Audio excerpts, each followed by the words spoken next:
And welcome to the region's Mecca, Kensington Oval. After some early morning rain, we've got sunshine and a lovely wind. The news is that we're ready for round four in the West Indies Championships. Is CCC up against Barbados? Barbados hot to trot in terms of their quest to win the championship. The last time they played, they were absolutely brilliant against Jamaica, having won against the Academy in the first match that they played at Kensington Oval. Good morning to you. I'm Andrew Mason. Alongside me is the former Barbados under 19 fast bowler, Hendy Wallace. Good morning to you, Hendy. Nice to see you. Good morning to you, Andrew. Good morning to viewers. Yes, it's a beautiful morning here. We had some rain over the last couple of days. Nothing heavy, but I'm sure it was enough to sort of frustrate the ground staff, not being able to expose the square as much as they really wanted. But it's a beautiful day here in Barbados and all set for some really good cricket. Yeah, indeed. And let's go back to Barbados in terms of their performances in this competition. They lost to the Harpy Eagles, who are the defending champions, but they came home, Hendy, and they won against the Academy. They also won against the Scorpions of Jamaica. It was a comprehensive performance by them. Yeah, I think following that defeat against the Harpy Eagles, I think Barbados were very fortunate to have the next 4 games at home, and naturally they would want to capitalize on that home advantage, and they've done that so far in the first 2 games at Barbados, and obviously want to do it again today. Let's look at the CCC now. Start-stop situation, more development. Of course, you had someone like a Brooks playing for them, and 1 or 2 West Indies cricketers are involved as far as they're concerned. What do you make of them so far? Well, again, I think you hit the key word there, development. I think that's really the role that CCC should be playing. You remember a few years ago, they were 1 victory away from winning the championship. Yes. And in my estimation, I think it probably changed the focus of the CCC, where they felt, okay, we were that close, maybe we can do a little bit more to try and see if we could go 1 step further. But I like the idea of them being a very developmental squad. They've got some excellent coaches up there with Pedro Collins and Errol Barrow in the ranks. So I know that they're very keen to develop their cricketers. And for me, it's about when those cricketers go back to their respective territories that they're better cricketers. So I really see them as a developmental project. However, in a game like this, you'll probably have a few Barbadians involved. There will be, because they play in the club championship here, the domestic season, there will be some familiarity, Yeah. which will just add a little bit of needle to the encounter. I like that word needle because the cricket tongues in Barbados are wagging, because Shamar Holder, who would have played for the West Indies in New Zealand a couple of years ago, played for Barbados against Harpy Eagles and could not maintain a place, but now he's turned up for the CCC. And I think that's excellent, the way that the regulations are worded. And when you have a situation like this, where the international players are coming back into the fore, and you have a player with the talent of Shamar Holder, then there's an opportunity for him to still showcase his skills, because we got a team to pick, to go to England. Yes. and things like that. So there's lots of cricket around. So every opportunity to expose the talent in the Caribbean, I think it should be explored. And the fact that Shamar Holder was not able to get back into the Barbados side, I think is a great opportunity for him.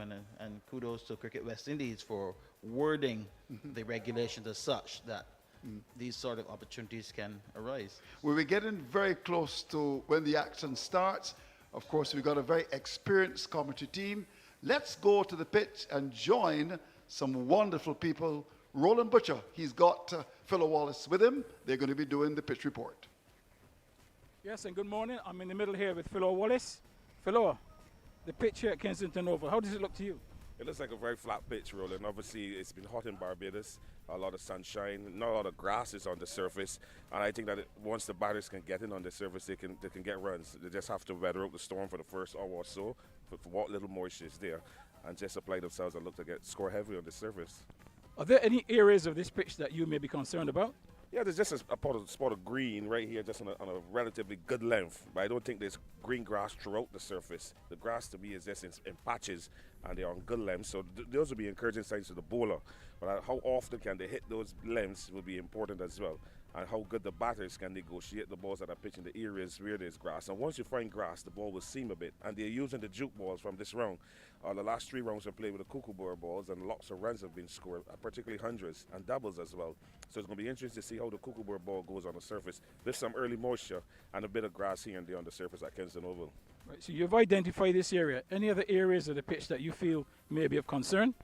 There's some dry spots as well. If you look at the area here, there's some dry spots there, which means that those spots are lacking water and moisture. So they'll be wear and tear quite quickly in those drier areas of the pitch, which would be some concern as well. If you go further up the surface, you will see the cracks are starting to swell up. So obviously it means that the surface still needs some water in, but obviously they've done what they have to do, the ground staff, and you're hoping that it can hold. And for the 4 days that this game is going to be played for. But to me, it's just a nice flat surface, and it's going to call for hard work from the bowlers and, again, application from the batters. Well, it looks a very flat surface in terms of the sheen. But if you won the toss, what would you have done? If I won the toss as a captain here, I would bat first. I would tell the openers just sit down for the first hour and 10, and then let's enjoy it for the next 4 hours and 50 minutes. I mean, definitely a view from a batter. And that's always the case that I found throughout my career. The batters always wanted to bat, regardless of the conditions. Yeah, rolling like young bull. So I have to bat and encourage the batters to score runs. I think when you look at a service like this and you get through the first 2 hours to lunch, you do an assessment, and you look to bat the entire day, because you don't want to bat twice on this. You look at the bat once, get a big first inning score, and then put pressure on the team batting second. Well, thank you, Philo, and we look forward to this game being an excellent game between these two teams. Thank you very much, Roland. All right, wonderful. Now it's time to hear about the toss. Let's go and join Roland Butcher.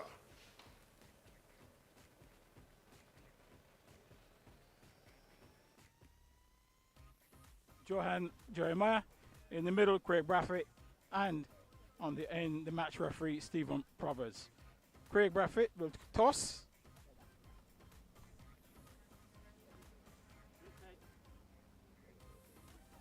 Heads is a call, and the winner of the toss, Johan. You've won the toss, Johan. What do you plan to do today? We have a bat first. And the reason for batting first today? I think it looks as a very good surface to bat first. Also, just by looking at the games previously, I saw that a lot of runs scored here. It's just for the batsmen to put their head down and try to get a big score. Yeah, you made that decision very, very quickly. So obviously, it was a plan that you had in mind that if you won the toss, that you were going to bat first. Yeah. Okay, well, I'd like to wish you and your team the best of luck and enjoy the game. Thank you. Craig, unfortunately, you lost the toss. What would you have done if you won the toss? Yeah, we would have batted as well. But saying that, obviously, day one normally is always a bit slow. So I think once we get the ball in the fuller areas, I think we got something to give. Right. Any changes to your team today? Yeah, we have a few changes. Obviously, Roston, Jason, and Calmeras comes in. And obviously Richards, Shem, and Matthew Forde is out. Okay. Well, it looks a good pitch. They've won the toss. You've got your job to do. Best of luck to you and the team today. Thanks, man. So there you have it from the middle. CCC won the toss. They have elected to bat. Back to the commentary position. So there you have it. The news is CCC winning the toss and electing to bat. We're just about ready for the first ball, and we're looking forward to some action. Here we go, first ball.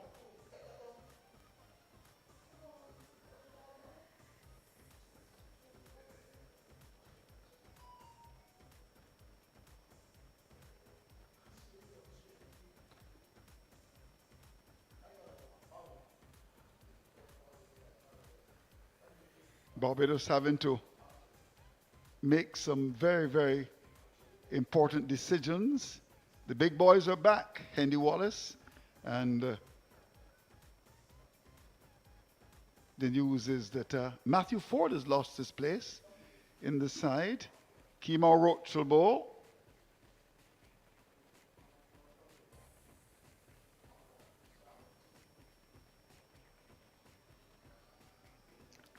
Yeah, that's nothing unusual, Andrew, for Barbados setup. invariably when the international players return.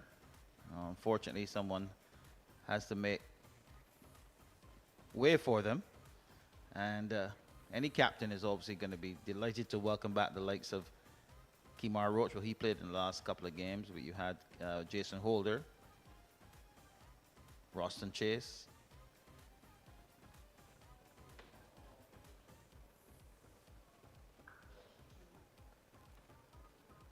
So Matthew Forde, certainly hard done, but these things happen, no doubt about it. Ramon Simmons, I suppose, would have kept his place because he's a left-hander in terms of bowling, you reckon? Yeah, I would think because of the variation where he offers that left-armed option and the fast department. So with the likes of Roach, Holder, Mears, probably looking for a little bit of variation.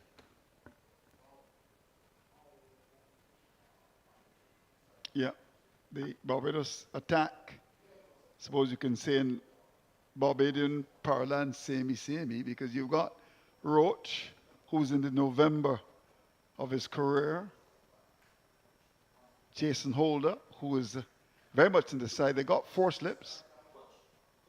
Suppose he may be in the October of his career. And Ramon Simmons. So no real pace in the side. They've got 2 quality spinners.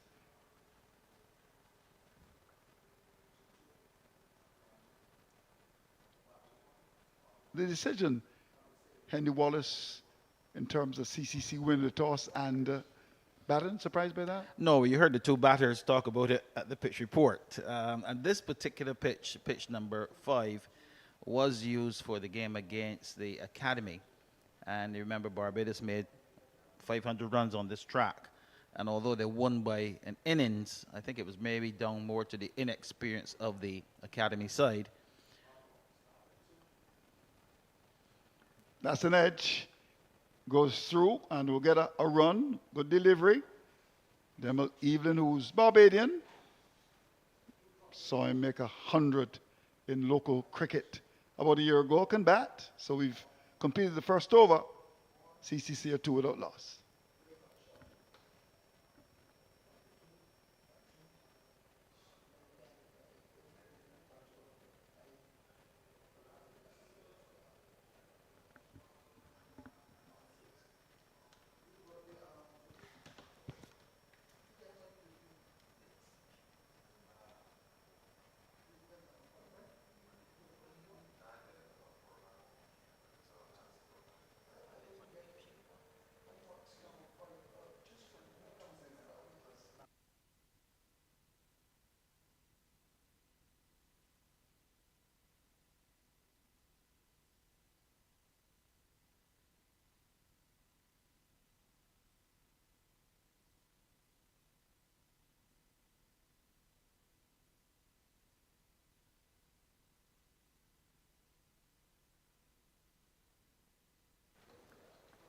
So it's going to be Ramon Simmons to take it up.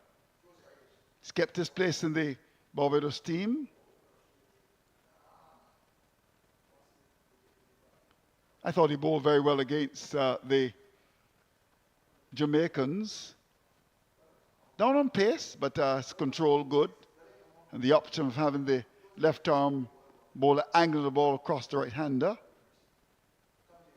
On a pitch which seems to be devoid of grass. Oh, just a little bit, just a little bit of a greenish tinge, really. It can't be that harsh. So Ramon Simmons.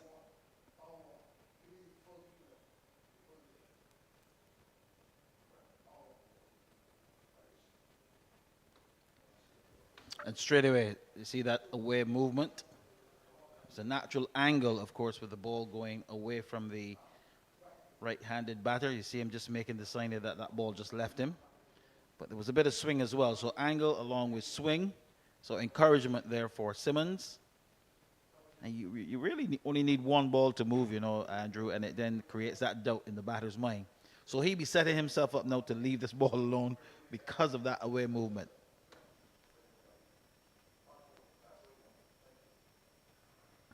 He started very well here. In fact, I thought the performance against Jamaica was good. Those angles across the right-hander and lengths good as well. I thought overall it was a pretty good effort on the part of Simmons. Hence, he's been able to maintain his place in the Barbados side.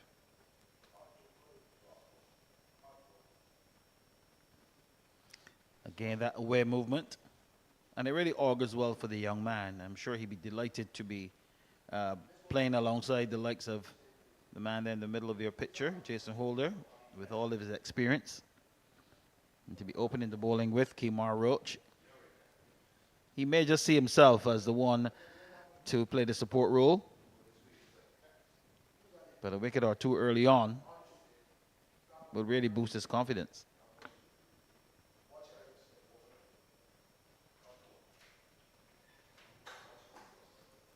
Runs for Evelyn.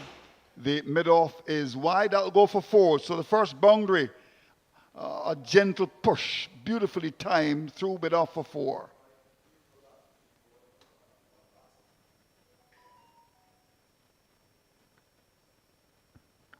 Early indications of the pace of the outfield and seem to really run across the surface very quickly.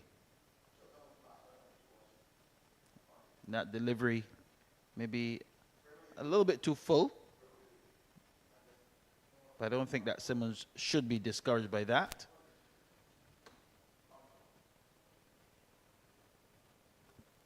What a delivery, little bit of movement away from the right-hander, find the outside edge. Second over gone, combined campuses and colleges, they're 6 without loss.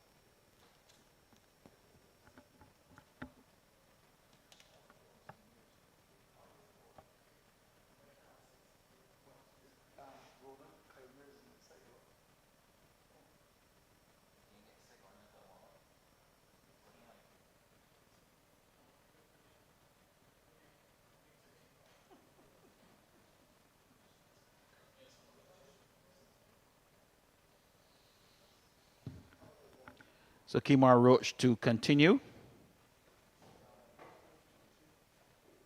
He's going to be bowling to the captain, Johan Jeremiah.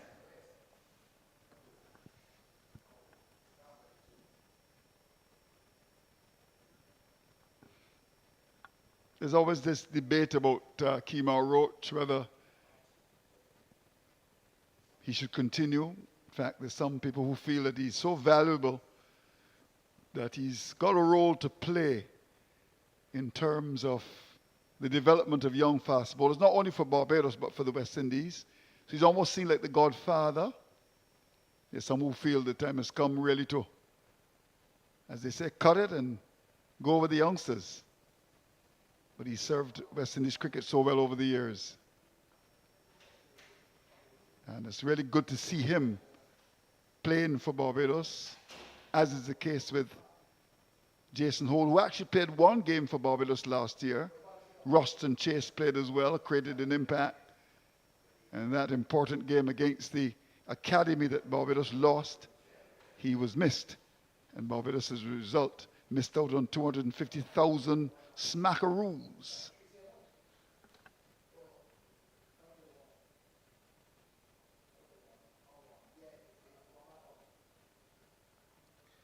Well, Kemar Roach is not exactly a passenger for West Indies because he's still performing. He's got a good record, and I think once he has those performances, if he keeps churning out those performances, then he will earn his keep.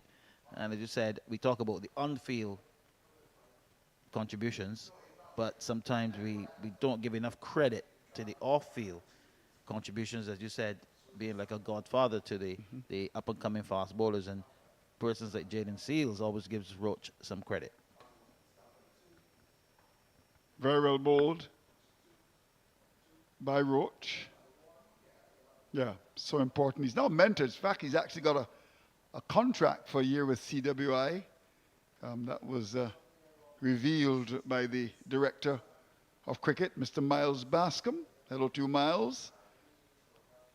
They're in St. Vincent and the Grenadines, along with Dr. Kishore Shallow, who was unopposed. Congratulations to you, Mr. Shallow. We wish you well.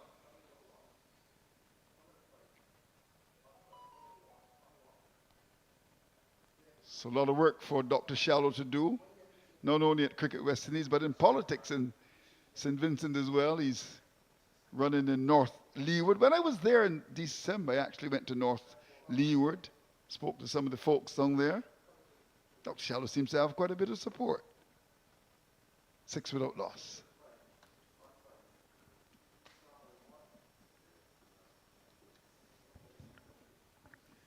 Of course, time will tell. I expected that from you, Hendy.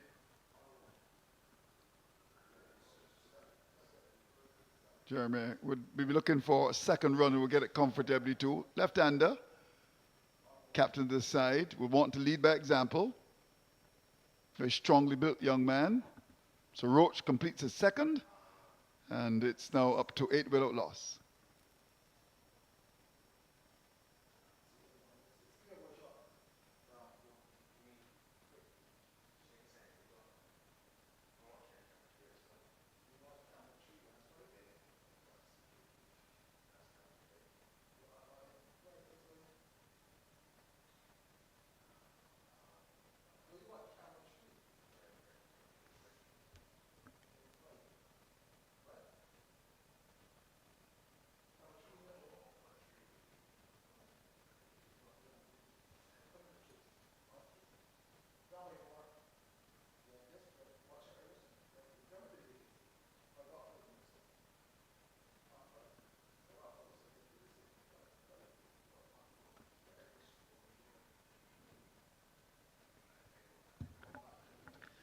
Again, a confident shot there from Evelyn. This time, not getting it past Craig Braffett at mid-off. But this pitch, as we said earlier, Andrew, Barbados made 500 runs on this. And the Academy, they lost by an innings. But I put that down to more inexperience than anything else. So CCC be mindful of that. That this is a pitch to bat on. So no surprise to me that on winning the toss, they elected to bat first.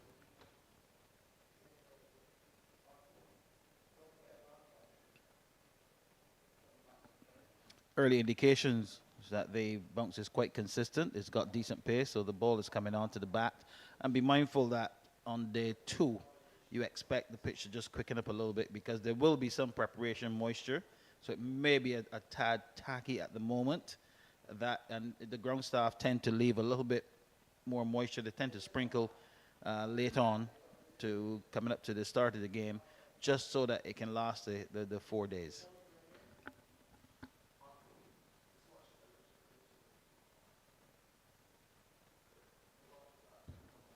Plenty of support there in that slip cordon for Simmons. And with the away movement, it will certainly keep them interested. Yeah, reminds me really of a Michael Holden or Malcolm Marshall or Joe Garner bowling at Kensington Oval on the pitch with a lot of pace and bounce. Simmons has got a lot of support here.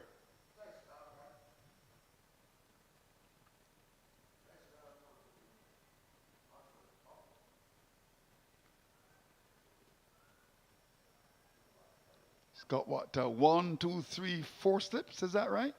Or is it 5? 1, 2, 3, 4, 5. Is it 5 slips in the gully, am I right? Well, I would call it 4 slips. 4 slips. And a gully. And a gully. Yeah. And, of course, our man is a short point. And if that man shifts a little bit to his left, then it'd be 5 slips. It'd be 5 slips. Yeah, okay. Yeah, indeed. Of course, it's sometimes very difficult to really assess whether pitches is quick or not because we really don't have fast bowlers. I must admit that. Good delivery again bowled by Simmons. And I've said it before, I know I don't have a lot of support on it and I'm almost like a stuck record. But you could see maybe someone else bowling this pitch and by now the ball will be up in the batsman's chest, around his helmet area. And Simmons has lost a lot of pace. Holt is a medium pacer, and so is Roach. So there's no McAllister in the Barbados side. I understand is he fit again, Hendy, I'm told? I'm told that he's He's doing his return to bowling program, and I'm not sure exactly where he's at, but he should be very close to full fitness.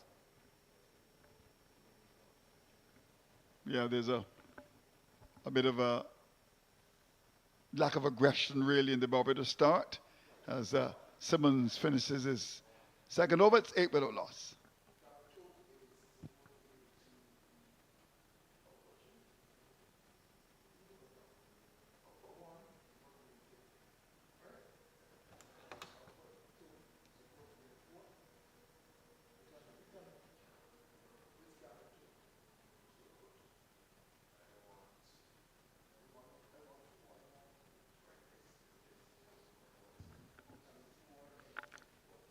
Roach to continue.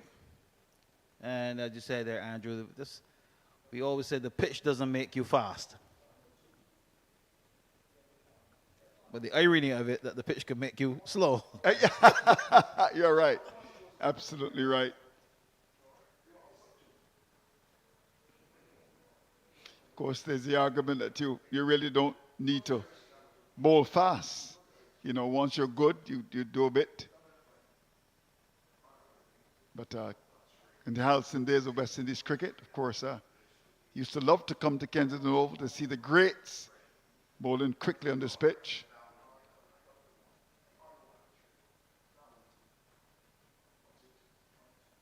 Michael Holden, back in 1981, bowling to Jeff Boycott, an over that many describe as perhaps the best over ever bowled in Test cricket. I had the opportunity to see it. What a performance. Big crowd at Kensington Oval. And good old Mikey Holden from Jamaica running into Jeff Boycott. I think Roland Butcher was in that game as well. But he's long gone back to the pavilion.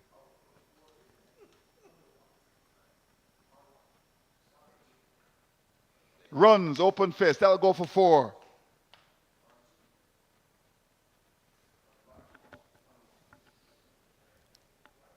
That's very well played by Jeremiah. And he's made the adjustment with the ball leaving him from Kemar Roach.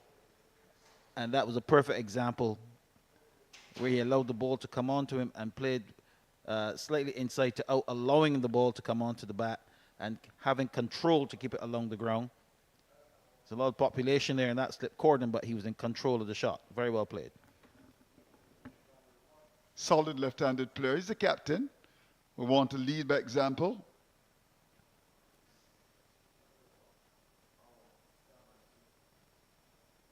The first short ball. Didn't get up too much, really. An effort delivery by Kemar Roach. He produced one against John Campbell in the Barbados-Jamaica game. Strangling Campbell. He was caught down the leg side. Now, Barbados have made a move where there's a forward square about 10 meters inside the boundary.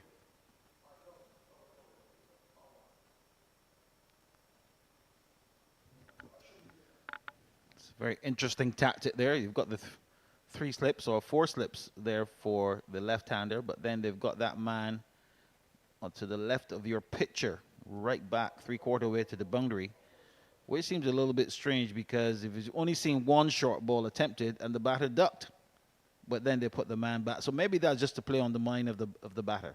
Yeah, and the ball that was produced after that was full and wide the off stump. So cat and mouse. The judgment of the part of Jeremiah. That wasn't all that far. And he allowed to go by. So, not over gone. 5 now, 12 without loss.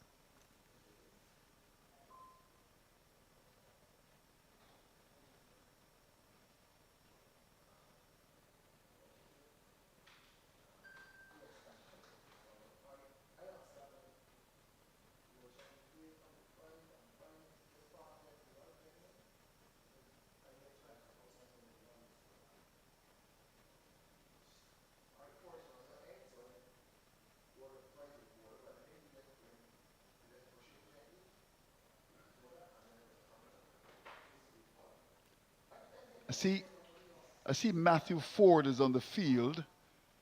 up at mid-wicket, is he? Matthew Forde, yeah.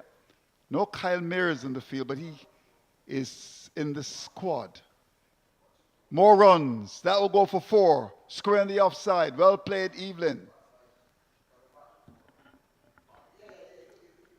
Certainly when the length is a little bit on the full side, both batters are prepared to go after it, even with the support in the slip cordon.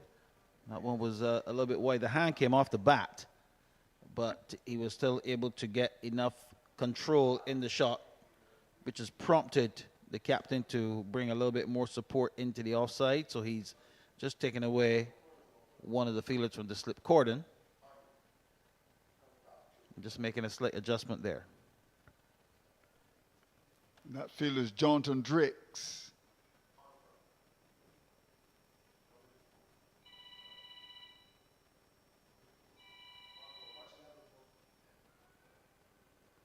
Yeah, the thing I fear really about the Barbados attack is it's very tame. I mean, as was the case against the Jamaicans. It is true that the Pacers got a couple of wickets, but you know, you're so accustomed to coming to Kensington Oval, a Barbados team with fast bowlers bowling at 90 miles an hour. And for the second straight game, you've seen medium paces on show. That's interesting.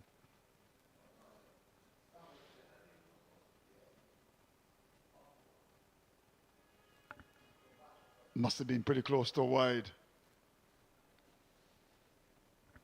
There's a little bit more leeway in first-class cricket. Certainly in limited overs, any white ball cricket, it would have been called a wide. But yes, I mean, there are no real people knocking down the door bowling at 90 miles an hour, but these guys that represent Barbados, at least they have got another string to the bow where they're able to move the ball around. And with that skill set, they've been able to get the job done.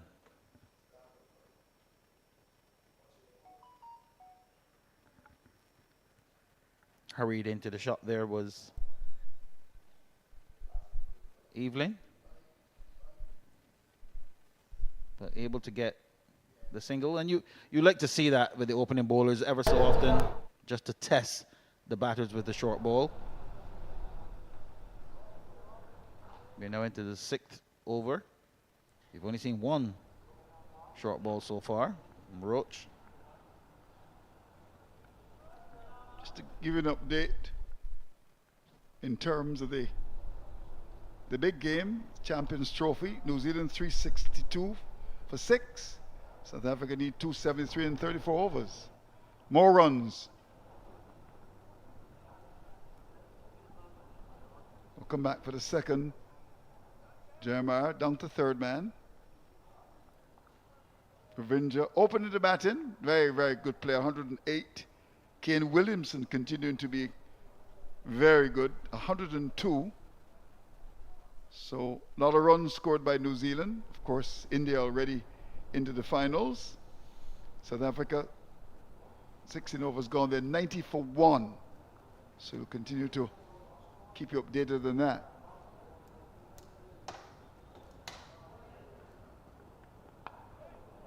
Very well bowled indeed.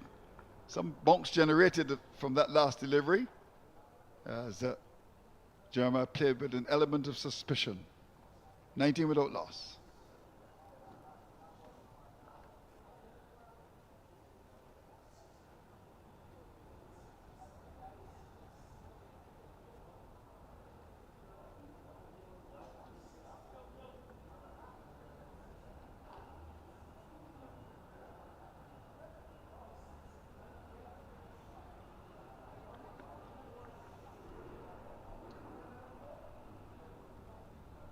Six overs into the innings, and CCC looking rather comfortable at the moment. No real alarms. I don't recall anything beating the outside edge so far. Saw one short ball from Kemar Roach where the batter ducked under it. That's a very good take by Boucher. Having to move a long way across to his left. Very good work indeed from the little man.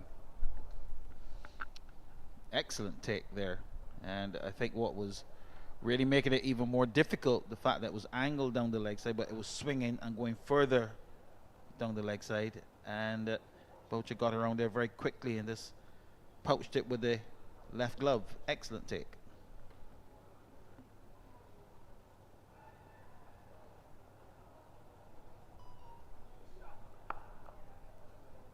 Evelyn looks pretty comfortable.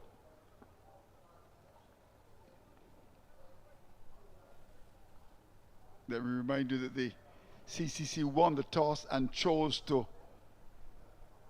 bat. Barbados having to make some difficult decisions in relation to the final construct of the 11. No room for Matthew Forde, who will be, I suppose, disappointed. No room for another man who should be disappointed, Shem Holder.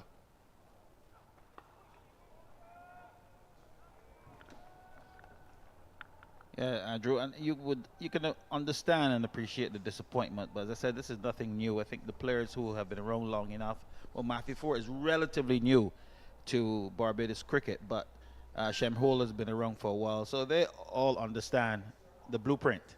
When the international players become available, then someone has to make way.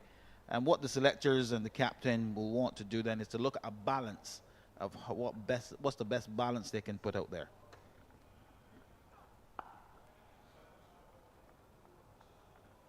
Interesting move by Kemar Roach to bring Warwick into almost a short forward square. And the ball before was an in-swinger. That one was as well. So he's certainly working on something. He's got, of course, the 4 slips waiting, which is a very attacking field. Not often that you see Craig Brathwaite so much on the attack. Something has changed dramatically in recent times with Craig Brathwaite. Now he decides to go with the outswinger. Maybe just went straight through, but you could see he's just trying to work the batsman over with the in-swings, and now that one that was pitched full and slightly wide of the off stump. Sometimes we have to give some credit to the bowlers as well. Any captain that's worth his salt will give the bowlers what they request. And we have a bowler the experience of Kemar Roach. I expect that Craig Brathwaite will be inclined to accede to any request from Kemar Roach in terms of field placing. Yeah, well, Roach finishes. Good tight over. I suppose he's becoming pretty close to the end of his workload. They don't tend to bowl more than 4 or 5 overs. 7 gone. The CCC are 19 without loss.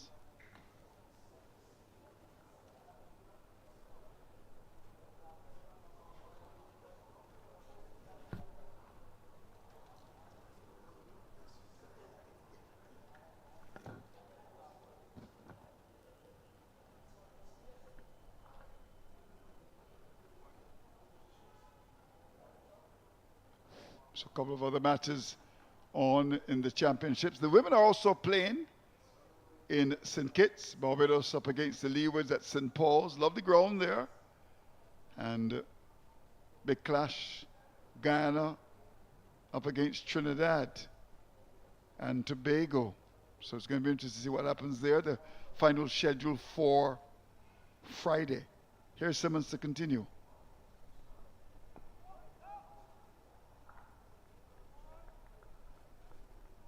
Captain has got a lot of confidence in Simmons. He's maintained a very attacking feel. Maybe it could be a bit about maybe underestimating the opponents. That can happen sometimes. One may argue that has he bowled well enough so far to maintain so many fielders in attacking positions behind the batsman? We shall see.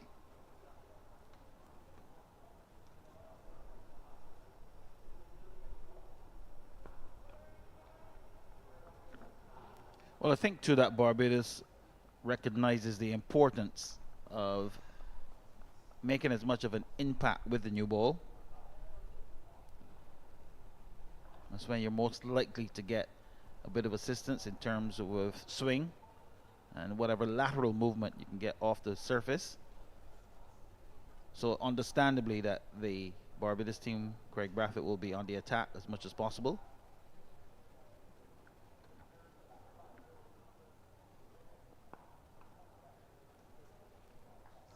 it really looks pretty ordinary, I must admit, really.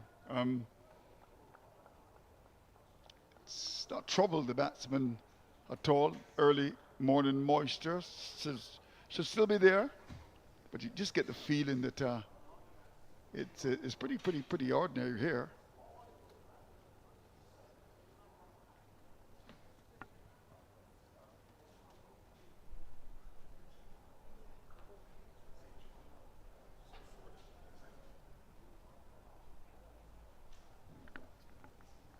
We'll go down to the fine leg position.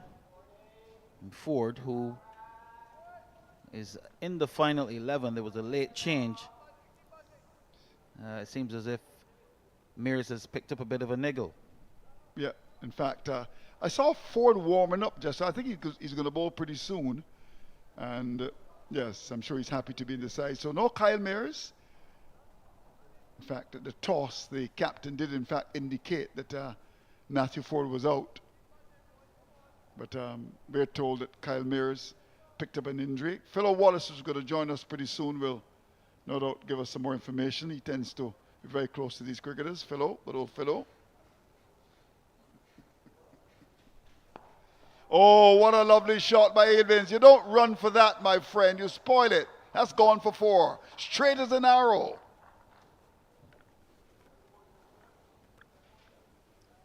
That will certainly give him a lot of confidence.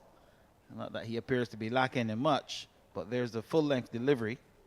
See, over pitch, no real movement on that occasion, no real pace, but presenting the full face of the bat and beautifully played.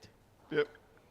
I'm not sure that Simmons is good enough at this stage to have 4 steps in the gully, I must admit. And the mid-off is rather wide. It's a normal thing nowadays with the modern-day captains, where traditionally you have your mid-off more to the right. But look and see where the captain is almost as extra cover. Good bit of bounce. Effort delivery. And I think the reason for that is to invite the drive. Well said. And on that note, Henry Wallace leaves us, the typical politician that he is, about to run in St. Peter where he was born. 24 without loss.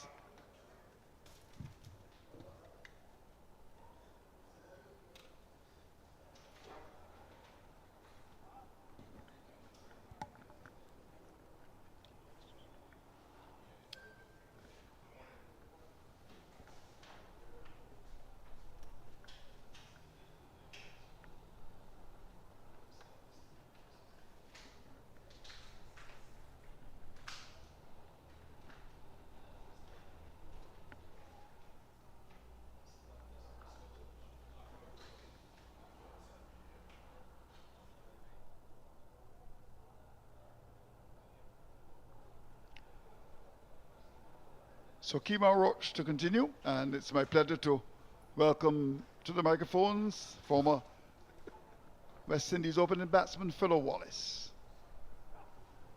Hello, Andrew. Good morning. Nice How to are see you? you, Philo. Wonderful. It's a beautiful day here in Barbados. Picture perfect conditions for cricket at Kensington Oval. And that surface is going to require the Barbados bowlers to put a lot of effort into dislodge the CCC batters. The 2 batters for the CCC, they look good.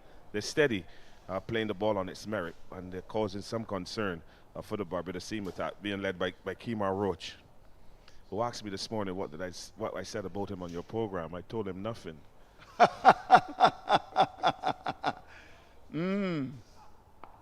Very well bowled indeed. An outswinger, but capably dealt with by Jeremiah. What do you make of the pitch so far? It's just a flat pitch. Flat pitch. Very flat pitch. There is green grass on the surface, but it's in patches. It isn't a full covering of green grass, and the grass is on good lengths and lines outside the off stump of the batters. But again, if it is not throughout the pitch, then there's going to be inconsistency. You'll see some balls bouncing and some balls are just coming through at a normal pace. I know head groundsman Vincent Reed was telling me this morning he's trying very hard to get grass throughout the surfaces. And it takes 10 weeks for the grass to grow. Yes, 10 weeks, he said. And if you look to the left of our screen here, they're starting to plant grass on the outer pitches because apparently the outer pitches are used as practice pitches nowadays. Oh, I see. Some of the teams don't want to go into the nets. They want to have a hit in the middle. And that is where some of the the problems are coming in trying to keep the square. with grass on it. Interesting. I wonder if Winston Reid told you the pitch that the Australians will be playing under the test match when they come mid-year. No, that's hit with some authority. That's going to go for 4. Meat and drink, really. It's actually gone for 6. Beautifully played indeed. Almost like a long hop, really. And Roach doesn't have the pace anymore. And that's dealt with in the appropriate manner. Typical Philo Wallace shot. That's a very good shot from Jeremiah. A short ball, ducking by Kemar Roach. Not a lot of pace, but it was high. And he continued to hit it up in the air against the wind and down to the boundary for 6. That is a very good shot. Good control shot from the young opening batter. Yeah, my concern really in the terms of the construct of the side, I know I may get some criticism, that the attack is samey. You have medium paces. Where's the pace? Very samey. I mean, this really should not good batsman, I must admit. Well, McAllister's gone off the ball. He seems to be still injured. There's no word about him. But on getting back to those surfaces, the surface that Australia will be playing on when they come late in the year, Andrew, the two pitches you see there in the middle that has the most grass, the one that is next to the playing surface at the moment, that is the test pitch. Oh. So I believe that is, no, the one above, sorry, is the test pitch. Okay. So I believe that they're trying to get more grass on that for the test match against Australia. Beautifully bowled by Kemar Roach, beaten comprehensively to end the over from Roach, who must be coming to the end of his spell. So it's now gone to 30 without loss. Yes, a good delivery there from Kemar Roach coming around the wicket. The ball starting on the stumps and just leaving the left-hander. But he didn't push his bat at it. He just played line and allowed the ball to go, miss the outside edge and go through to keeper Boucher. But again, good batting from these two youngsters. They're looking to show more full presentation of bat onto ball, which is good batting, good batsmanship from openers. You don't want to be hitting a lot of balls behind square and behind point when you're opening. You want to be hitting the ball in front to show, as they say, the maker's bat, which shows that you're in control and your top hand, either left-handed or right-handed batter, your top hand is actually controlling that bat, taking the bat into the ball. Well, we've seen Simmons and we've also seen Kemar Roach, but the first change of the morning, Philo Wallace, former West Indies opening batsman, is alongside me. Roston Chase comes in the attack, and we have not been playing for 45 minutes yet. Are you surprised by the change, Philo? I'm surprised by the change as a spinner. Andrew, you have Matthew Forde and you have Jason Holder in this team. It's a jukes ball which everybody wants to bowl. I have one here. It carries a very pronounced seam, and you would expect your seamers to do something with this. To go to the spin is quite surprising.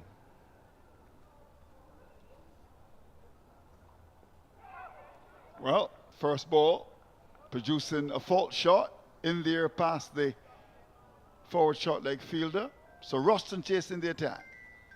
Yes, when I saw John O'Drake's putting on the shin pads earlier, I thought he was going to silly mid on for the fast bowler, but it's for the off spinner.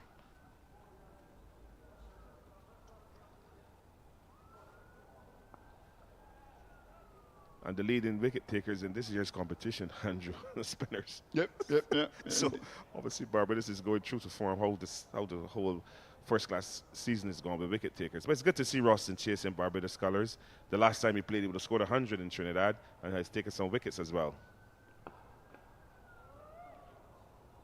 He already looks good in terms of his control. First ball had some bounce. Evening is 14, has been solid so far, but a very low crouch as well. And he's already a short man. Electing to go on the back foot to that, having to hurry that back defensive shot. The forward short leg is lurking. There's a slip as well. Good start here for Roston Chase. Yes, he's on the money as this. His ball deliveries that have forced the batter to play at each and every one of them, which is good.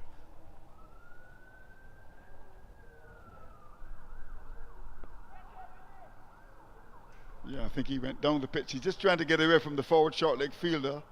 Not comfortable, as you would have done against Nehemiah Perry and Robert Haynes in Jamaica when I saw you. You made 98, Philo, and you gave your hand away it was one of the best innings I've ever seen you play because you remember that innings, huh? 98, got caught down at long off or long on. Seymour Nurse slapped me around my head. I can imagine. I mean, can Philo, I imagine. mean, because I'll tell you about that after this delivery. I really thought it was one of the best knocks I've actually seen at regional level.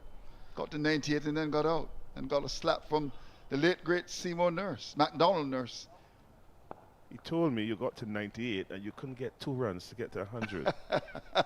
The over comes and then going down memory lane with Philo, 30 without loss. That's a good over there from Rustin Chase. 6 probing deliveries, asking the opening batter Evelyn about his technique and obviously his patience and temperament. We saw him looking to advance down the pitch to hit the ball down to mid-on, but just dragged it into the leg side to short the wicket. So Rustin Chase is obviously, this is the first time he's been playing red ball cricket for a while, but he's bowled good control in his first over, and you would expect a man of Rustin Chase's quality, a cricketer of his quality, to really give 110%, which is required for Barbados. They're sitting in third position, and they will want to get the better of CCC and try to make this game as easy as possible for Barbados. So Roach will bowl his 6th over. It's a bit surprising on the trot. Suppose keen to create a big impression. Spoke about him on Mason and Guest last night.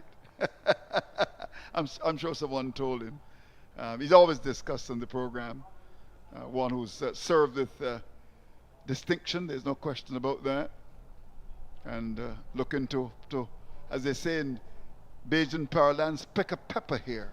30 without loss. But just getting back to that knock. Remember the year Philo was in the early 90s? Early 90s. Early 90s. Nehemiah Perry, Was a good Robert Haynes. It's a good off spinner. I remember. You had Joseph Grant. Yep. You had Franklin Rhodes, Robert Haynes, Yep.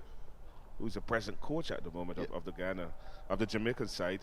I think they had Redwood. Redwood was Laurie in that side. Williams. Yeah, Laurie Williams, yeah. Jamaica had a very good side remember in that. those years, and they were very competitive. I'm playing at Sabina Park, Yep. where the surface, as you know, was like glass, and when the ball hit the pitch, you used to hear packs. Packs. You know, it was not a gunshot; it was just leather hitting hard, Yeah. compressed clear, and it was a good surface for cricket, I must admit. And I weathered the storm. Rhodes and Grant were a handful. That's short again. Roach has employed a backward square in Matthew Forde, and he's challenging young Jeremiah there to the short ball, who again showed good control, and he just hit it behind, rolling his wrist on the ball as the ball made contact with the bat and down to safely along the carpet to get a single. But Roach obviously has been challenged by these 2 young openers, and he's been up to the challenge. I know there's been questions about his contribution, but I told him this morning that he's an asset, not a common A in asset, a capital A in asset when it comes to Barbados and West Indies cricket. And he has to continue to do what he's accustomed doing, and that is picking up wickets.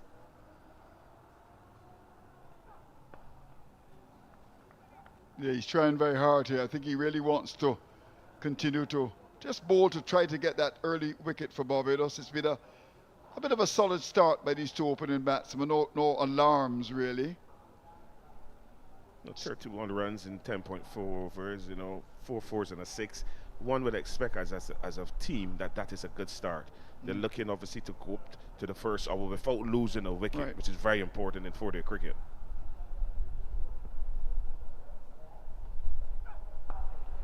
Even solid as a rock, really. Very organized player.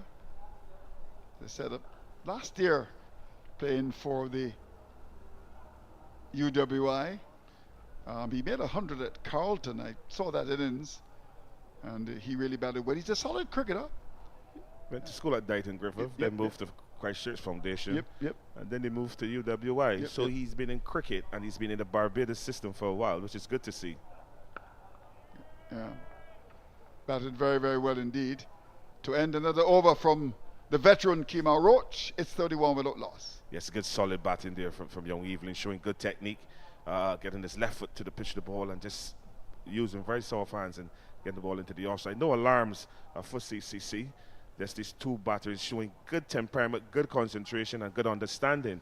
And mind you, Andrew, there was a break, and CCC players are from all over the region. We know that Powell was in England, and he only came in on Sunday. But it's good to see that these two batters still have the understanding like they were continuing to play. So it's good. There's a good attribute to have and to see so far from these two young batters for CCC. This will really please Pedro Collins, who have Sylvester Joseph bouncing as his assistant. Oh, wonderful. Good to see good old Sylvester Joseph in the mix-up. I'll give him a call.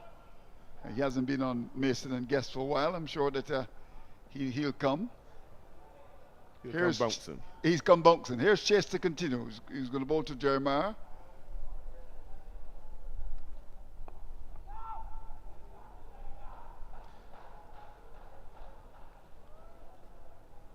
And this may not be a bad move by Captain Craig Braffett to introduce Roston Chase, because you still have Roach bowling from the northern end, so just the off spinner from the southern end to slow things down a bit, forcing the batters now to adjust their bat speed. Well, he gets away with that. Outside edge, down to third man, we'll get a second. Loose shot from the left-hander. That could have gone anywhere, but he gets away with it. Yes, Jeremiah, his eyes open up very wide with that delivery, just pitch on about middle and off stump. Looking for a big hit, the ball hitting the thick outside edge.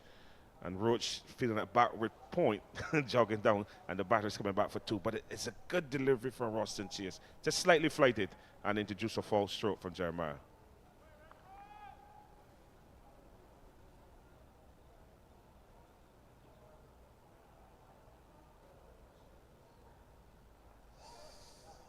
Yeah, he's causing problems already. Tall man, high action, bit of bounce. Meaty edge found there. And he's bowled very well to both batsmen already. And he has good control from coming around the wicket to the left-hander, which is good. And this is a guy who has not played red ball cricket in a long time.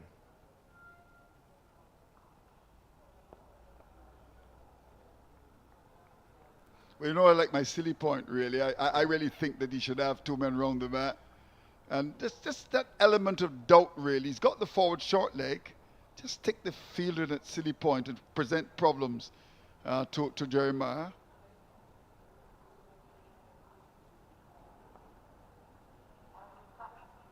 In fact, it was used quite a bit in Pakistan, albeit, of course, the conditions were good for the spinners.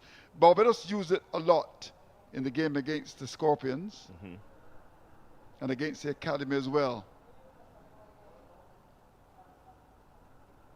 There we go, Philo. Just with that field in front, the bat on the offside, he may instinctively go back. I've seen it so often. The over comes to an end. Solid start for CCC. They're 33 without loss. Yes, the silly point, it can be an asset for the off spinner bowling to the left hander. He's coming around the wicket, so most of the deliveries will be on the stumps. I'm forcing the left hander to play.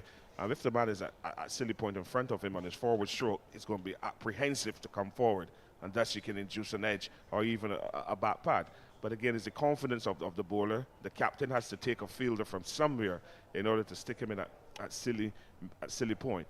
But Roshan Chase obviously has done a good job in that over from the southern end. Just continues to probe around the middle and off stump to the left-handed Jeremiah, who's shown one stroke of indifference, but then he just defended and came back into his own senses of occupying the crease. It's important that he tries to stay there up to the water break. We're going to see a bowling change where Matthew Forde now is going to take over from your very good friend, Kemar Roach.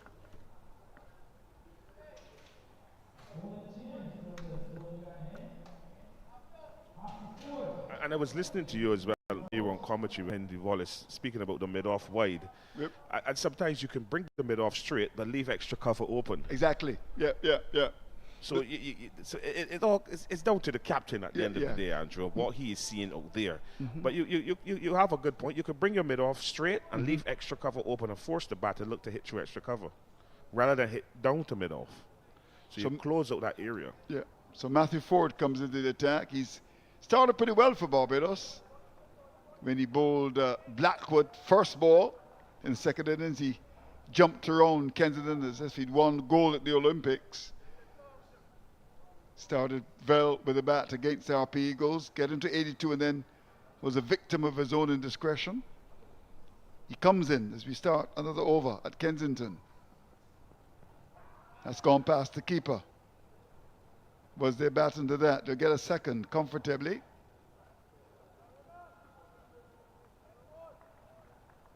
Umpire Lyndon Raj Kumar.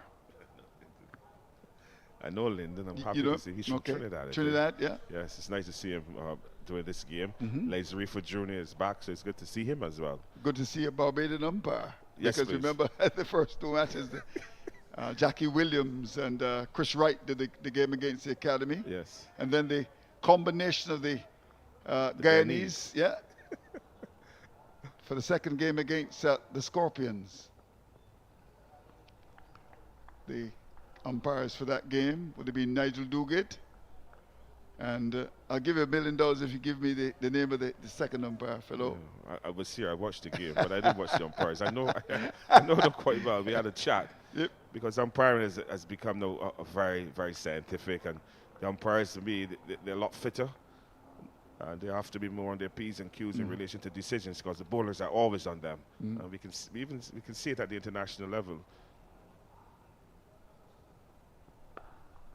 But I'll tell you something. Shannon Crawford. Shannon before Crawford, speak, yes. yeah. Fireman there in Yeah. in Ghana. But I was speaking to an umpire, and he told me he preferred to umpire games on surfaces where the ball is bouncing consistently. Okay. It makes decision making easier. When there's inconsistent bounce on a pitch, it makes umpiring decisions very, very difficult. Yes. There's Raj Kumar. Yes, Yeah. he's made the elevation. When I was at Trinidad, he was always the reserve umpire. Yeah. so So he's finally made it. he's finally made it. And He's he- finally got onto that plane. Yeah, I think he might have missed Carnival Tuesday as well. I don't think he mind that. I think the travel day is Sunday. Yeah. Do you miss Carnival, fellow? I went to Carnival once in 10 years, Andrew. Once, okay. I'm not that kind of person. I don't like crowds. I like peace and quiet. You know, Carnival is a good spectacle. And I went when I was living in One Robert Place, which is not too far from the Savannah. I walked up there one morning and just observe it and stuff like that. And then I went down the avenue and observed the bands come in. And there's some massive bands, and lots of music. People have wonderful, wonderful times, but it's not my style. I prefer to just sit down at home and relax myself. Interesting ploy. I'll get fellow Wallace to discuss it in terms of the field placed on the leg side forward bowling to Evelyn. And I'll tell you why this field is the way it is. There's no cover point, no man square on the offside, because Evelyn is playing around his front pad when the ball is coming into him. In the previous over from Kemar Roach, I saw that when the ball was coming into him, he's planting his left foot and then going around the pad with the bat. So Forde has the ability to get that ball to come back in as well on a good length. And so Captain Bradford has decided, look, I'm going to put a man catching that short mid wicket, which is Jonathan Drace, and just to his right, a few meters to his right, maybe 5 or 10 meters to his right, in front of square is Warwicken, and then he's staying at middle on Captain Bradford. So if Even is looking to play around the ball, he's going to find himself in trouble. Well, he gets away from the field, will get a couple of runs here, may even contemplate the third. They've been aggressive. They might have gotten 3 there. Simmons had a lot of work to do, moving from that fine leg here to square leg to pick it up. So Forde's over comes to an end. It's been a reasonable start for the combined campuses and colleges. They are now 37 without loss. A steady build batting here from the combined campuses and colleges batters of Johan Jeremiah and Evelyn, Damel Evelyn, Barbadian. That last delivery was the perfect delivery that they were looking for, that ball coming into Evelyn, but he managed to close the bat face late on the ball and get it down to forward square. And you have to give Simmons a lot of credit, because he ran from fine leg to forward square and they only got 2 runs, so good work from him. But you can see what the Barbadian bowlers are looking to do when Evelyn comes to bat.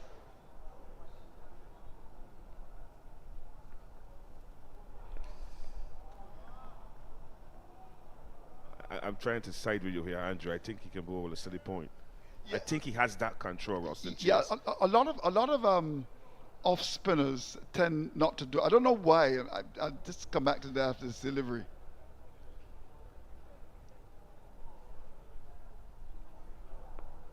Right there in front of the bat on the offside. But if you look at the makeup of the side, you've got Kemar Roach, Matthew Forde, Jason Holder, so Ramon Simmons, Craig Braffett, Warwicken. The only other, you could either put Zachary McCaskey moving from slip, or you have to bring Kevin Wickham to put him at silly mid-off. So it's one of the two that you have to choose to go there, and then it's the confidence of the field to go there. Yeah. and I always talk about it at my club, Derek Bishop, who would have gotten over 1,000 because he never used to bowl with that silly point, and I would scream every Saturday, Derek, just get the silly point in. And let's get back to the Jamaica game after this delivery.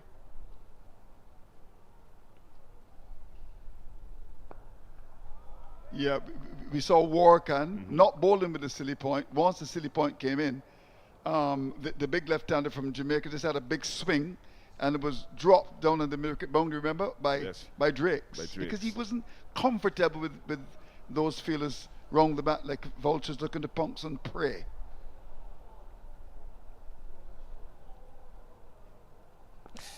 No, that's good bowling. Good bowling. Quick delivery.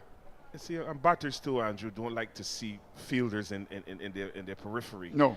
They prefer to see those fielders away from the bat, gives them confidence to come forward. So sticking another man in front of the left-hander can add to another wicket-taking option. Yeah. As I said, they're very stubborn. They don't like to do it. But I suppose it has to do too with the lack of aggression, that mindset. In the old-time days, Lance Gibbs would have the great cigar free sobers at hip pocket, as they would say it, forward short leg, silly point, and also the square leg as well. But nowadays, a lot of our off spinners just have the forward short leg. And, if you're going to bowl to a left-hander, sometimes the forward short leg may not come into play because you turn the ball away. And you would really want to have that silly point in. But they know best. Yes, they're the people out there. The captain obviously is working in unity with his bowlers, and he'll be expecting the captain and the bowler to be on the same page. So to bowl with a silly point, the bowler has to have the confidence, and the captain as well has to have the confidence to put that fielder there in order to execute a dismissal. Yeah, you're right. So Matthew Forde to continue. Barbados in search of the first wicket. Wouldn't get it with that delivery. Evelyn looking to advance down the pitch. He needs to be careful. It's a 4-day game. Yep.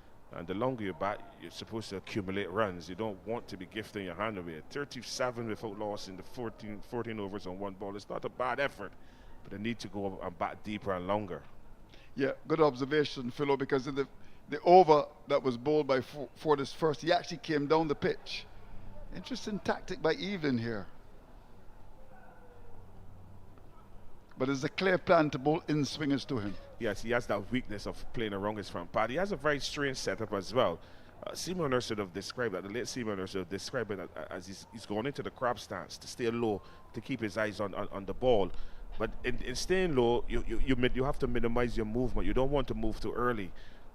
So he needs to control his movement in relation to his stance. You don't want to advance, because if you advance, you're going to move your head, which means you're going to be off balance if you're going to play the shot.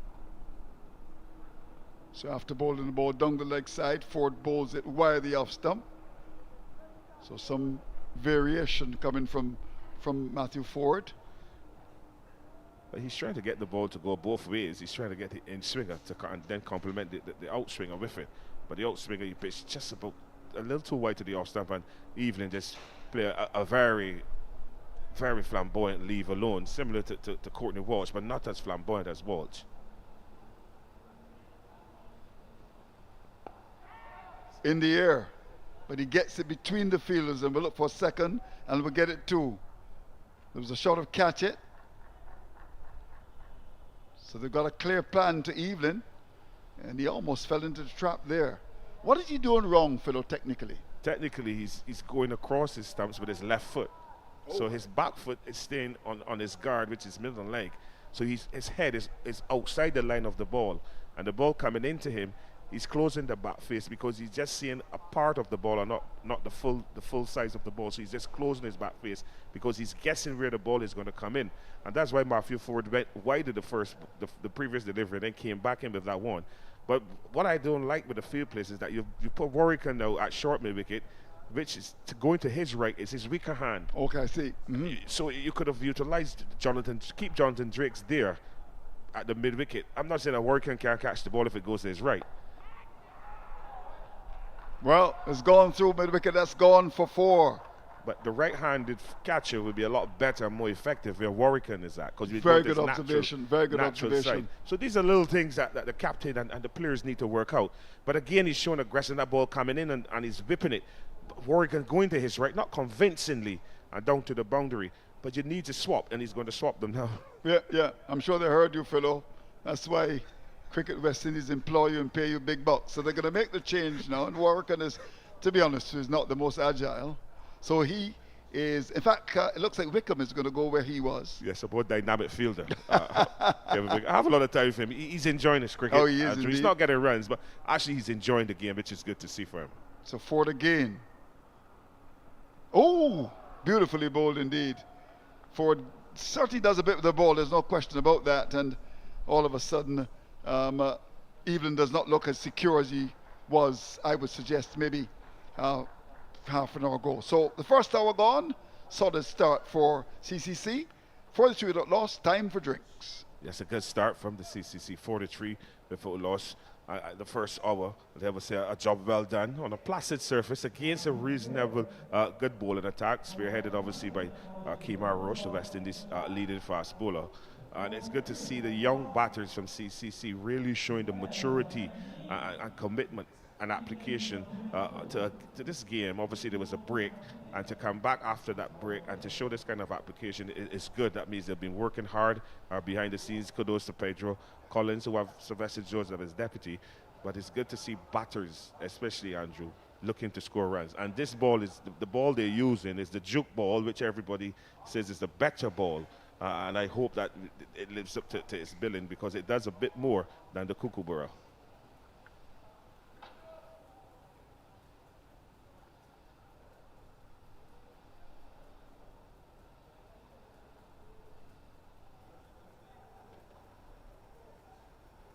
So I graciously got one of the juke balls from head coach Vaspit Drakes.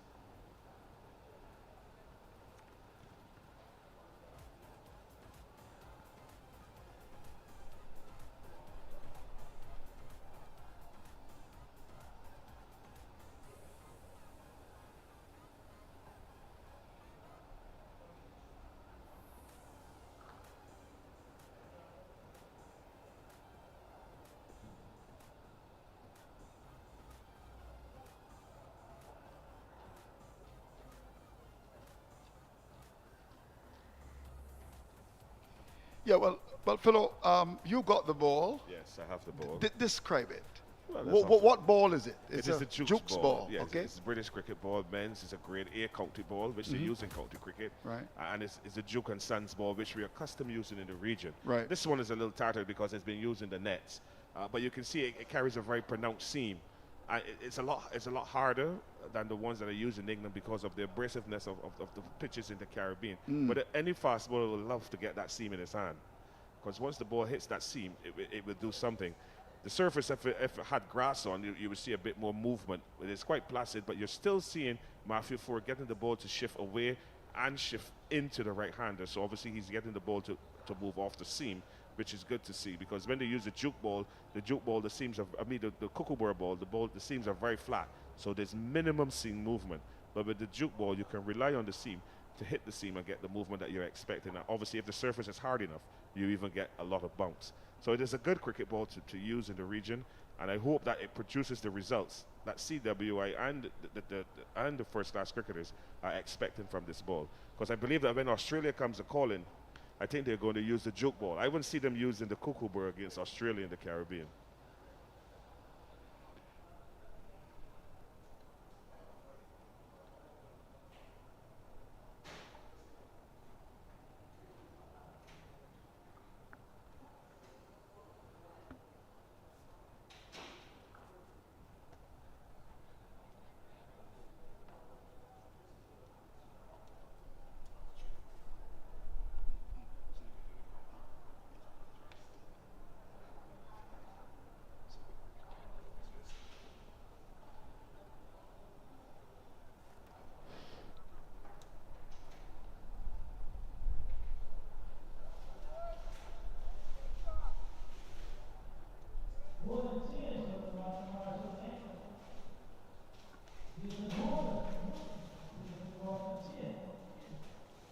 So Jason Holder, good to see him back playing for Barbados with his first ball. Starts with one down the leg side. Yes, good to see Jason back. He's keen as mustard to put on the white clothes and represent Barbados. He's a true son of the soil. He wants to do well, wants to get himself back in that West Indies Test squad. Australia is a big series just around the corner. Time flies, especially when you're having fun. So I do hope he can really put in a good effort here. He's uprooted from the southern end, and it's going to be interesting to see how he goes on this surface with a juke ball.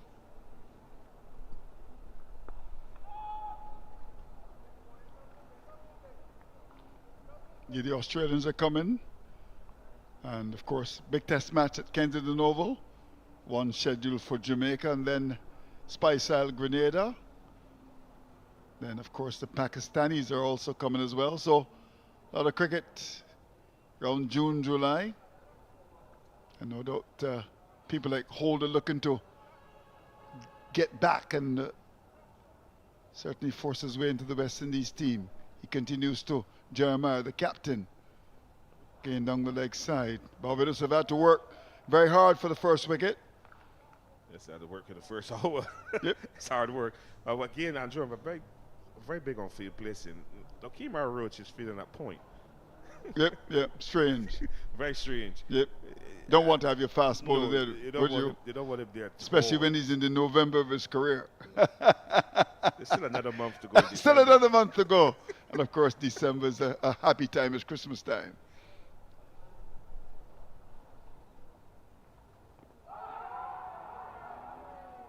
Well, I think that's the first appeal for the day.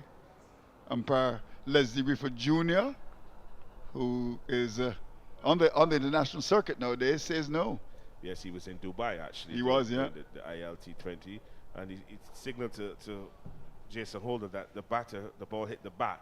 So there is some bat there, according to Leslie Reefer Jr., and obviously the appeal was null and void. But a good effort from Jason Holder. First appeal, as you said, the first ball that really threatened, that missed the bat and hit the pad.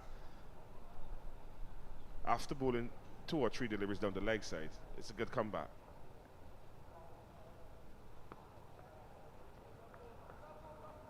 But he's bowling wrong the wicket to the left-hander, so he's angling the ball into him. And as you've said so far, a lot of the deliveries have been outside the leg stump or on that leg stump. Now he decides to make the change. The extra cover goes on the onside. Yes, he's putting Matthew Forde at backward square of the boundary, and he's bringing Drakes into that forward square leg catching position with Warwick and a long leg. So maybe he's looking to bluff the batter or go short.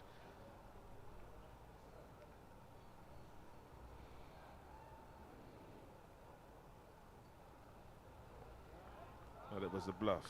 It was. And I can bet he doesn't play poker.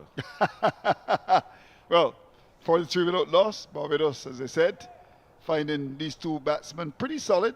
Evelyn 22 and Jeremiah's got 19. Yes, Evelyn is 22 from 50 balls, which is good for an opener. And Jeremiah is 19 from 46 balls. So they face relatively the same amount of balls, and the scores are almost similar, just 3 runs different. So it just goes to show the application they've shown to leave a lot of deliveries and score on the balls that are presented scoring opportunities to them. And another good point as well with these two batters is they're running between the wickets. I think that they're doing it quite well, and they're communicating to each other. There's a right hand in Evelyn and the left-handed Jeremiah. Obviously that right hand left hand combination will be some concern as well to Captain Craig Bradford and his bowlers, because they'll have to change the field placing around. So it's a good challenge for the Barbados seamers, good challenge for Captain Bradford. And these two young CCC batters are playing against a Barbados attack that are full of West Indian bowlers. And to get to 43 without loss, I believe it's a good effort. So Forde to continue that ploy of bowling in swingers to the right-handed Evelyn. And there's some concern. I'm sure as far as he's concerned, he's popped a couple on the onside. So he's got to be careful. 2 men short on the onside looking to take that catch. You can clearly see where his head is, Andrew. That delivery is over the off stump. The ball is on middle leg stump. normally, if he had this balance, he could have tickled that ball down the leg side for a single. But because he's so bent on covering his off stump, he's allowing that in swinger to get too far inside of him, and he's going to play around his spot. He has to be careful here, Evelyn. This is a challenge. This is a weakness that the Barbadian bowlers have picked up in his batting, and he, as the batter in the middle, he and his captain will have to try to work it out. Maybe allow the captain to face more of Matthew Forde, but Evelyn has a fight on his hand. There's a challenge here now. He's actually coming down the pitch. Well, of course, Forde is the pace of Philo Wallace now, so there's no fear, you know, Malcolm Marshall or Joe Garner or Colin Crofts. He's actually batting out of his crease. Yeah, but I came here a couple of weeks ago and I was watching the Barbados Pride team practice, and Matthew Forde was bowling in the nets to the left-handed batter who formerly opened for the former opener who played for West Indies. And I asked him if he don't bowl bouncers. He told me yes. So I asked him, when is he going to bowl one? You can't wait until the game. So it's going to be interesting to see how Matthew Forde responds to even advancing down the pitch. But he bowled it short, and he's just able to push it into the offside for one, where even contemplate the second. Not on. Yeah, that was short, and took a day and a half really to get to the batsman. And you know, I've said it really. Yes, Barbados have won 2 matches at home, but I'm just concerned about the lack of pace, the lack of aggression. All well and good to have your little medium pacer, but you still want someone that will, you know, instill a bit of fear. Now I don't know what's happening to McAllis. Is he? I don't know, Is he fit? I don't know, Andrew. There's a document I know that is in the BCA's office about fast bowling. I know the document is there, and I will plead to the board to look at it fast, Yep. because there's a need for fast bowling in Barbados cricket.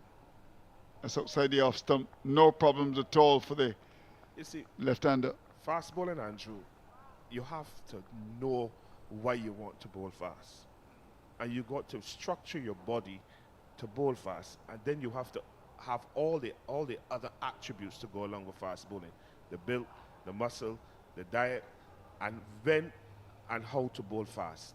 A lot of our bowlers just look to put the ball in areas without any effort. To be a fast bowler, you have to have effort in your deliveries. Oh, he gives his hand away. That's a naughty shot. Barbados striking.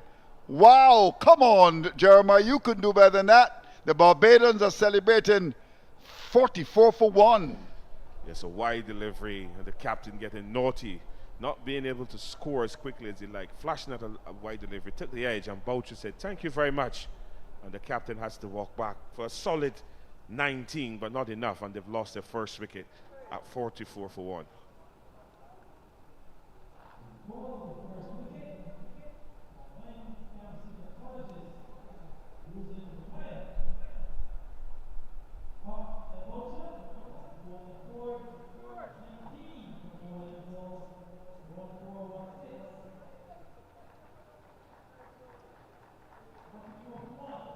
There's a ball short, and White didn't even have the balance, and he just threw his bat at it, and he gifted his wicket one. Would say, after doing the hard work for 1 hour, there's just enough in delivery from Matthew Forde, just throwing it wide.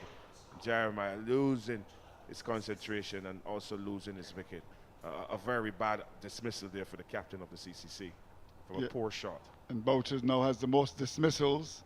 Harold Eastman, the statistician who is just behind me. He's had a good time, Boucher. He's making runs, taking catches.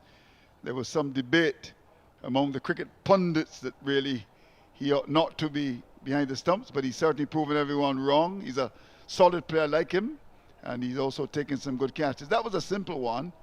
And gifting your wicket, I mean, that was a very ordinary shot by the captain.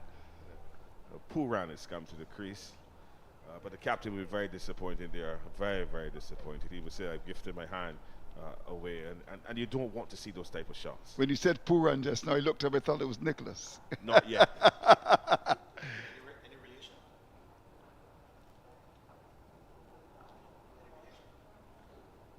I'm not certain if he's related to Nicholas, but you never know. A Pooran is a Pooran wherever you go.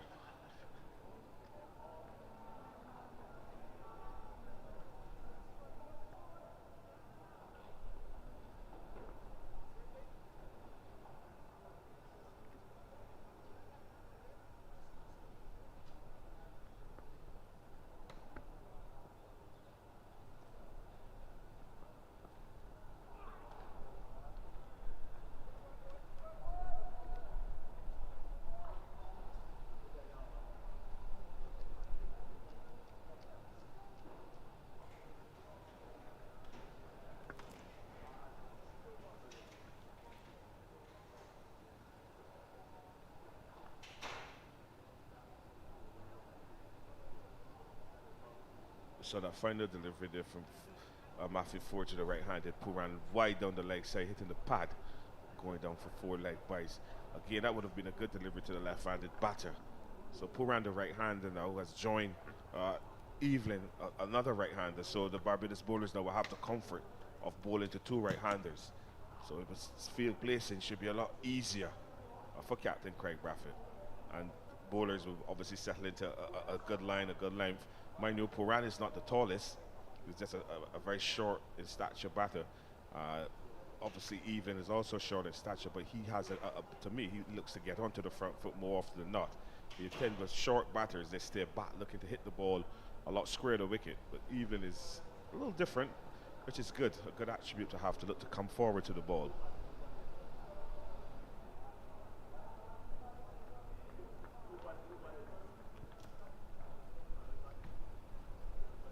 And Jason Holder continues from the southern end. That ball is just short of a length outside the off stump, and even shoulders arms allow it to go through to wicketkeeper Boucher.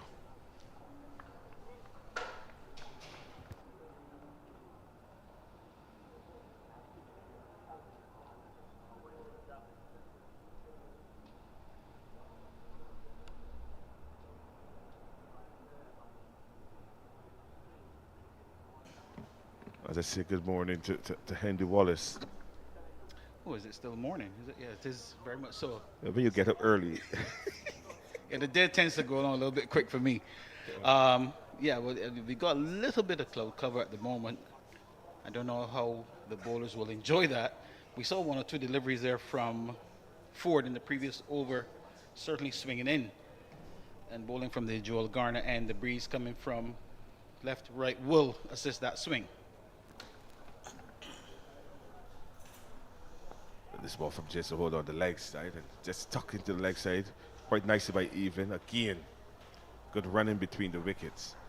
These are young men, so they should be fit, but the presence of mind to come back for the second run. Well, I think too they have a fair idea, obviously, of the position of the fielders, and with the 2 men in front square on the leg side, obviously working anything to the right of your picture there by the umpire. They know the invitation is there to pick up a couple of runs. So a bit of pressure here on the Barbados bowlers now. Certainly with the left hand, right hand combination, it does always test the bowler. And you would think this gentleman with all of the experience will be able to cope with that. Good length delivery from Holder. Evelyn in defense, and those 2 runs are brought up the CCC 50, so they're 50 without loss. Not going at breakneck speed. They've hit what, some 5 4s and a 6, going to just over 2 runs and over. But Evelyn has been solid, Hendy. He's some 25 runs out of 50 as an opener. You would say he's going well. Yeah, not an opener like you. No. It probably would have been the other way around, 57 off 25. But yeah, all the CCC really want is to ensure there's no real damage up until lunch. Good delivery from Holder. Evelyn shoulders, arms, and like to go through to Boucher. Yeah, so once they can preserve wickets, the run rate is not terribly important at this stage. And we said this pitch will, get even better. Should get a little bit faster tomorrow. But the stroke play at the moment doesn't seem in any way inhibited from what we've seen so far. So it's really just to get to that lunch interval and then reassess their position and hopefully pile on the runs thereafter. And Jason operating from the southern end with 3 slips and a gully, cover point, extra cover, mid-on, mid-wicket, and a long leg. A drive to the left of Braffett at mid-off, who's quite wide, but another dot ball. End of another solid over from Jason Holder. It's good to see him back, Andy, playing for Barbados at this level. Yeah, it's always I think it's always refreshing to see the international players return. I think it raises the profile of the domestic competition as well, the regional competition. And we always encourage the players to make themselves available. They've got busy schedules with all the franchise cricket and stuff, so it involves a fair bit of traveling. But, it's important to help Barbados cricket. And even at club level, Philo, when the guys come back, you say to them, just imagine what it's like for the spectators in the communities to see a Kemar Roach bowling to a Craig Brathwaite or a Jason Holder bowling to a Kyle Mears. That, exchanges like that just adds a little bit to the encounter. as Forde continues for another net to ball to Puran. Puran comes forward, not with a lot of conviction. And again, the ball scuttling down behind the stumps to the wicket keeper. And he passes it to Jason Holder. You can't miss him. That big figure. He has this white sleeve on his right arm. And Roston Chase stands there at first slip. So the first and second slip are the West Indian cricketers. We call them the big boys in our days. And yeah, seniority again. The slip cordon normally is reserved for the senior players. So the likes of Wickham and Drakes, who would have had those positions before. Another good delivery from Forde on, bang on the target, and this time Puran played a better defensive shot down to Roach at mid-off. And an interesting thing is that Roach don't feel like fine leg anymore. Fast bowlers seem to... Is that seniority as well, Andy? Well, in Roach's case, it's about his mentorship. So apparently at the mid-off and mid-on position, he is able to communicate with the young fast bowlers. Obviously helps a lot with the ball management, which is something that seems to be a thing of the past. We see this frustrating thing for me, where the bowlers pick the ball up and toss it to mid-off and mid-on, to shine the ball. Sport again, and Puran executes a lovely extra cover drive. Wide of the off-stump, allowing him to use his arms, and the ball hits the boundary rope. Now, very good shot there from Puran. Again, value for the shot. We've seen this outfield to be very quick indeed. And Puran, who has only just come to the crease, his fourth delivery. And see, this delivery is a little bit fuller. It wasn't exactly a long half volley, but it was full enough. And more or less heading through the line. The width was presented. And excellent shot there. So that will encourage him quite a bit. Yeah, I prefer to see Roach at mid-on rather than at mid-off. If Puran continues to play such lovely shots, I think we'll see that swap for it again. From the Joe Garnett, the ball to Puran this time drives up to the onside to the left of mid-on. Captain Braffett gives chase, and he should pull it back inside the boundary. Yes, he does. And the batters come through for 2 runs. Another good shot from Puran. On that occasion, not the full-blooded on drive, just a check drive, so to speak. And again, that is testimony to the length of the delivery. It wasn't quite the half volley length, but the pitch is so good at the moment, the batter can just hit slightly through the line. And he didn't get the timing perfectly, but he got the placement good enough to pick up those 2 runs. It's also a field change where Wickham has come down to his left. He's standing on the pitch on the onside. But Puran using his skill and just pushing the ball into the offside where there's no man squarely offside and picking up a very easy single. And the umpire signaling a no ball. So Forde has to do it all over again. Yeah, just those 2 fielders in the picture there at slip, and then on the leg side there's some 5 fielders on the leg side, so I suspect that is to really protect that inward movement to the right-handed batter. So you've got the 2 catchers there at a short mid-wicket and a short forward square, and then you have that conventional mid-on position, and then there are 2 fielders in the deep, one in front of square and one at long leg. For this time to Evelyn. And Evelyn, to me, has a problem with the in-swinger, Andy. He plays around his front pad. There isn't a lot of balance when he's playing the in-swinger. And I think it's more effective a delivery to him. If you look at Puran, Puran says a lot more side-on to the ball and presents more of a back face to the in-swinger. Very well spotted there, coach. I think what happens is the forward press is slightly towards the offside. So naturally, it's like someone pushing you in the back. The head then naturally goes over, and once the head is outside the line of the ball, then he can only play around the front pad. Forde again, good delivery, bang on target. Evelyn this time equal to the task, good defensive shot. Again, a bit of exuberance in the defensive shot to tell Matthew Forde, look, I am still here. But a good probing over from Matthew Forde. At the end of that over, combined campuses and colleges, they move up to 58 for 1. Evelyn is on 25. He's lost his captain, Jeremiah, for 19. And Puran, he's on 7, showing good skills so far. Obviously, Puran has showed the intent to score.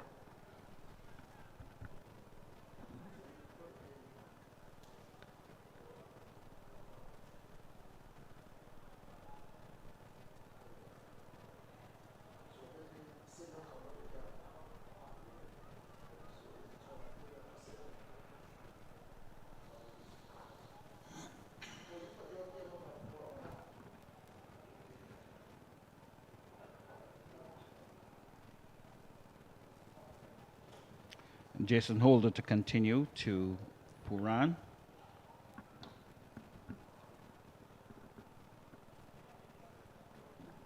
Typical Jason Holder line of length. Just all about the off stump.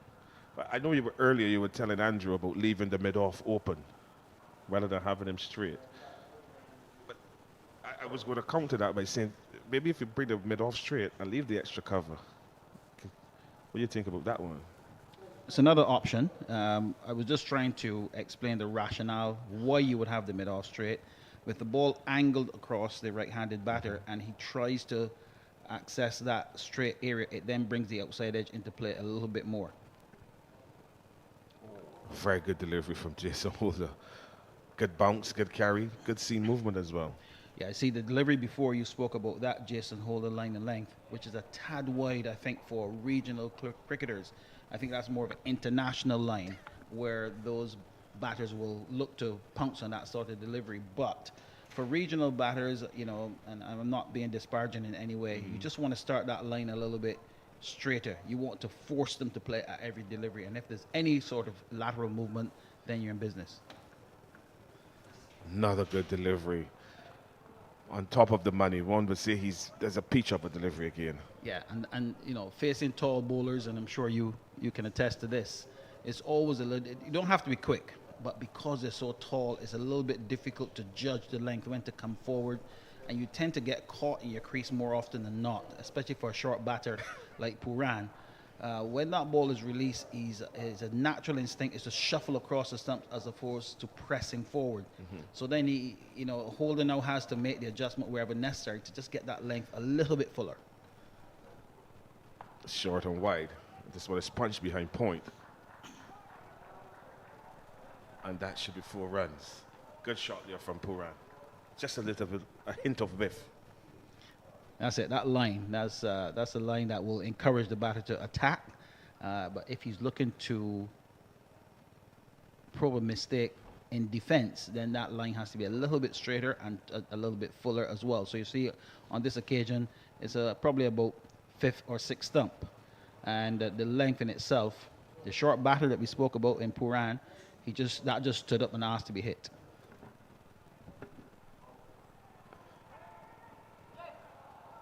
That's a brilliant catch there from Matthew Forde going to his left. Jason Holder just strain a bit on leg side.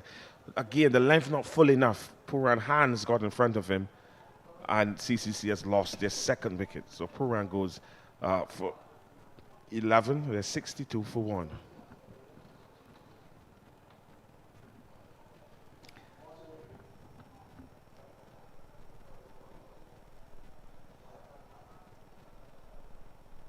This guy, Matthew Forde, is quite an athlete. And it was a bit of a muted celebration because Holder recognizes not his best delivery, but what a good tumbling catch there by Matthew Forde. And he's obviously making the signals to his team to say, I told you so, I'm the man. And as you said, there Puran just getting the hands ahead of him, which meant that he didn't have as much control in the shot to keep it down. And the ball just popping up there on the short mid-wicket area, and Matthew Forde coming around to his left and forward, got both hands onto it and took a very good catch. Yes, a good cricketer, Matthew Forde. He's enjoying his red ball cricket, which is good to see.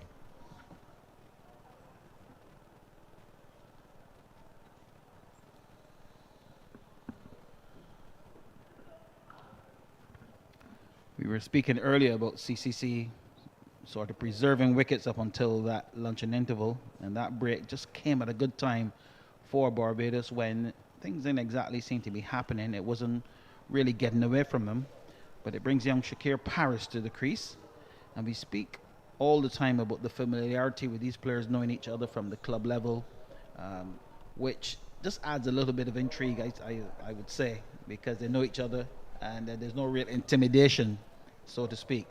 Shakir Paris has sort of lit up local cricket with his ability, so we'll see how he goes now, facing up against the big boys who call him Jason Holder.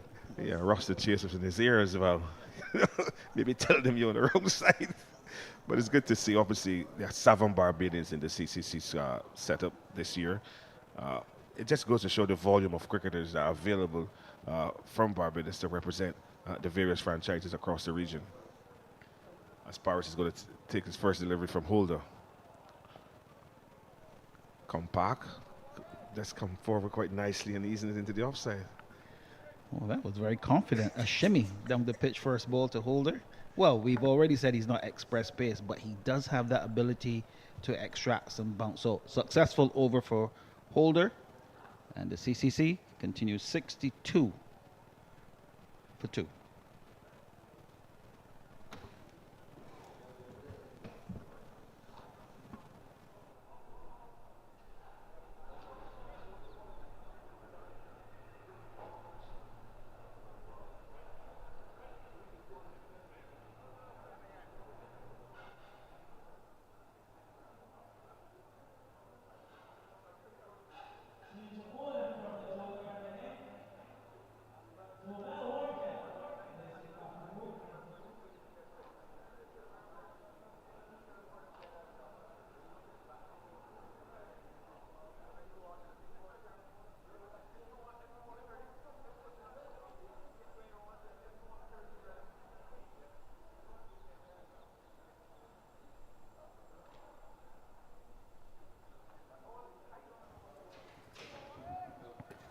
Will be Jamal Warrican coming into the attack. He's been the talisman for Barbados in the last 2 games. And he's continued from where he left off in Pakistan. Obviously, he's been friendly conditions, but he's come back to the Caribbean and done wonderfully well for Barbados. Yeah, the admiration for me was the speed at which he was bowling. He was a lot slower. Seemed to give the ball a little bit more flight, and I think that's certainly required at this level. Yeah, and I think coming out of Pakistan as well, he's gotten a better understanding of bowling, because in Pakistan he bowled at good speeds, he got the ball to turn, and coming back to the region, you will have to make slight adjustments if you want to be successful, because there's certainly different surfaces. Well, surfaces certainly would be part of the equation, but also the skills of the players you're going to be bowling against. It may just call for a slight adjustment to encourage mistakes from the batters. And one of the things that has always been identified about batters in the regions is the lack of patience. And we talk about people not being able to play spin. You know, they can read the deliveries, but patience seems to be the big key. And for me, you know, growing up watching cricket, the left arm spinner was the sort of person that preyed on your patience. Evelyn goes back and punches it to extra cover, no run. McCaskey's in the way. But I agree with you. Patience is the key to batting slow bowling. If you try to go too hard at it, you give them the opportunity to get you. And Warrican is one of those very, very skillful left arm spinners. He likes to see batters taking chances, and he relishes that challenge, and more often than not, he's successful. It's a tidy first over, not surprising. A maiden first up. And 62 for 2. I think one of the pleasures of watching Warrican is that his arm ball has become very effective as well.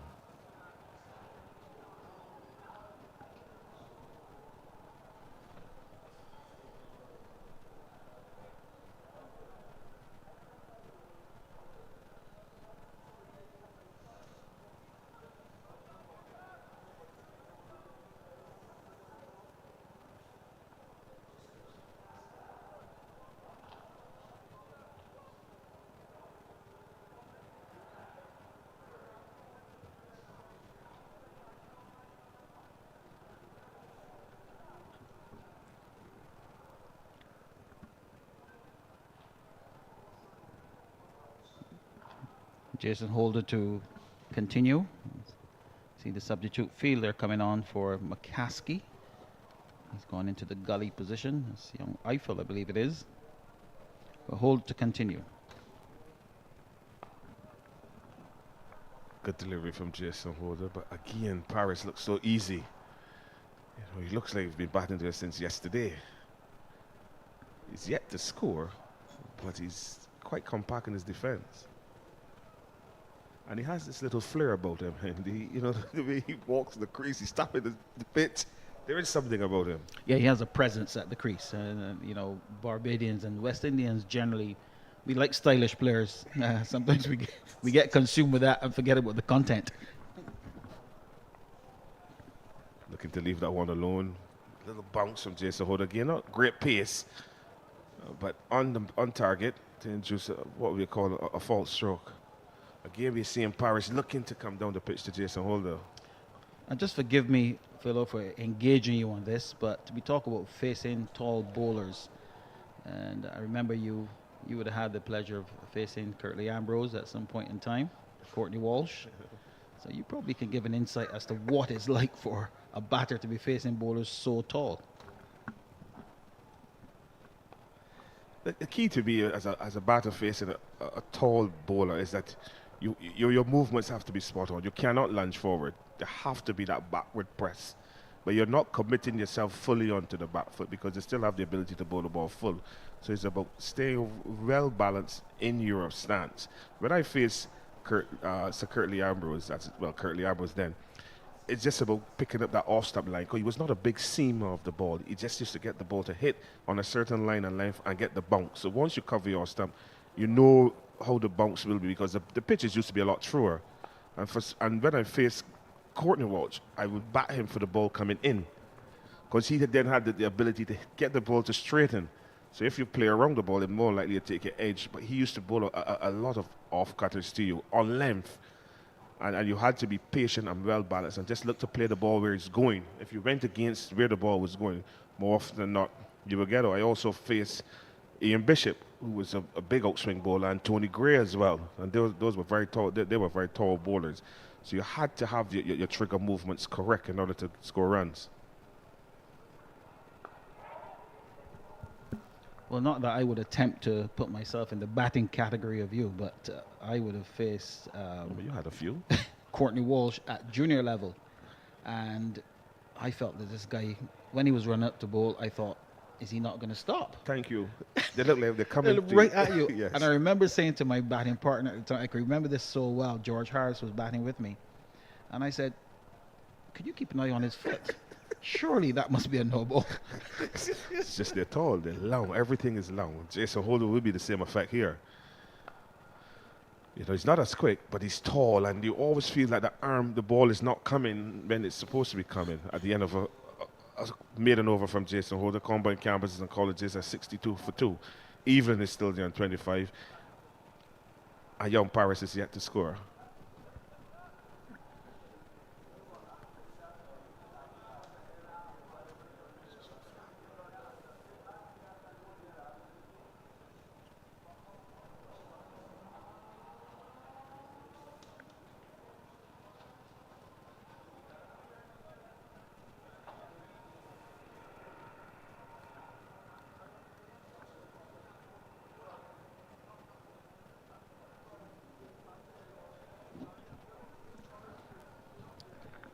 So changes in personnel again. McCaskey is back on the field. Just went to get some of his protective equipment. So no doubt he will be applying some pressure to Eveling in that silly point position. Andrew's favorite position for the spinner, silly Yes. point. He's always calling for it. It doesn't matter who's bowling. No, he wants a silly point. He has one now. So added pressure on Evelyn. And he's going to face it to Warwicken, the left arm spinner bowler from the Joe Garner end.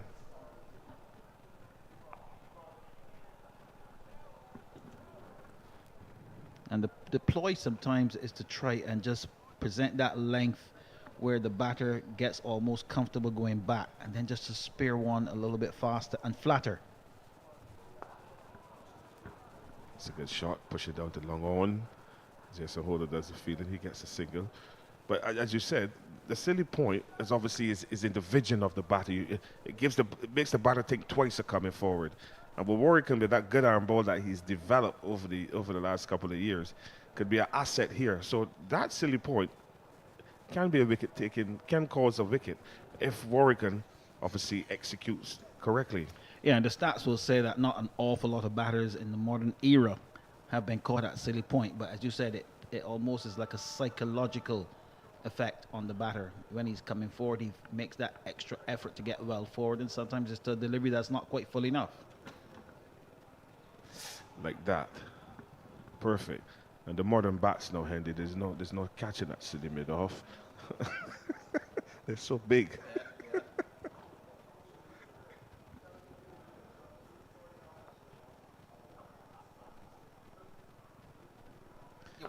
And Paris lashes onto that bad delivery and hits it straight over mid-wicket for 6.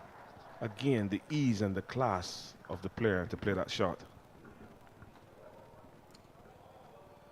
Well, what I will say is that he picked the length very quickly indeed. And we spoke about batters getting onto the back foot to play defensively, etc. But he certainly cashed in on that short delivery from Warwick Khan.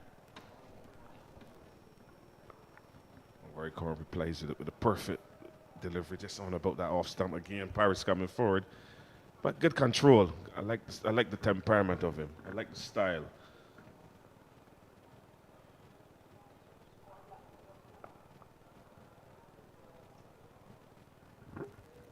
23 overs completed. Combined campuses and colleges 69 for 2.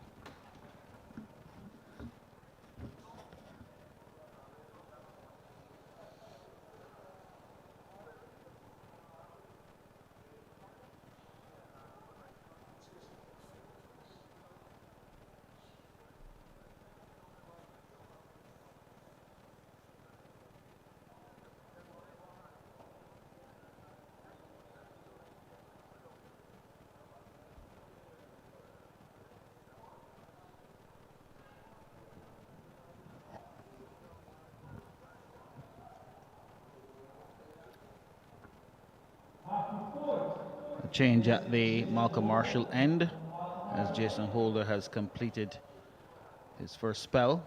It's going to be Matthew Forde coming back for his second spell. This time a switch of ends.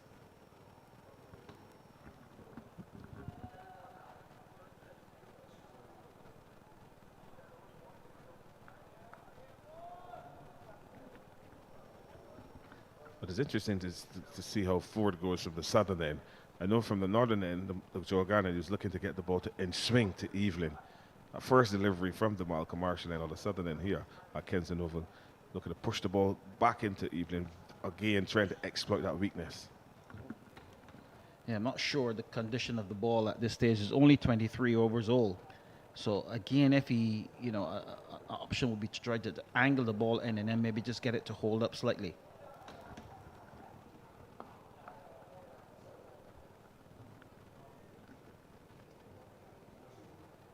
And the way in which Paris played that delivery, you can see that Paris carries more balance for those balls that are coming in. He's presenting a fuller back face onto the ball, which would negate, obviously, the dismissal of being LBW. We speak a lot about balance and stuff like that, forward press, backward press, but the real critical point, in my estimation, is the head position. And there you saw his head was right in line with the ball.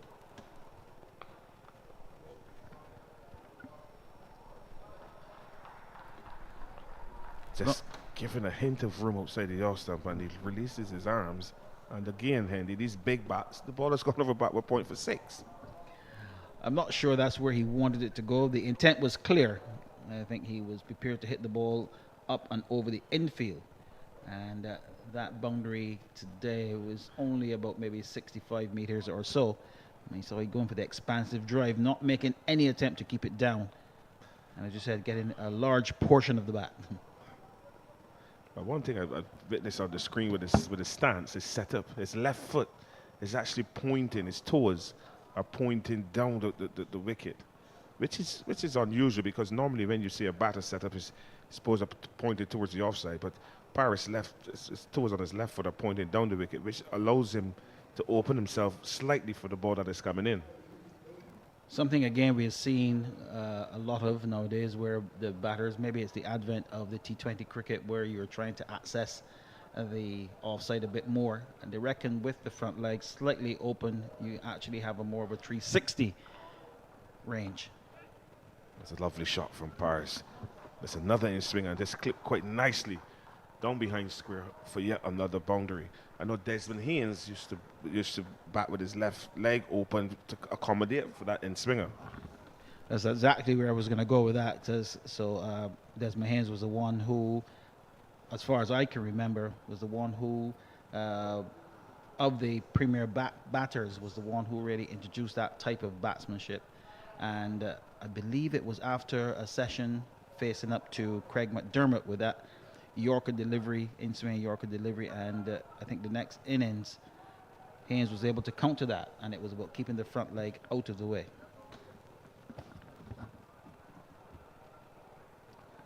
And there were no coaches then. 80 for 2, 24 overs completed.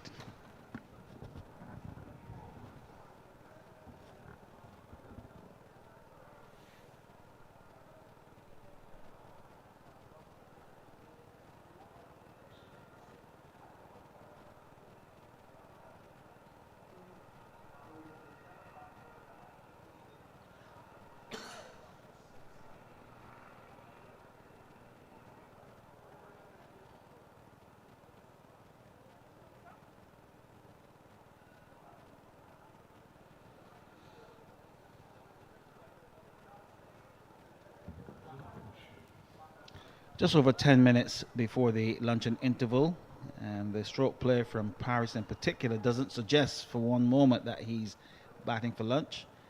He is see ball, hit ball. Warwick to continue. Nice use of the feet from Evelyn. Just another single down to long on.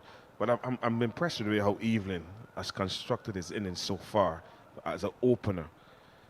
Obviously, there is a little problem with the in-swinger, but he's still there. And the temperament that he's shown is good to see for an opening batter. And the beauty about occupation is that at some point in time, that ball will stop swinging. So he wouldn't have to worry about that in swing. Correct is right.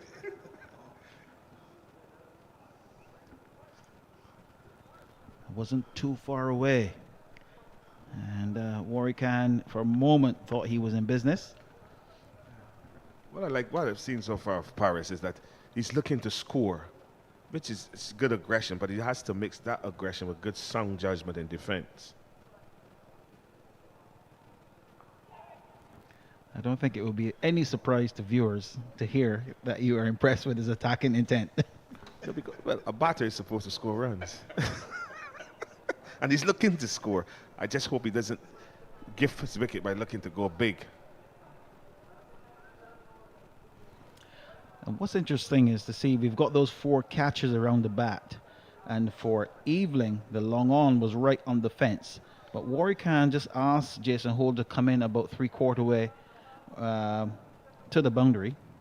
So he's offering that invitation to Paris. And in contract law, it's called an invitation to treat. It's only the contract is only sewn up when you pay your money. So there is an invitation for Paris. I hope he doesn't complete the contract by giving his wicket.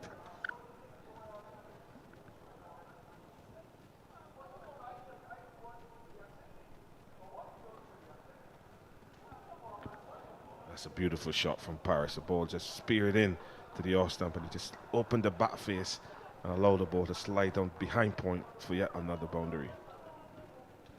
And at the end of that, Warwick's over.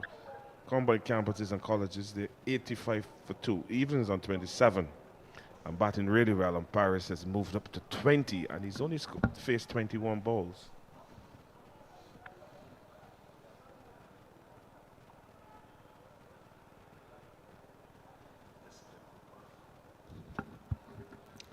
That one was a little bit faster. I think it was designed to come in with the arm. And very skillfully played by Paris, using the pace with a slightly open blade and just coming down hard on it, getting the angle just about right. So a nice little period here for the CCC. Rawson Chase will be asked to replace Matthew Forde at this time. So just another 8 minutes or so to the luncheon interval. Barbados will be looking maybe to squeeze in another 3 overs or so. I know Craig Brathwaite, captain, will be keeping his eye on the over rate as well.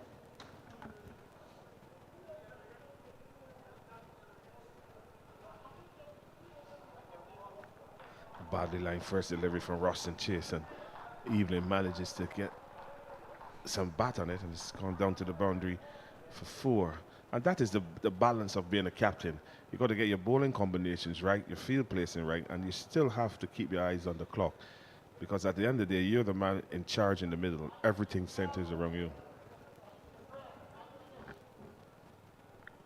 However, it's one of the reasons why captains are sometimes delighted to have back senior players like Chase and Holder and Roach, because they will take the responsibility of setting the field.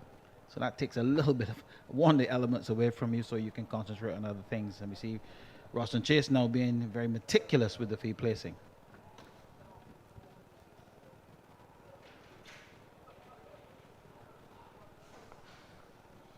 Even goes onto the back foot and defends. Jonathan Drakes is there.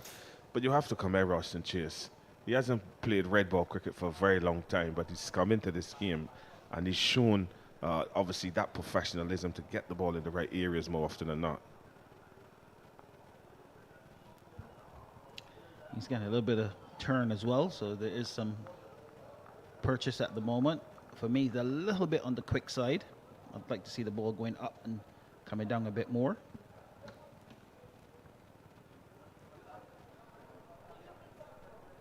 Still a little too quick. Body line again. Giving Roach some work. And he pulls it back inches from the boundary. Well done, Roach. Andrew will be quite happy to see Roach moving so quickly across his outfield. Come back for 2 runs. But good patches of play here for CCC. They're scoring and putting the Barbados bowlers under pressure.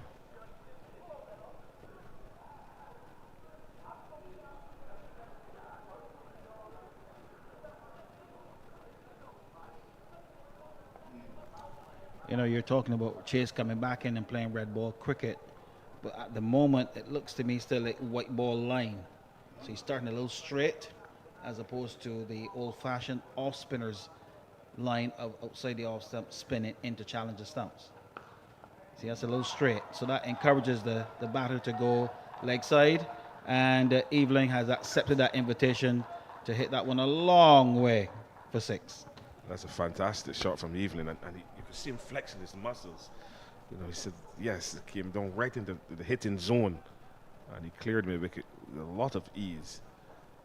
At the end of that over, CCC has moved up to 97 for 2, and this partnership already is 35 from 37 balls. So it's not been slow going. You see that delivery just about middle and leg stump spinning in, and the 2 fielders in the deep only about 3/4 way back. So the invitation is there, and Evelyn made excellent contact, and I think it's gone completely out of the ground. So they have to retrieve the ball. So an opportunity for Evelyn to admire his shot and the satisfaction with it. Just getting a bit of a wipe down as that one went over that area of the wide long on position. So that will sort of delay play a bit. It's just 4 minutes to the interval. So interesting to see those sort of shots being played at this time, Philo. No, I like it. I like the intent. I think that what Evelyn has said to Ross and Chase, that I have the intention of scoring when you loop the ball. And it was a good shot. The ball was between middle and leg stump, and he hit the ball over mid-wicket for 6. I like to see batters batting spin rather than playing it. And batting spin to me is pushing the ball away from you. And obviously the ball has gone out of the ground and they're having a replacement ball. And he hit that against the wind, which means he made very good contact. Yeah, well, you're speaking now. You're speaking now like an old cricketer at Kensington, because in the past, before this ground was redeveloped, you don't see very many balls getting hit for 6 up there. No. Since it's been redeveloped, 6s fly all over Kensington Oval. I believe it's a little bit more open at the moment, but certainly back in the 80s and 90s, you never saw 6s being struck up in that direction. No, not where the schoolboy stand used to be. Nowhere. But that is the modern day game for you. The batters are and quite, the bats as well, as you said. You know. Yeah, there are no faces on the bats nowadays. They're all edges.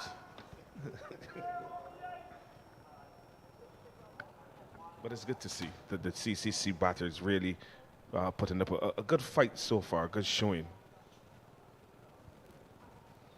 So replacement ball in hand for Warwican.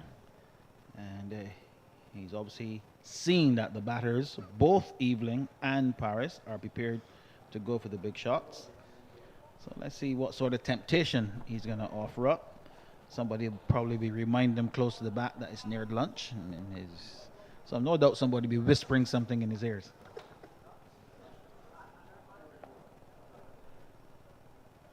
Working a bang on the money to Paris. Oh, this coming nicely forward and pushing into the onside.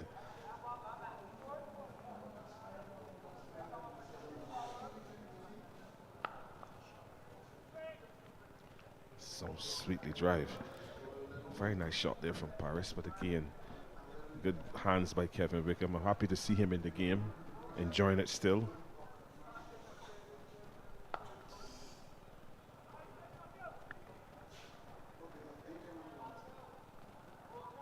Another good drive from Paris. Forde this time is in the way.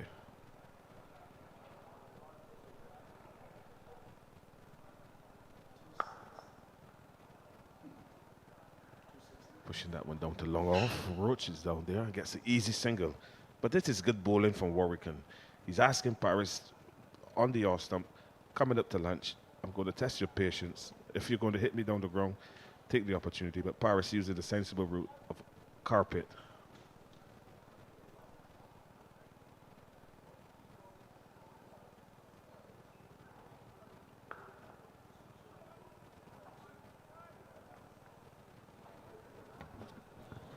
Roach is coming a little bit closer as they come to the end of the over. Both he and Holder, who was at deep mid-on, is now coming a little bit closer.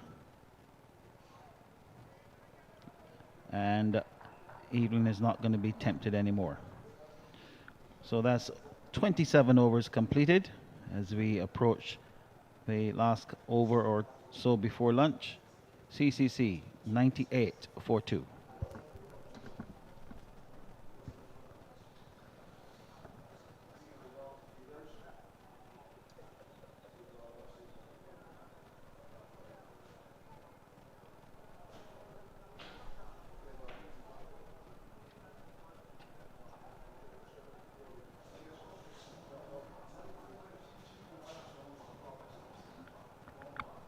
As chase will continue from the Marco Marshall end to bowl to Paris.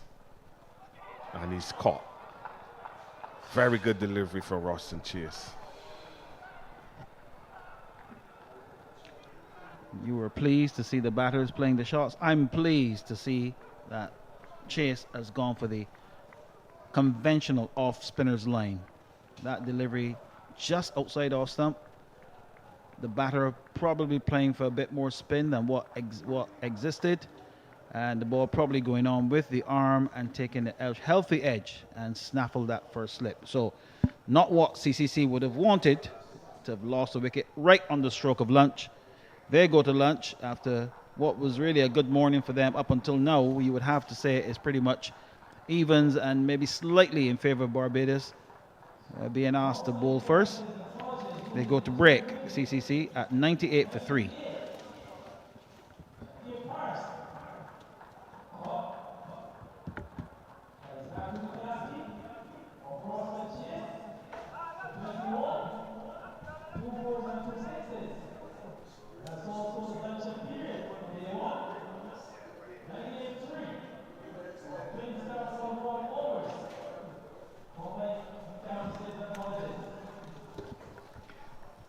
So, despite taking a little bit of time to get the first wicket, I would think that Barbados would be quite happy picking up 3 wickets in the first session. 98 for 3. Philo Wallace, former West Indies opening batsman, with me. Your assessment of the first period of cricket, the first session on the first day.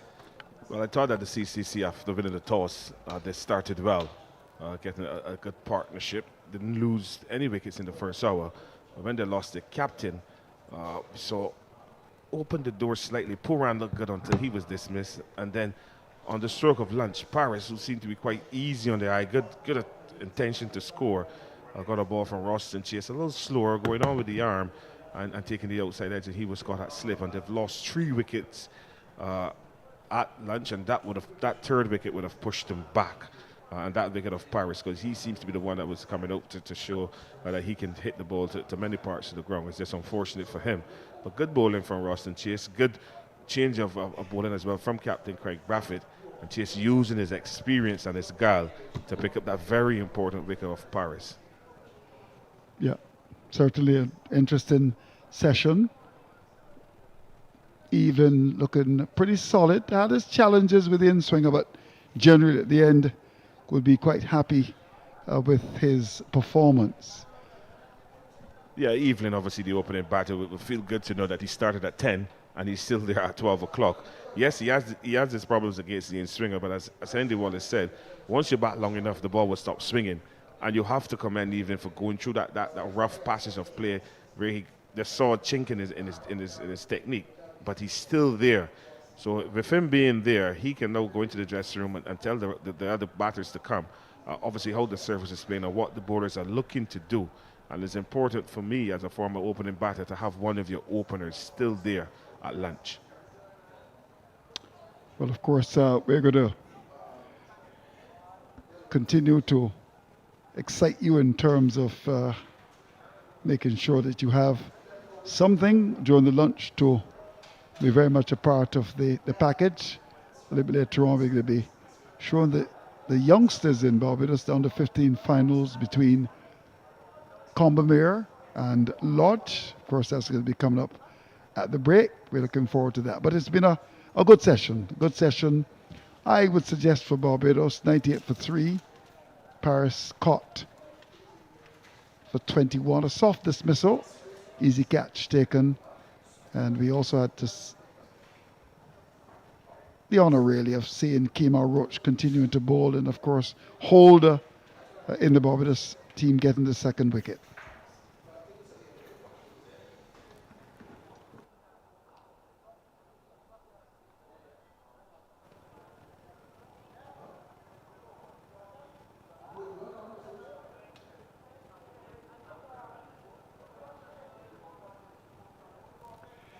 So the CCC won the toss, elected to bat. Firm drive down the ground by Evelyn and pulled away by the captain. That's gone for 6. Poor delivery by Roach. Oh, what a way to give your hand away wide. That's a very soft dismissal. And that's too straight. Keeper can't take it. Oh, what a spin cover drive by this young Poran. Holder came into the attack and was spanked away. And then, soft dismissal. Poran gone. Too short. Pulled away.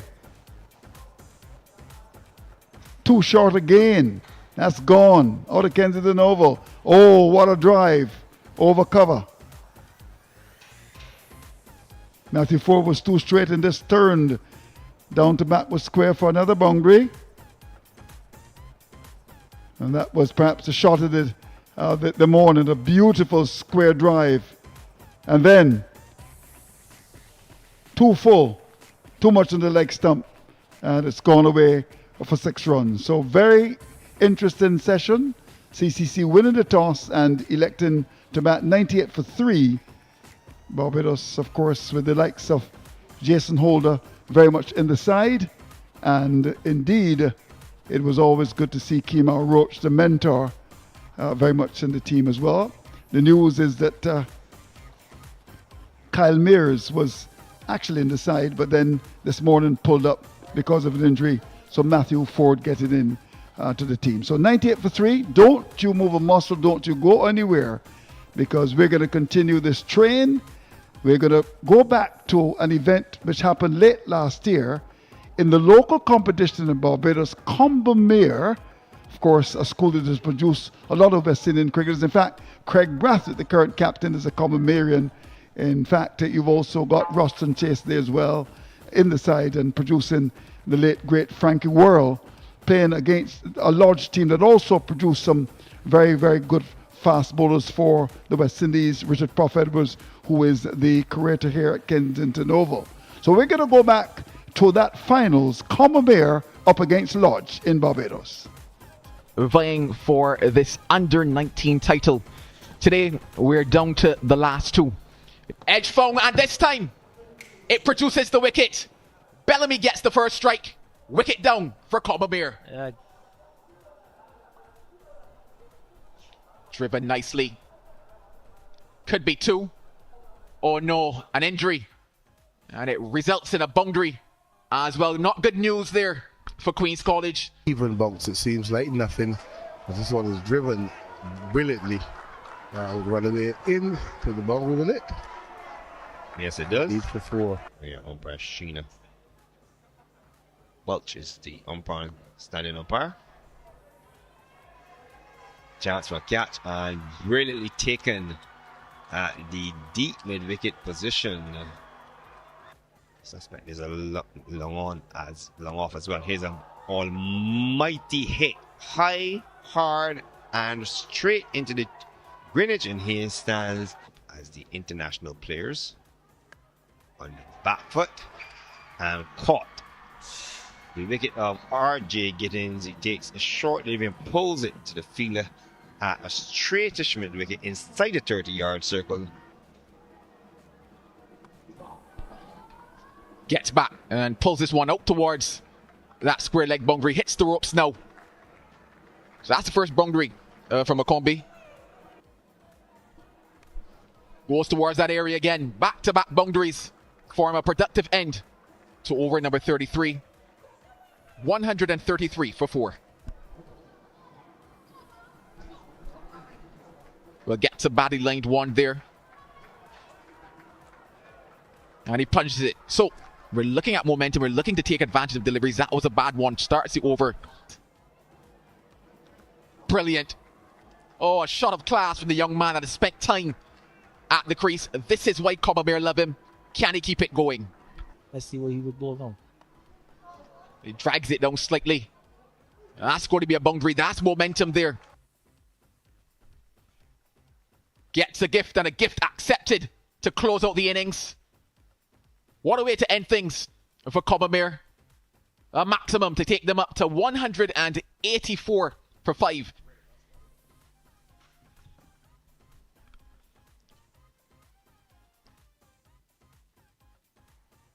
Well, the catch is put down, but it doesn't matter, given that it was a free hit there.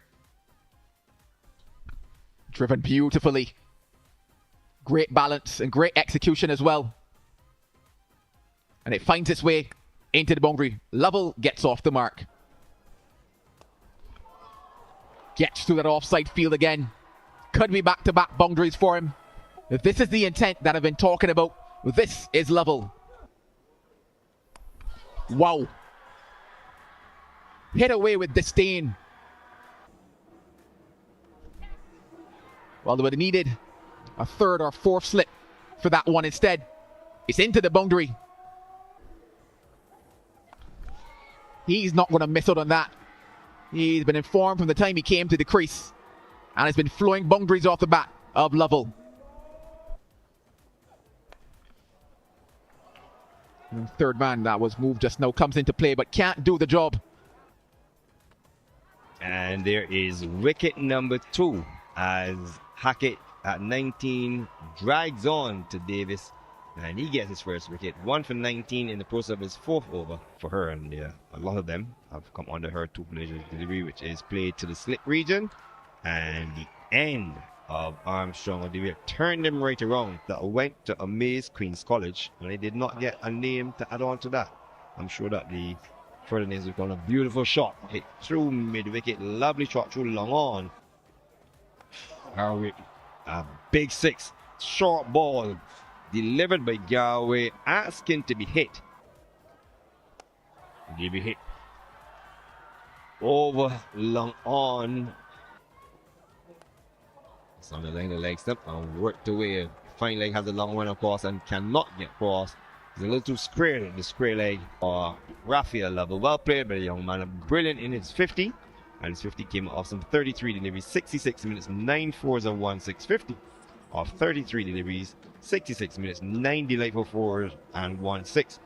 The 54 Raphael Lovell as Queen's College amazingly moved up to 92 for 3. Beautiful shot over mid-on, which is up, mid-off, sorry. And excellent shot by 11.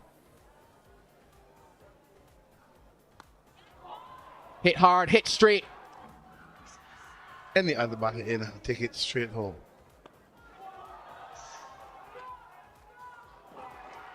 Long on.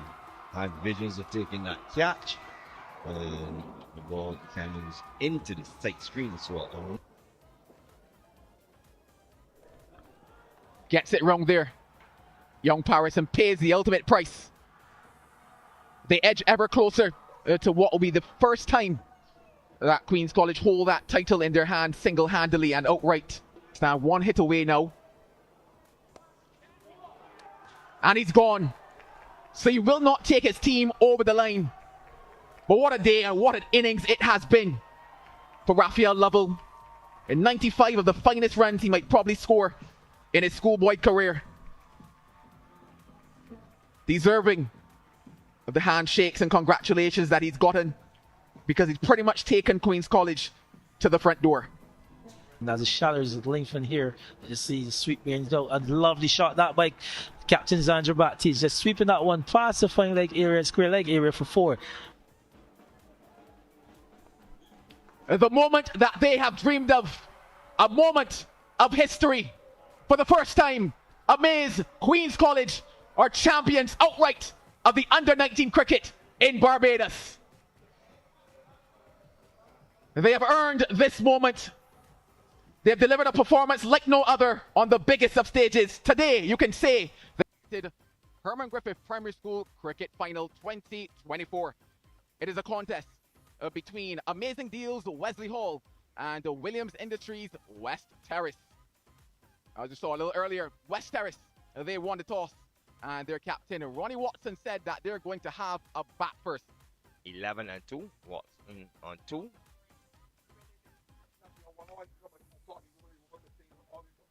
Another misfield means that they can come back for 2 and maybe get a boundary as well. Oh, this too could be another boundary. Brilliant use in terms of opening the face of the bat on that one from Forde. 47 without loss. Yeah, all out there just to do their best, just to make themselves, their parents, and everybody at school proud. Oh, brilliant on the boundary. That's the type of commitment we love to see. Lashed away. A full toss. A no ball for height as well. So add 5 runs to the total. In the school of setup. There's someone teaching him the right things from early. Another misfield. Produces another boundary for West Terrace. Another boundary for the captain, Watson. Right, also the leader runs 4, 26 for 6. Whipped over mid-wicket. Whipped into the boundary.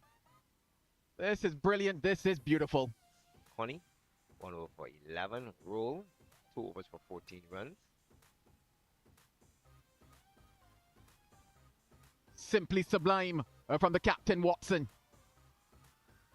Beautiful shot, beautiful shot. Ill-directed the leg break, pitching. That's all. So they are batting, they are getting some runs, and they're looking pretty good. More runs again. That'll head out towards the boundary and we'll get there. Played square in the offside. In the air for a bit.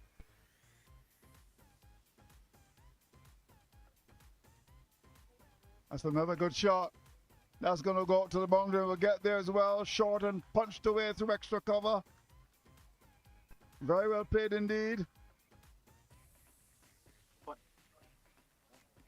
That's going to be called a wide, I would imagine. Written on the umpire. It goes away as well. That's gone. A bit like Wayne Daniel. That's going to split the field and we'll go for 4.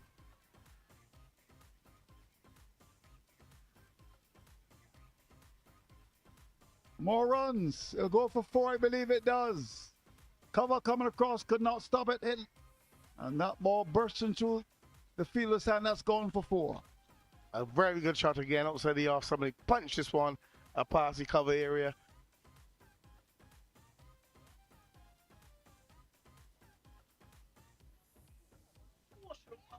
Oh, it went through the keeper and also the field that fine leg, and will get bigger and better next year, I would imagine.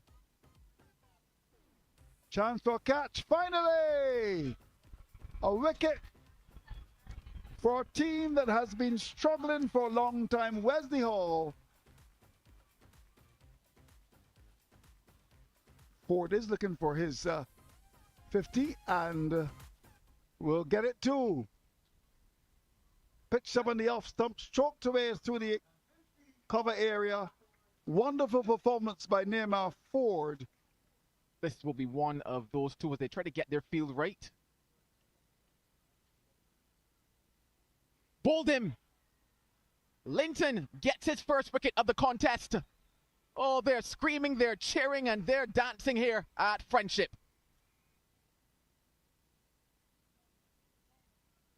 He gets another one. Linton picks him up, LBW. That's 2 for him now in what has been a brilliant spell. Bailey's primary, Welch's primary, and St. Cyprian's. Final delivery. Slapped into the air, will fall safely. And a missed field, so do they get 2 to close out the innings? Yes, indeed. So winning the toss, opting to bat first, West Terrace. They've posted what is a very dominant total, 214 for 3. Neymar Forde.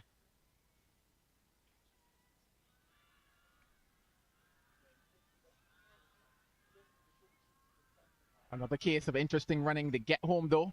Signaled leg buys. They were thinking maybe could have gotten their first wicket, but heading down on the angle. Clipped into the leg side. And they get 2. Yeah, but just to go back to Corbin. Oh, wow. Is that close? Is that out? Yes, it is. Well, indeed, it's come via the run-out route. West Terrace have got a big wicket here. Oh yes, he definitely has all the traits, all the trademark. I like his consistency of attacking the stumps. Talking about attacking the stumps, he gets his first of the contest. They're off to the races. Another big one for West Terrace.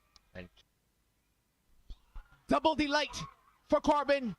He's disturbed the woodwork again. They're on a track at the moment. They're running all around here. And running rings around Wesley Hall. in the ground. Catch taken with ball number 1. He's brought down another. Ryan Martindale, the new bowler. So they'll be pitched up. Wrapped on the pad. He's gone. The destruction continues. And it's wicket number 2 for Martindale. As he's bowling, as Andrew Mason rejoined us, Hines is comprehensively beaten and bowled by Martindale. Chance for a run out. He's gone. Yes, no situation.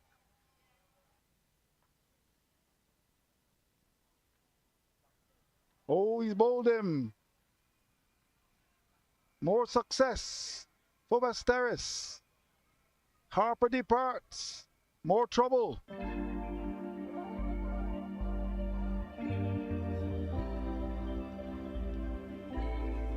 Not this trio. No.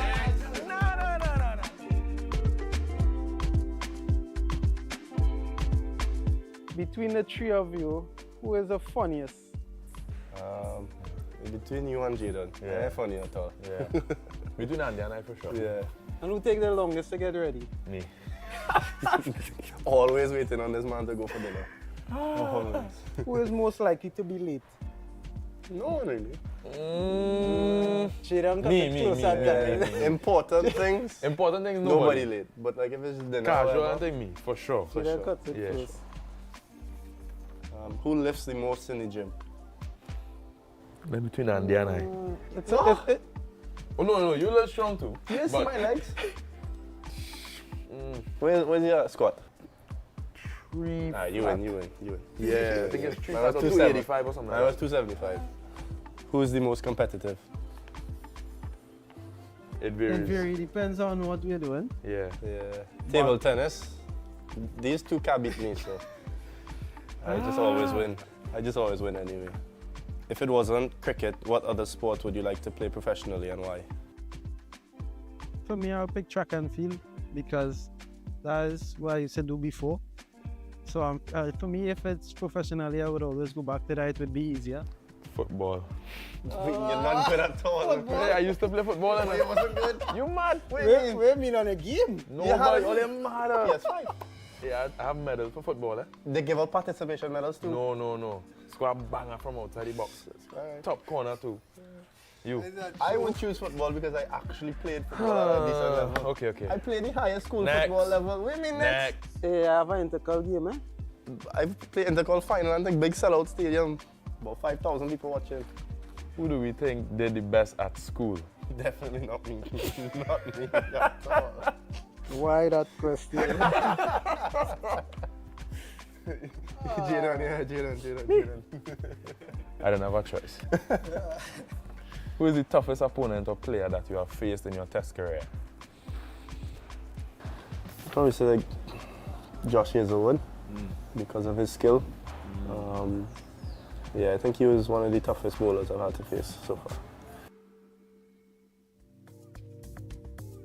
Can I say it's just about enjoying the battle this far for me. Only one man I could call. Drew. What Ben Duckett? Nah. He only do it for one game. Drew do it for 6 games, you know. From the Caribbean to England. It have to be Drew. He gives you nightmares? Nah, he not give me nightmares. It's just... He's make you think a little bit. Yeah. He's make it hard work. Yeah. Who is the teacher's pet? The whole team. All right. Nobody. Nah, if we go in batting coach, the teacher's pet for the batting coach is Kevin Hodge. Oh, yeah. Full stop. Conversation done. Nobody else. It ain't nobody else. Conversation done. Kevin Hodge. For batting coach. Full stop. This next one, real interesting.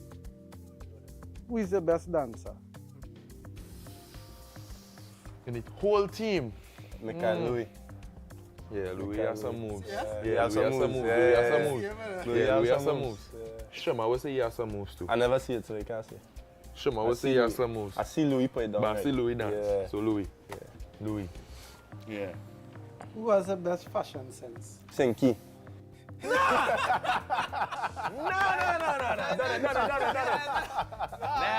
Scott. Nah, you're doing that for spite. Casey has the best one. Casey fresh when Casey always fresh, yeah. Alright, this one I can probably say Sinky. Who is the loudest? We don't need that. Sinky. That's the man. Kevin Sinclair. Kevin Sinclair. Come on, man. I'm gonna tell you out, man. This is an easy one. Who has the worst taste in music? Don't say me, eh? If you only say me. So who else gonna call again? I don't know, it's not me. You are the worst taste. You listen to country music, bro. What's wrong with country music? Everything wrong with country music. I listen to soca, I listen to dancehall, I listen to country, I listen to Afrobeats, reggae, you name it, I listen to everything. When? All the time. Who would you call in an emergency? Anyone out of the two? Yeah, anybody there. Anyone out of these two? Yeah, Anybody there. definitely. Yeah. Anyone. And who deals the best with pressure? I think one name that stands is just Craig. Craig for sure. Yeah, Craig does be Yeah. real calm. You No can matter never the tell if he's situation, taking yeah. on anything or not. Yeah. Can't tell what he's thinking. He's just... So yeah, Craig. Easily Craig. What has been the most memorable moment in your test career so far? You go first.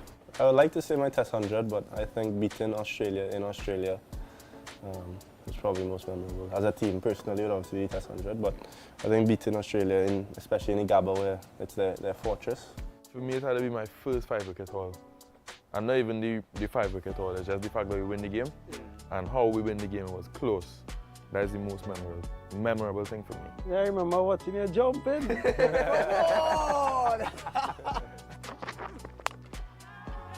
To become the youngest West Indian fast bowler to get 5 wickets, and he does so. For me, it's my first test wicket. It came off my second ball of my first over. So that is something I cherish Yeah. as well. And we have a picture with that one. Yeah.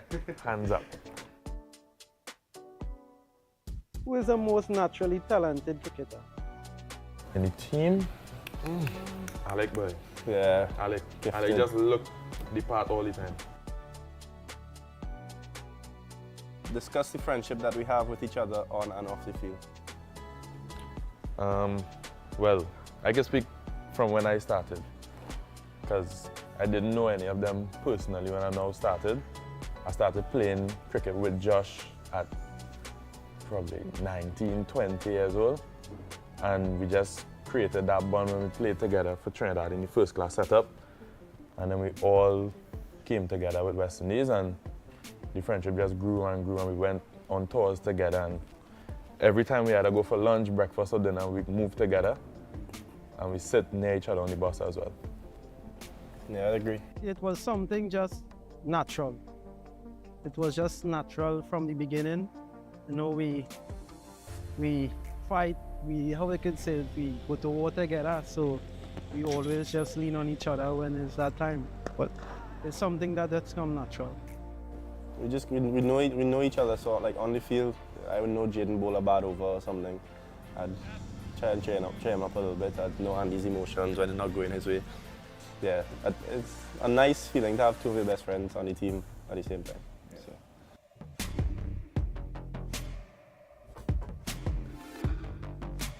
Off the field, he can't beat me in FIFA though. What? Next question. That's not right. Next question. We have to do a video of us playing FIFA and see how much. The other night we played, I scored 20 goals. I scored 19 with Haaland. Next question. What is your favorite thing about playing for West Indies? I get goosebumps, yes? Everything. For me, is everything. The first thing was I wanted to play cricket. I wanted to play for West Indies. And then obviously playing, you get to experience Test cricket. You get to experience singing the national anthem. And doing it home. Doing it in the Queen's Park over was something big. So I guess singing the national anthem anywhere in the world is a big thing. Yeah, I think for me it's about representing the region. Not everybody gets to do it. There's a lot of people who aspire to do it, but not everyone gets to do it. So I think for me is that weight on your shoulders. It's obviously a big weight, but it's something that you cherish forever. And to get that test cap, nobody could ever take that away from you.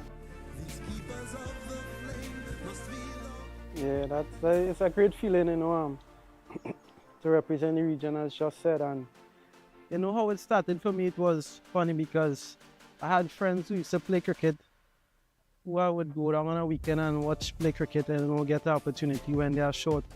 And I know those are the ones who actually wanted to play for West Indies at the time, because I used to do track and field. So it's not only for me now, but it's for them as well. So I'm actually living their dream for them as well. What moment has made you the proudest of each other? I think we were all there when we beat England, right? Yeah. We were all there when we beat England in Grenada. Jaden and I played, Andy didn't debut as yet, but yeah, I think just all of us being on the team and then being there to do something historic like that was a special moment for sure. Goes down the ground. He thinks he's got there. He certainly has. What an innings from Josh De Silva. The ecstasy written all over his face, and boy, he's deserved that. The way we celebrate and enjoy each other's success, that's something I cherish. That's something I definitely enjoy. For me, when Andy made his debut, I was very happy for him. And then obviously getting the first Test wicket. I know how much that would mean to anybody. So far more getting your first Test wicket on debut in your first over is obviously a big thing. So I was very proud of him in that moment. And for me, with Josh, it's scoring the first Test 100. And not because I was 150 before that, and he was looking like he could push on at some stage, and he did it in that last game, in the most vital game of the series. And he got to that triple figure mark, and we won the series in the end. So I was very proud of both of them in those different moments. What are we expecting from this test against Bangladesh? Win. I would say definitely a series win. Definitely a series win. Yeah. Not much, not too complicated, just to win. Just to win the series. Yeah, do the basics well and make Craig and coach proud. Yeah, that's all.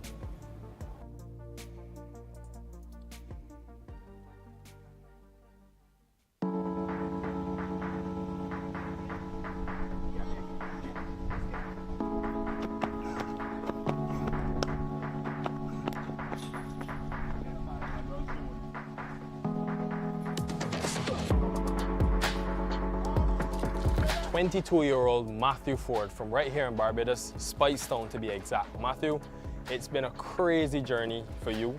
I remember actually being here a year ago when you made your one international debut against the same England team. That journey, all that's happened to this point, one word to describe it, what would you say? Amazing.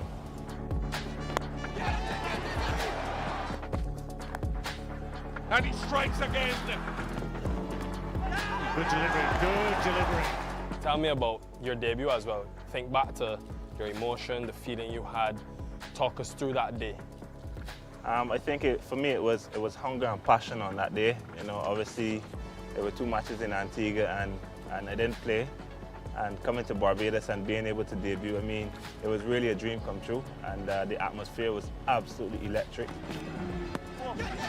In the air, a second wicket for Matthew Forde. He is loving this beginnings here in international cricket.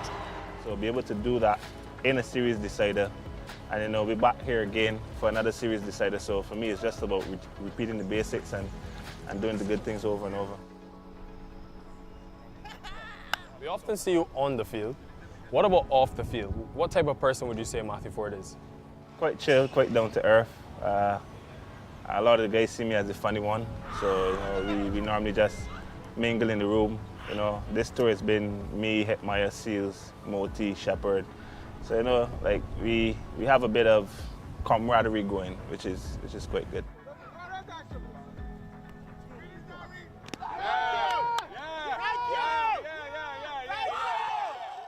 How did you find that balance at school, and when did you know sort of that cricket would be something you put all your eggs in that basket? I think I made the World Cup team at, I was like 17, and it was from then I was like, nah, Mom, I'm sorry, but I want to be a cricketer and I'm giving it my all to be a cricketer. You know, for me, it was always cricket. I've always dreamt about it. I've always aspired to play cricket in the backyard. Miss Susan Bell, as you would know, she's my neighbor, and she was always telling me from young days she knew I was going to be a cricketer because I had the ball string up, and at 12 and 1 o'clock in the night, she can't sleep because I'm just on the ball string. So. Speaking about, you know, your school days, we kind of played at the same time. I was obviously not as good as Matthew, but I do remember that Jacob Bethel was also playing in and around that same time as well, and you got him out in the first ODI. Oh dear, this will be soft as. He'll be disappointed with that Jacob Bethel, but more celebration for the men in maroon. What do you remember about him at school? Bethel was a menace on the field. I always hated bowling to Bethel. You know, he would be there all day, like without even worrying. So, you know, to get him out in that first game, and for me, like he's evolved into such a great player. You know, kudos to him. I saw him on the beach when we were in Antigua, and I was like, just got in the gym. Yeah, but he looks really good, and his game has improved tremendously. So, and I'm really happy for him. Talk about your dad, his influence. I know he's always watching. He'll be here for sure. What influence has he had on Matthew Forde, the person and the player? My dad's very easygoing, complete opposite to me. I always look up to him. He aspires me to do better every day. You know, I call him my hero. And for me, every time I step on the field, you know, I just want to make him proud because I know if he has work that day, you know, he doesn't go to work. He'd be home watching that game, or whether it be if I'm playing in the Caribbean, he'd fly around the Caribbean to watch me play. So, you know, he always allowed me to do what I wanted. Mom wanted me to do school. She wanted me to be a doctor. I'm sorry, Mom, but, you know, my dad, he just allowed me to do, you know, aspire my dreams. You've played such an important role in that St. Lucia Kings team to the point where you guys have won the tournament this year, and there's a few of you in this West Indies team currently. What was the emotion you felt to lift that trophy? It was unreal. I remember seeing the score we had to chase 139 and it was like 138 and like my eyes just blurred out because I couldn't believe that we'd done it. So, I know the boys are elated and, we'd love to do it again next year. Tell me about this pace attack. Alzari, who you've bowled with for a number of years in St. Lucia. Jaden, who you played the U19 World Cup with. How's that? Yep, got him. Shamar, who's also under 25 and younger like you guys. It seems like there's a new life in this one international team because of the age of you guys. What can we expect? Nothing but greatness is all I could say. It's a work in progress. We're not the finished product as yet, but every day, like for instance, we had training today and before training we meet as a group, and Alzari is the leader of the group. And he was like, okay, today, whatever we do, when we finish, we're going to finish off with some Yorkers. And everyone's fine with that. Everyone is ready and willing to work. And we accept one another's opinion. That's the most important thing.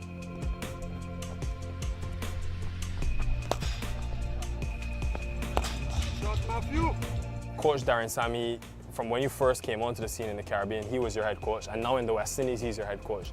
Describe the role he's played in Matthew Forde, the international bowler.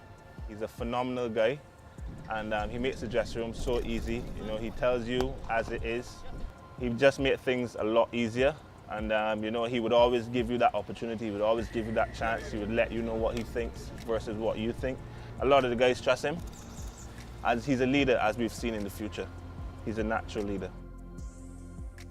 I've never asked you this, but show us these tattoos and what is the significance of those? Because I've been your friend for a long time, but I never remember seeing these tattoos until recently. So can you tell us about these? This is a dove, and these are 3 crosses, Father, Son, Holy Spirit. So for me, I'm a big guy on prayer as well, and the dove is... Well, we certainly had to interrupt a very interesting interview there, but the players are back on the field now. The Barbados Pride, pretty slow to get a wicket at the start, but finished strongly. CCC 98 for 3. And we say good afternoon to wherever you are across the world. 2 batsmen coming out to continue the fight. Evelyn has really been one that has been there from the start. Solid right-handed player coming out to see what he can do. So the battle lines have been drawn. I've been joined by the former England batsman, Roland Butcher. Hello, Roland. Had a good lunch? Yes, Andrew. Very good afternoon to you. And CCC were going along nicely, having really defied the Barbados attack until just before the luncheon interval when they lost that 3rd wicket, just evened the contest up in that first session. So Kieran Powell comes out to do battle. Lots of experience. Former West Indies opening batsman, but I shouldn't say former because, of course, these guys are still looking to get back into the West Indies side. So the first ball after lunch to be bowled by Roston Chase.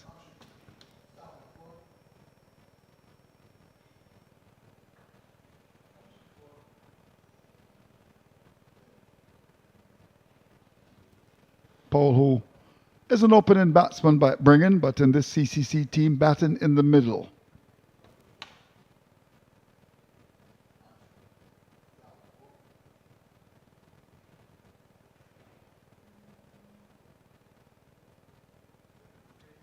Yes, Andrew, a very experienced player coming in 3 wickets down. I think just the sort of player really that CCC needs. He's had a lot of experience at the top of the innings.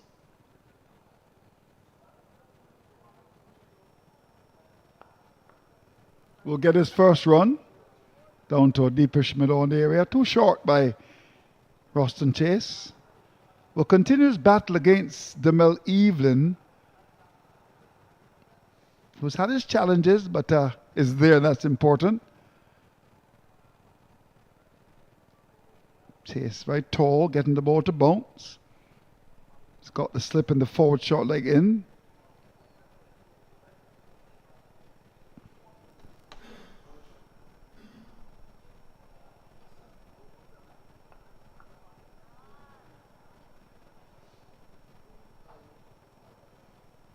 Even who plays for UWI in the local competition. Of course, you would have been there at UWI as Director of Sports for about 45 years, I'm told.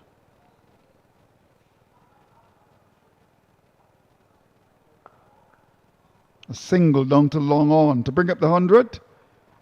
So allowing the batsman to get that single. Some captains will have it tight with a mid-on, encouraging the batsman to go over the top. So it's 100 for 3.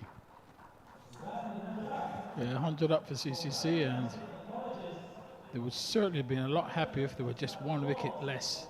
If they lost 1 wicket less, 100 for 2 would have been an excellent start, having won the toss.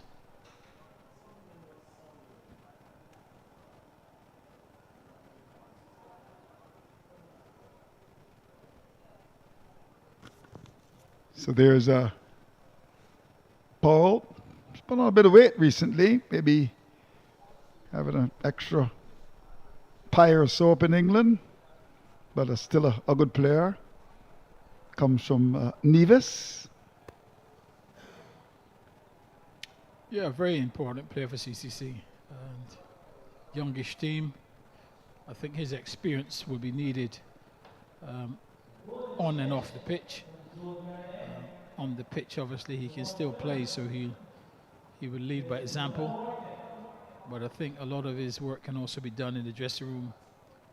Just really trying to let these young boys know what playing first-class cricket's all about.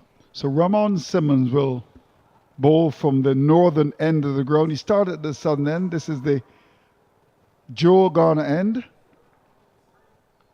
Days of seeing the big bird in flight from this end. Sun beginning to peep out. Here's Simmons to bowl to Evelyn.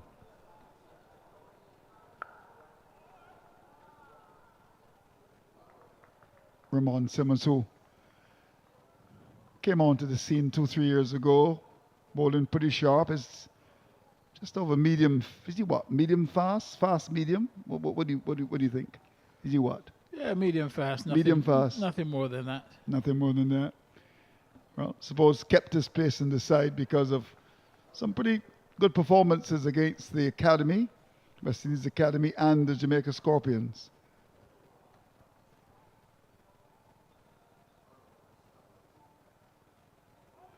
That wasn't far from the off stump. It turned out to be a very good leave, just shaping back.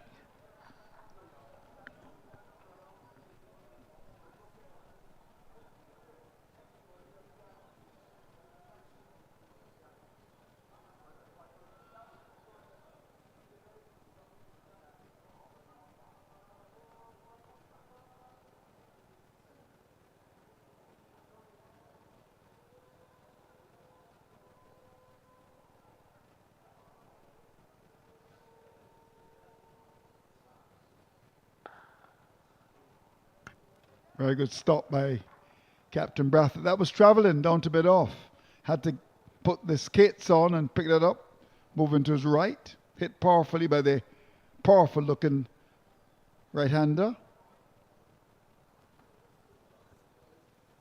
Yeah, Simmons. He's also put on a bit of weight as well. Suppose you may say he's muscular.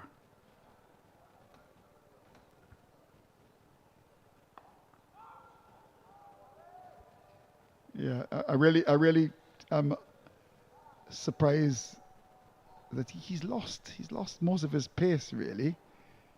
Strikes you now like just a medium fast, just maintain good length and line. But 2 years ago, when we first saw him, he was sharp. He was really hitting the bat hard, as they would say. Had an injury or two. I think if he gets fit and gets his pace back, he could be a handful. Wow, that didn't carry to the keeper. Beautiful outswinger. Yeah, kept a bit low, perhaps. Should have been on the front foot. Yeah, but I mean, he's lost his pace, but I think his control has been pretty good. The left arm angling the ball across the right-hander, as we saw there. Very well bowled indeed.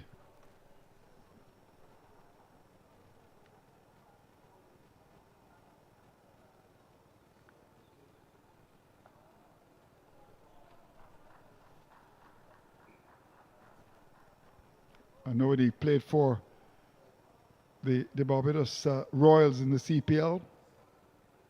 Ian Bishop was certainly bigging him up, if one cares to describe that, in West Indian parlance as a find.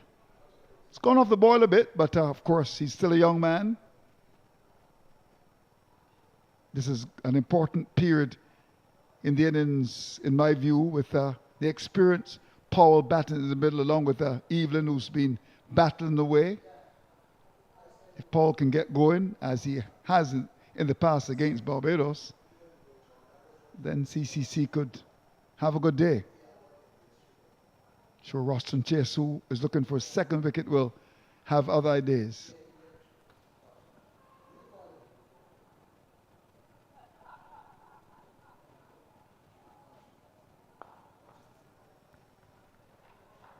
Nowadays, too, of course, the modern captains tend to bowl with a long on. Now, just after lunch, I mean, I'm not sure that I would want a long on. I'd prefer maybe to have the mid on and challenge him to go over the top. But I just think that perhaps this is why so many runs are scored. Generally, captains are defensive and field placing.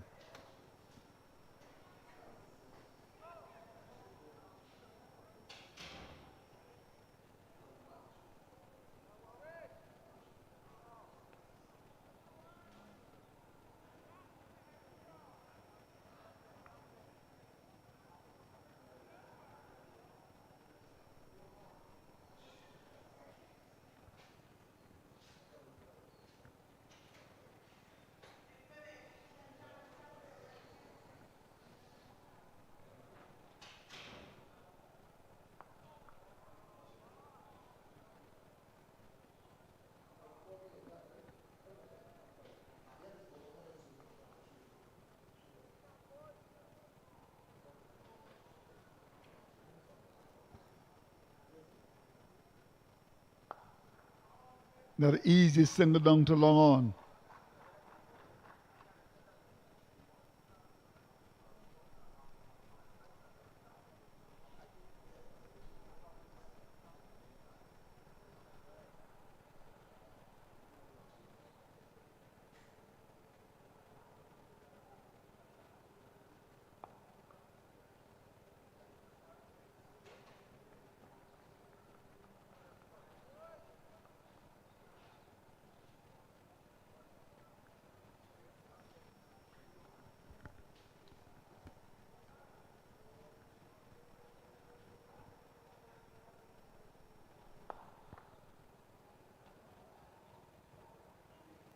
And now the fielder is that deepish mid-off area, no man's land, because the reality is that the batsman can get a single even if he hits the ball firmly, as was the case there.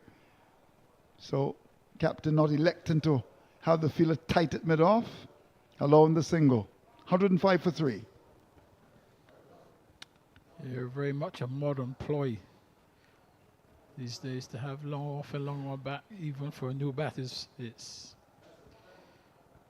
at times hard to understand why a batter, particularly a new batter who's a bit nervous, you don't want to let him get off strike so easily.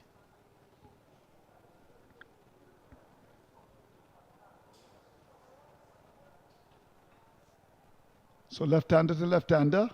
Ramon Simmons bowling to Kieran Powell. With an attacking field, he's got 3 slips.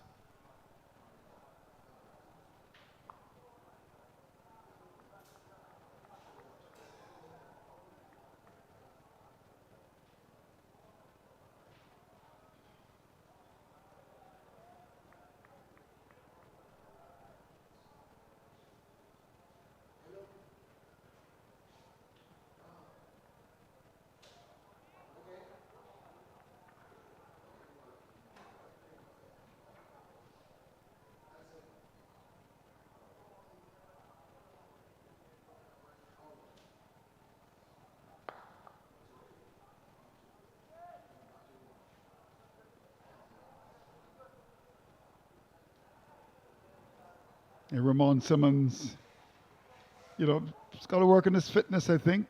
Drop a couple of pounds. Get back fit and strong. Look at him there. I mean, I think he can certainly come and have a little jog with me in the morning. I'm not as quick as I used to be, but I'm sure that he can just maybe get fitter. He's got the ability, but fitness is so vitally important.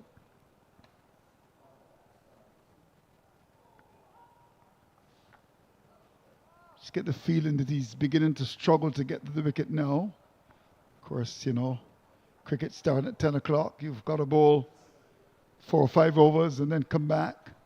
And that's when you tell a fast bowler. Of course, Colin Croft was so good at that. Courtney Walsh, Curtly Ambrose. I mean, the great ones of the past would bowl a whole day. And the hallmark was the fitness of the former West Indies fast bowlers.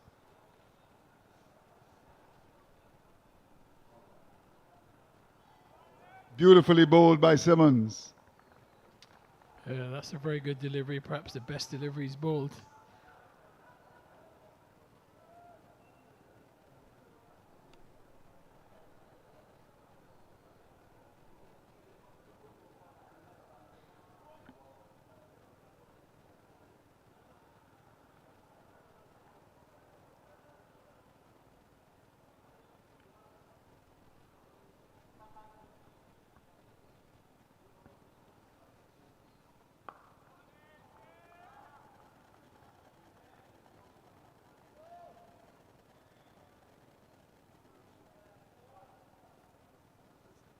Shamar Holder, who played for Barbados in the first match against the Ghana Harpy Eagles, is in the CCC team, and I'm going to be very keen to see how he bowls on this pitch.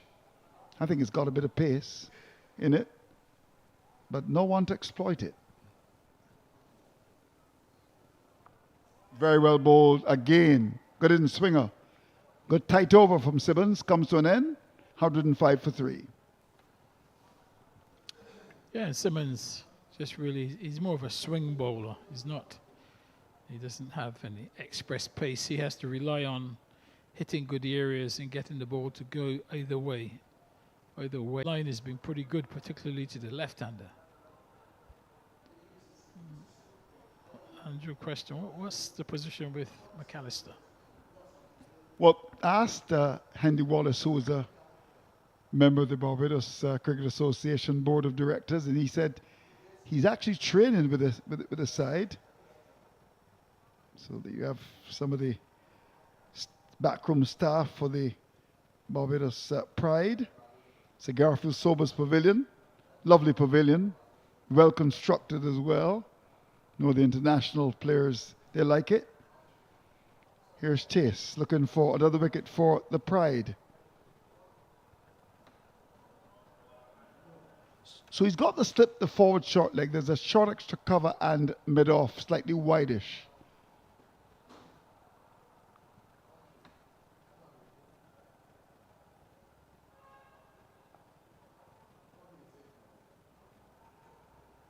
Now he's decided to put the short mid-on in.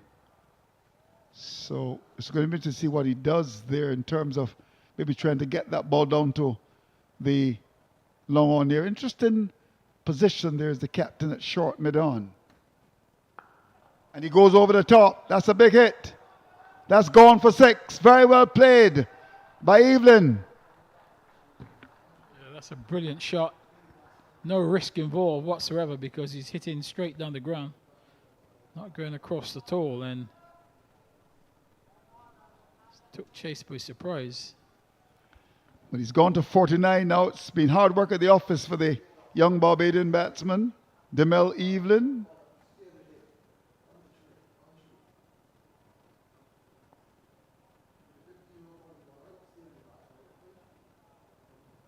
It's really battled away. And you've got to give him credit for keeping his wicket.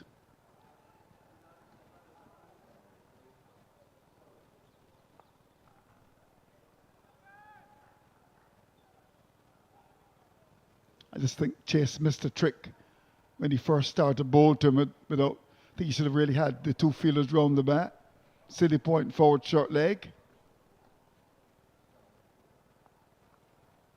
Can't get his single to get up to his 50. The over comes to an end, but he's happy to be there and batting away for the CCC.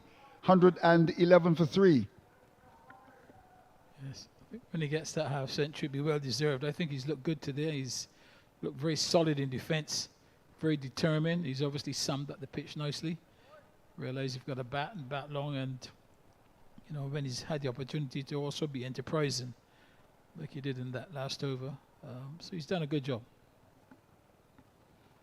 Well, he's got the very experienced Kieran Paul with him. Just to remind you that the CCC won the toss, elected to bat. And by lunch it was 98 for 3.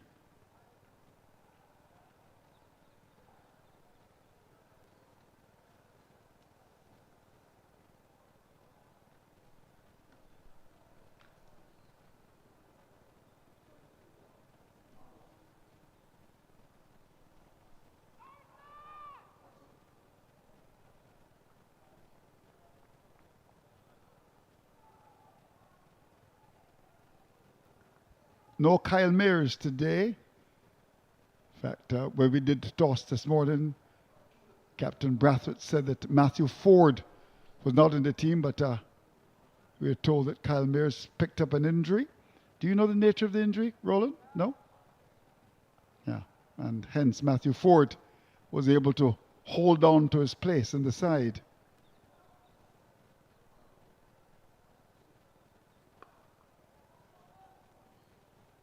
We look for the second here. I won't go for it. Not sure that Paul is as fit as maybe 3 or 4 years ago. Looked rather laboured as he went through for the first run. Well, at the stage of his career now, Andrew, I don't think he needs to be charging up and down the pitch. You're right. What is not a young buck anymore. No. What is more important is for him to bat long and, yep. Mm-hmm. and shepherd these youngsters through the periods. Yeah, so that's his role, to bat in the middle. As we told you earlier, he's an opening batsman by upbringing.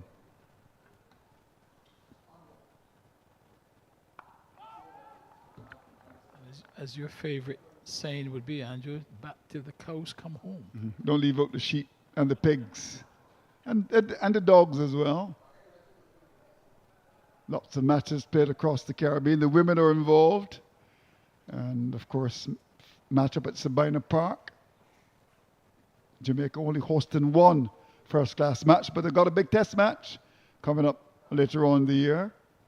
Good to see cricket back in Jamaica.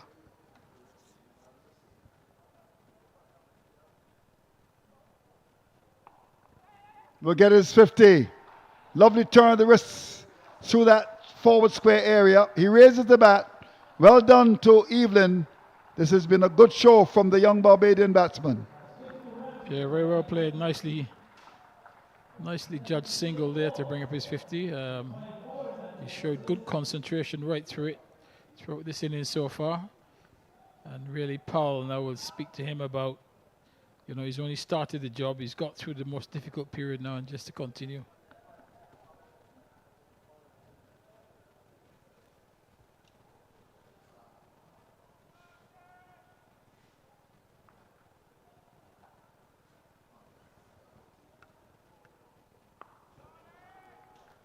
Easy single in the offside. Interesting field with the mid-off, the extra cover. There is a big gap between gully and backward point on the boundary. So you play with soft hands, square in the offside. There's always a single available. Of course, the modern day captains tend to bowl with a backward point right in the boundary.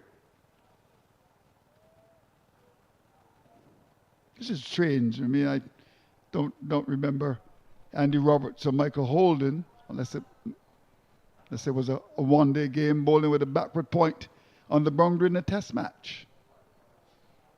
Here's Simmons to bowl to Evelyn.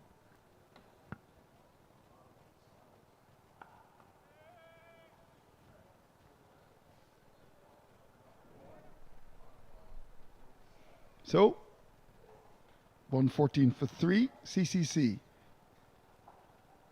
Losing Jeremiah, the captain, for 19, batted for a long time. And after his departure, 2 wickets went down rather quickly.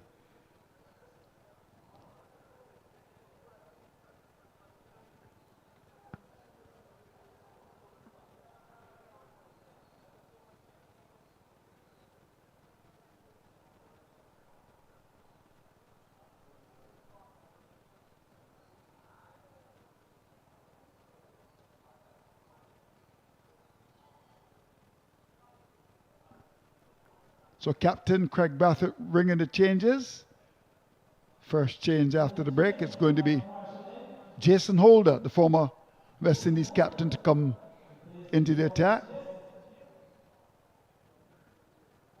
Bowling from the southern end, or the Malcolm Marshall end, with the Coppin Cozier short media centre behind him.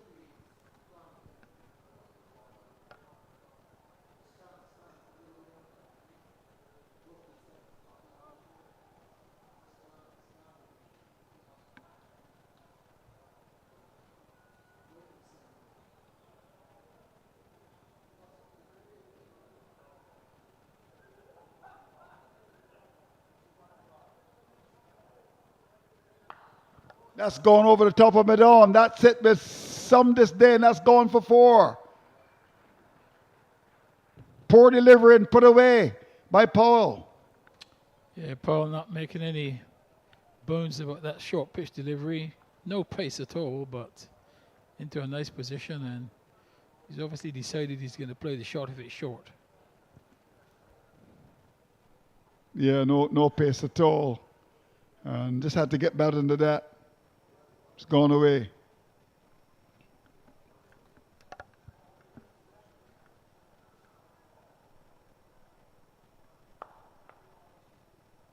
Much better length by Holder after being too short. In fact, 2 weeks ago, Paul was on my show, the Mason and Guest show, and he said he was happy to come to Barbados because he wants to make another 100 against Barbados. He's done pretty well against them, Powell. Well, he's got a good opportunity. Nice pitch, good start.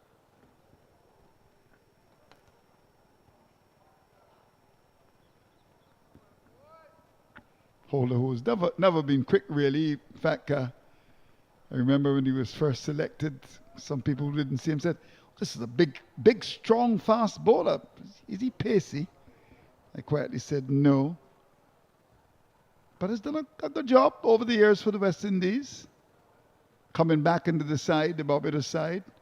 Of course, with a view to playing for the West Indies again against Australia.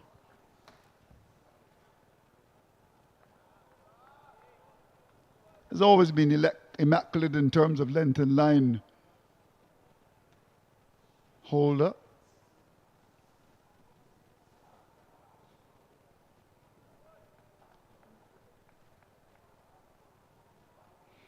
But he may not really fall into the tradition of great Barbadian fast bowlers.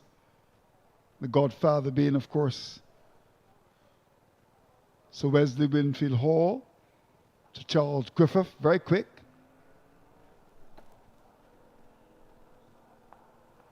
But of course, before that would have been Herman Griffith, who paved the way. And then Malcolm Marshall, Joel Garner. I mean, you also had Colin Croft, of course, the Hall and Griffith stand. These great pals, they're very good friends, both knighted, and in fact, the two of them have been around for quite a long time, both in their 80s now. Malcolm Marshall, the late great Malcolm Marshall. In fact, we've got 2 statues here.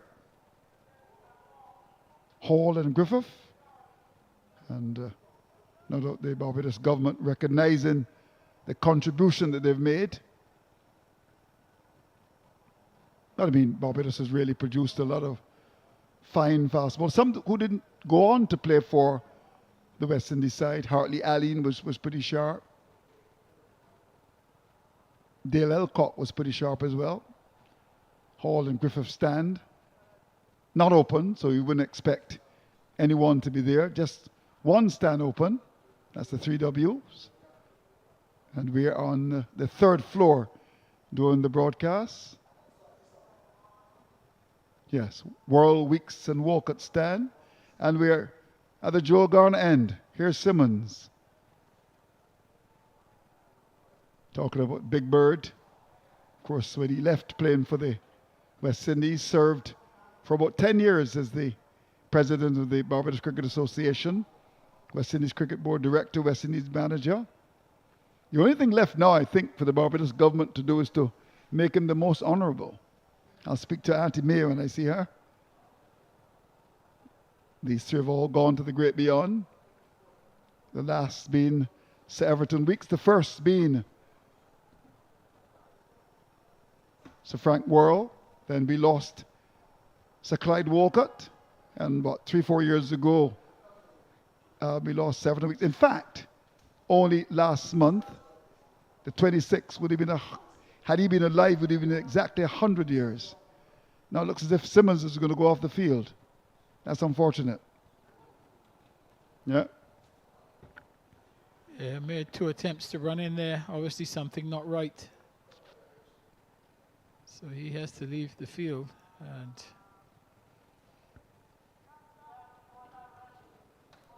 things not going nicely for Barbados. First of all, Kyle Mears is before the starter player, and now Simmons has to take a prolonged break.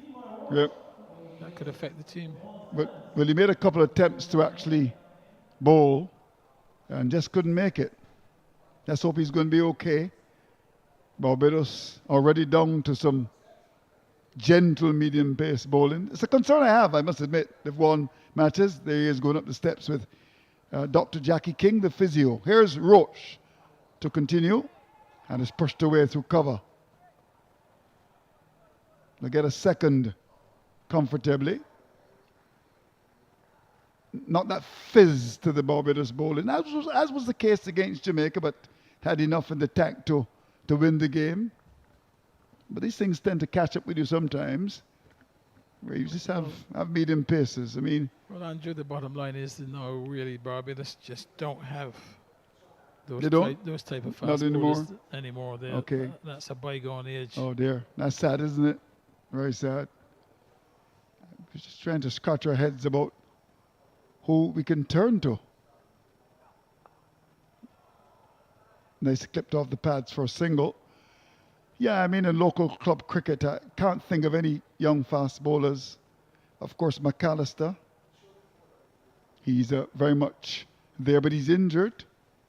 There's a Jordan Niles who plays for Wanderers. That's McAllister's club, the club of the captain of the West Indies and Barbados team.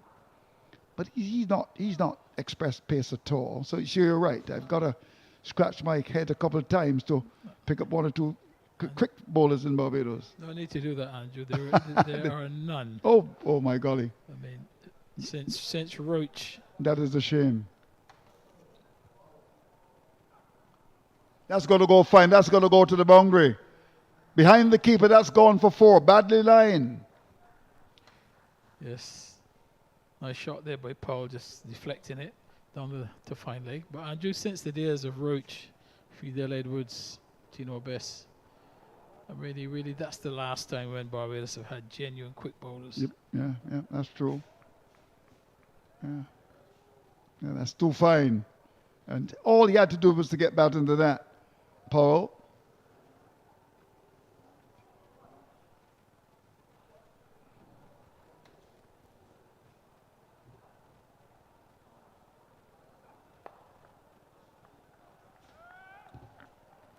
The real question is, Andrew, what's being done to promote fast bowling in the local cricket, and how are you going about to develop those quick bowlers?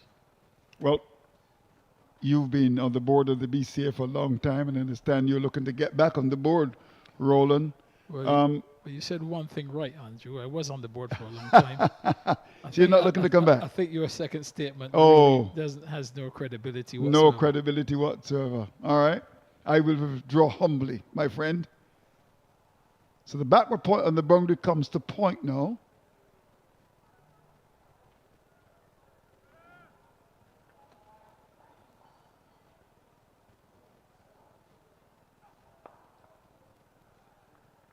Got very square as he played that.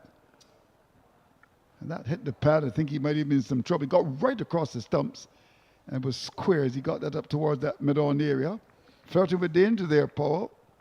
I think we're waiting, Andrew, for another one to fall out of a coconut tree like we did many years ago. But unfortunately, the coconut trees these days in Barbados are short of fruit. And they're short too. Grafted, they tell me. Roach working at it off stump, but solid defense coming from Paul. The over comes to an end. And CCC battling away in the sunshine of the region's Mecca 125 for 3.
Yeah, I kind of feared this, really. I mean, Barbados could very well go on to win the game. I mean, we're talking about that, and we're just on the first day, the second session, but no threat in terms of the fast bowlers. That's a good delivery. A bit more effort coming from Jason Holder. You reckon Roland Butchill force his way back into the West Indies test side? What do you think? Well, I guess it depends on what sort of composition they want to have against Australia. I would think, I mean, to play Jason and Roach, maybe. I don't think they'll do that. No, I don't think. Maybe stretching it to play both of them. That would be a tremendous stretch. Getting 2 straight. We'll look for a second, we'll get it 2.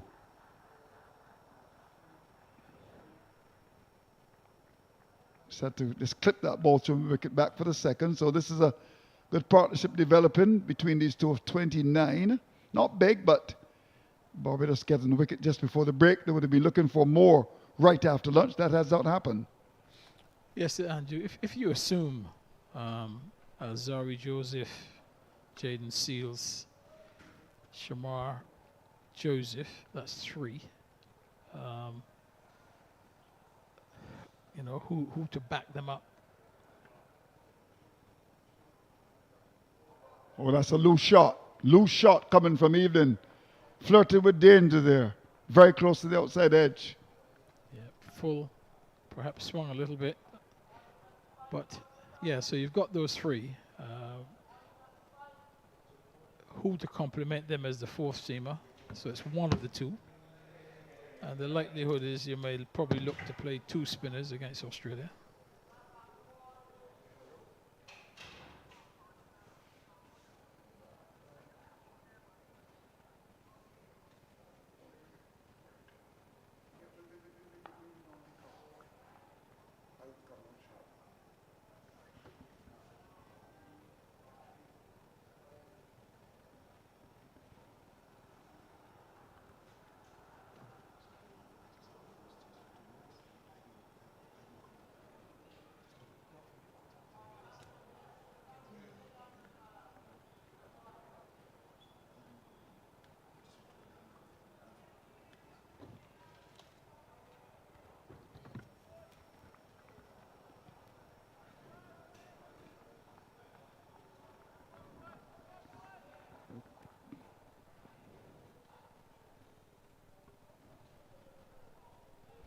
That had a bit of bounce on it. So the pitch is not as slow as Roland Butcher and Henry Wallace is saying. We don't have fast bowlers. Well, Here we go. and That was banged into the pitch, and it got it quite nicely. The ball only had height, Andrew. No, we don't have. There was no pace. There was height. Okay. Well, if you had someone bowling quick, then there will be pace. Is that a good retort, Roland? True. Okay, but then tell the viewers true. You're muffling. Yes. We don't. We know we don't have any fast bowlers, Andrew. As No, I you said, just felt you had to oppose me. Yeah, the three fast bowlers I mentioned in Roach, Fidel Edwards, and Tino Best really was the last. That was the last of our genuine quick bowlers. Yeah, I agree with you. McAllister's sharpish. He's got to get his length and line right. Here's Roach to continue. Bowling to the left-handed Powell. Oh, was in the air. Lucky man. Roach stuck a hand out, but couldn't poach it.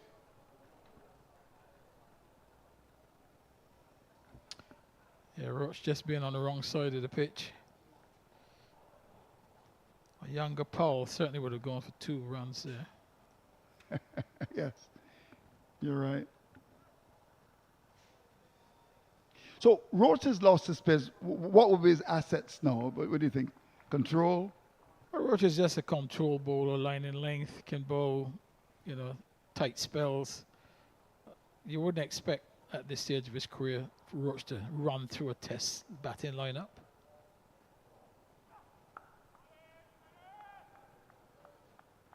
You're really looking for Roach to pick up a 2-3 wicket haul. The pitch really would have to be doing something sensational for him to be picking up regular 5-wicket hauls, because he just doesn't have that sort of nip now to worry top-class batters.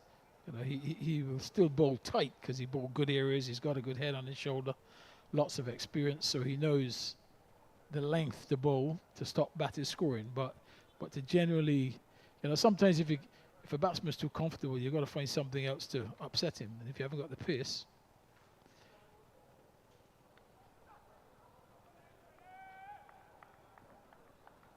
Yeah, he's been good, with his control. Of course, when the greats lost pace like a Malcolm Marshall, Michael Holden, they were able to still get wickets with good control, movement in and out, just working the batsman out. I suppose Roach is like them, but the only problem is that the rate in terms of getting wickets is so much different, really. Because if you do some stats on Roach's last 15 test matches, he's not got many wickets, actually. Oh, that's gone through the offside. Beautifully played. Would have the legs to get there. That's gone for 4. Lovely cover drive. Yeah, nicely played by Evelyn, showing that when he gets a loose delivery, he can put it away. And that one, Roach will certainly agree it was a loose delivery. It was up there, inviting the drive. Yeah. Barbados bowling looking a bit flat here. A good old Bajan pancake. 132 for 3. You should really make runs against these fast bowlers.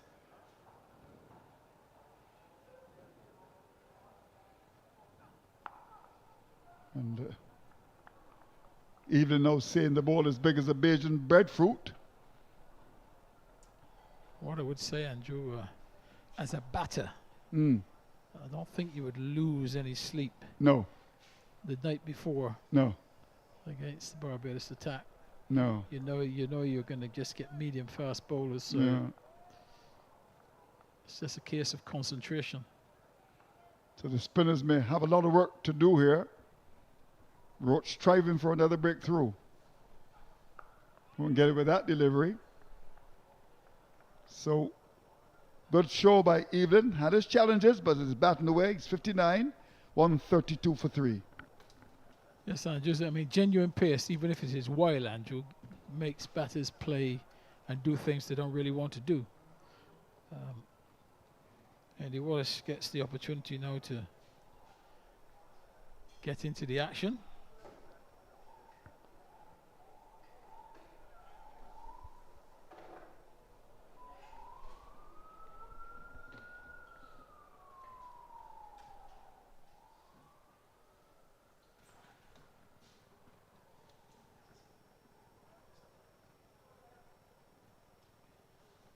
So a nice little partnership developing here for the combined campuses and colleges, and the scoring rate has just notched up a tad above 3.5 runs and over.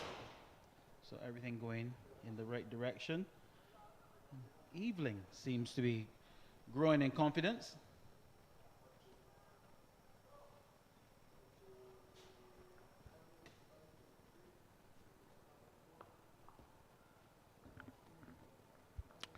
Yeah, I think he's played well, Evelyn. I've liked his approach, really.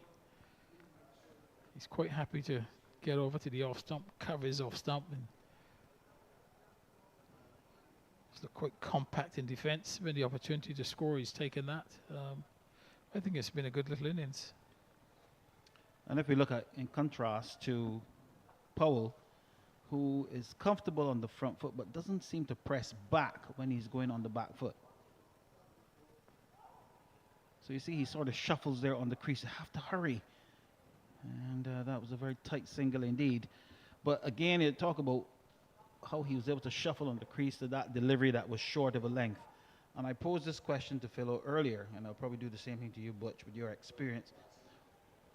What is it like facing the very tall bowlers? So you would have faced the likes of Joel Garner in your day. How does the batter set up when you're facing such a tall bowler?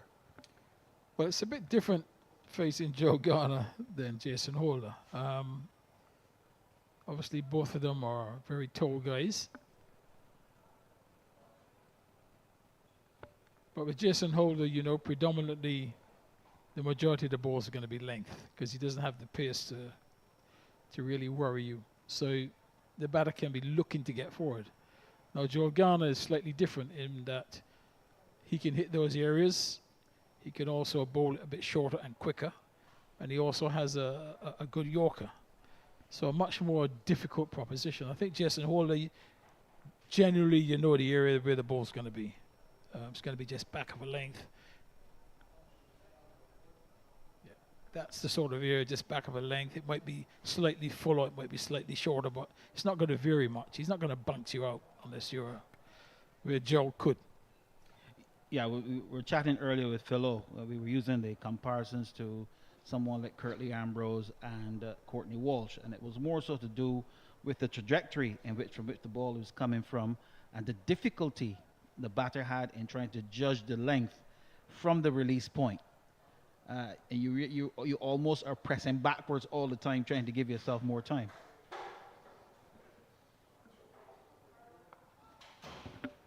Yeah, the reason for that is because with those last few guys you mentioned there, you couldn't predominantly press onto the front foot because they had the ability to get the ball head height and above regularly and at pace. I think Jason Holder, you know, to face Jason Holder, I think generally you've got to be thinking forward. You don't commit, but you're thinking, you know, you're thinking to get forward.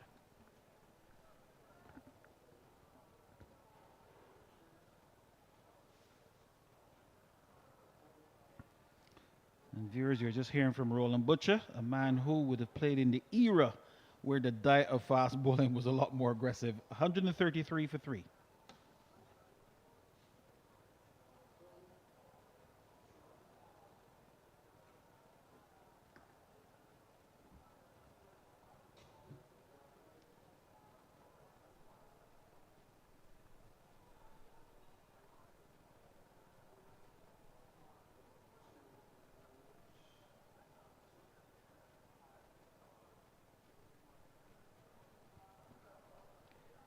Kemar Roach will continue. He's 8 overs so far, wicketless for 27 runs.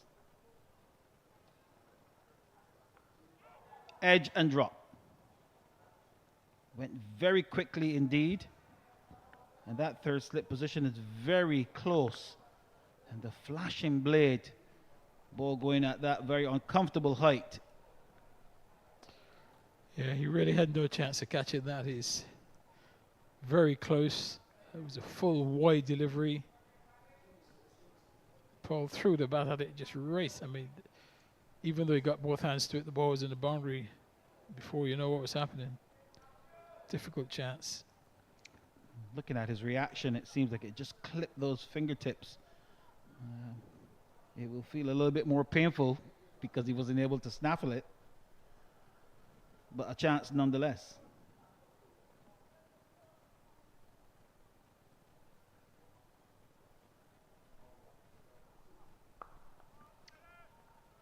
Roach getting a little bit of swing there. Known for getting that ball to swing away from the left-handed batter when he's bowling around the wicket. And let's have a word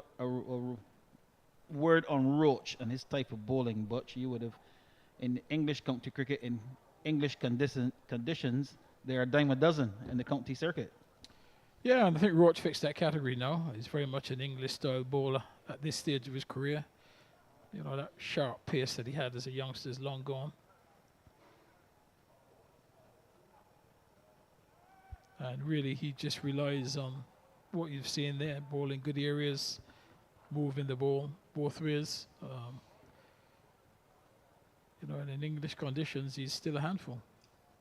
And I suppose on the, let's call it the traditional English pitch, he will also have a bit of grass that will help with a bit of grip. So you've got the swing, and he will also get a bit of grip to assist with some seam movement as well. Yeah, I mean, he swings the ball anywhere, but you know, the green grass allows the movement as well. Again, down in that area, this time not a chance, but a similar result. Another boundary for Powell, and let's give Powell a little bit of credit there. I think he played a control shot, not necessary to go in that area, but he was in control where the ball was going to ground as it made contact to the bat. Yeah, what Paul did well there was he didn't go after it. He let the ball come to him and just really run off the face of the bat. So he played with soft hands. It wasn't a drive. He just put the bat in the line of the ball and it just ran off the face of the bat.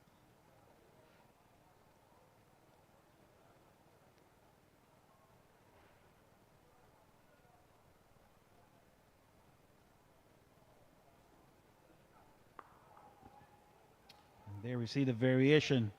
This time the delivery coming in slightly to Powell, but equal to the toss, not getting the pad too far ahead where he was then expected to play around the pad. He kept the bat in line with the pad. Yeah, see that's where Roach is now at this stage of his career. You know, that ability to, you know, get the ball to go both ways, even though it's not at pace. Still good areas. And just like that last one, then a big swing away from the left-hander. 141-43.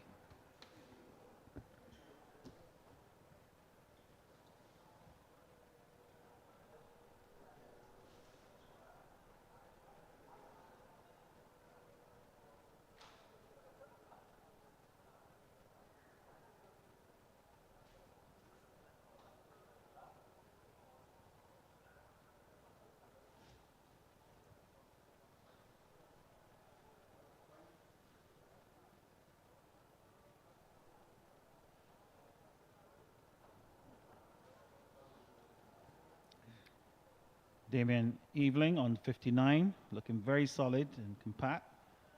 And Kieran Powell quickly up to 23.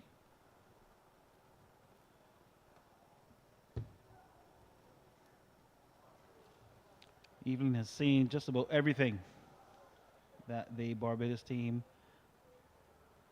has had to offer. And he's built his innings nicely.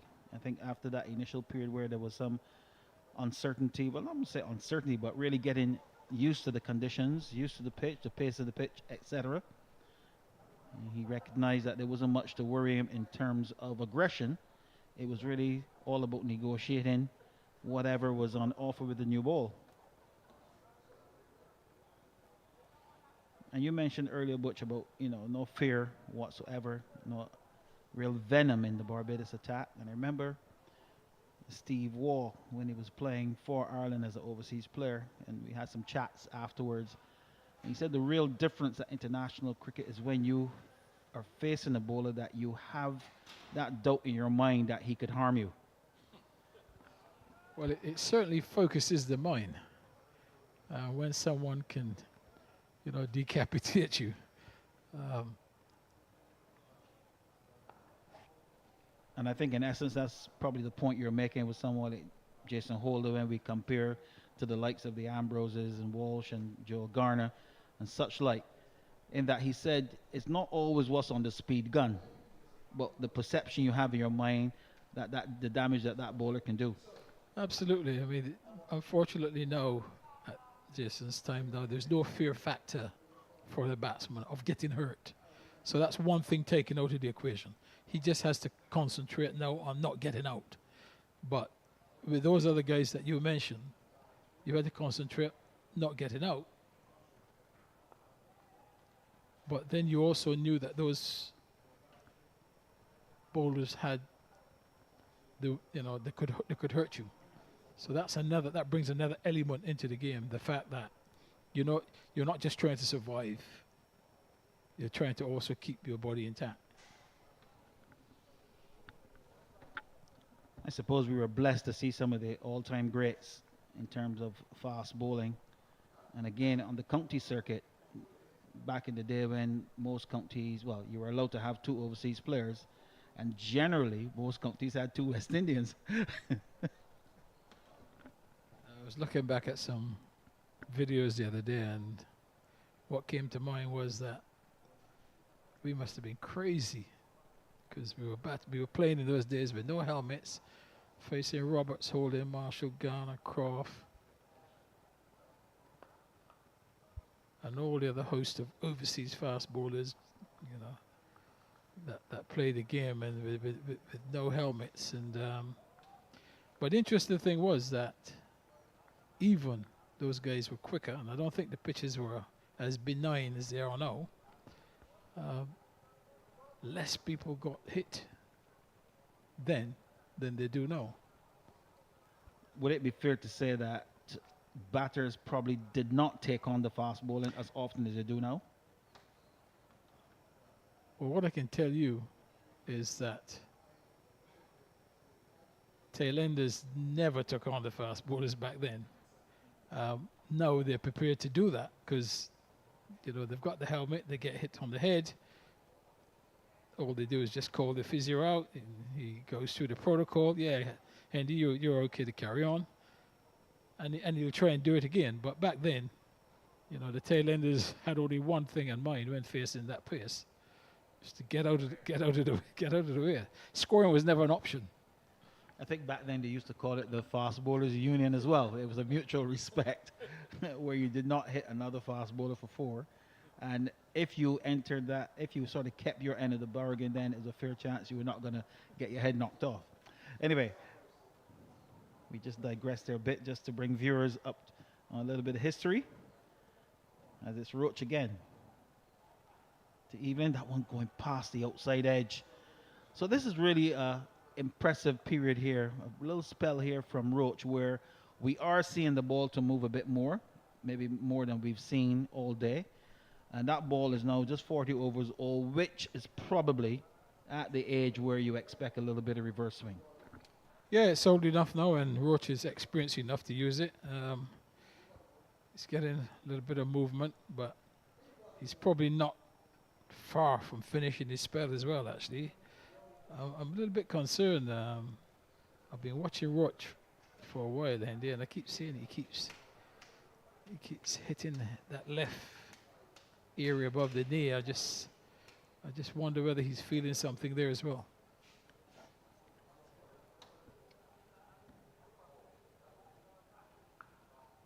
Well, the one thing about Roach is that he will give Barbados his all. Well, he will give West Indies his all as well. But whenever he comes back into the Barbados setup, he's fully committed. And I think that's one of the things that the selectors, the coaching staff, and the captain really appreciates from Kemar Roach when he makes himself available.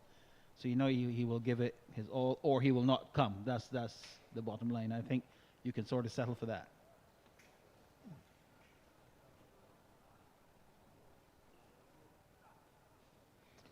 Yeah, it's very much to his credit that he still wants to play at this level. He has nothing to prove. He's played at the very top, right? He was a top fast bowler, and I mean fast. He's got plenty of test wickets. He has nothing to prove to anyone. And the fact that he still wants to play first-class cricket, you've got to take your hat off to him. And I think the young fast bowlers are better off benefiting from his expertise.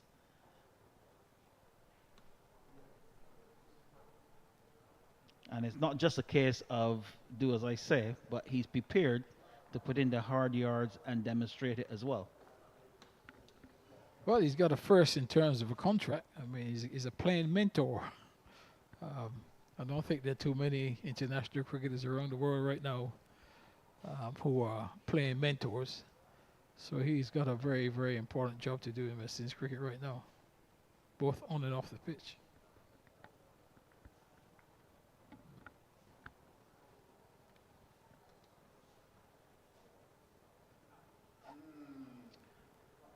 Well, after being beaten by that delivery first up, Evelyn has just about picked up the line with that off stump is and not going to be drawn into any further indiscretions. A word on Evelyn so far. Yeah, I like him. He's gritty. I think he's played well. Very, very busy. His technique looks pretty sound. Prepared to get across and cover the ball and look solid in defence. I think he's played well.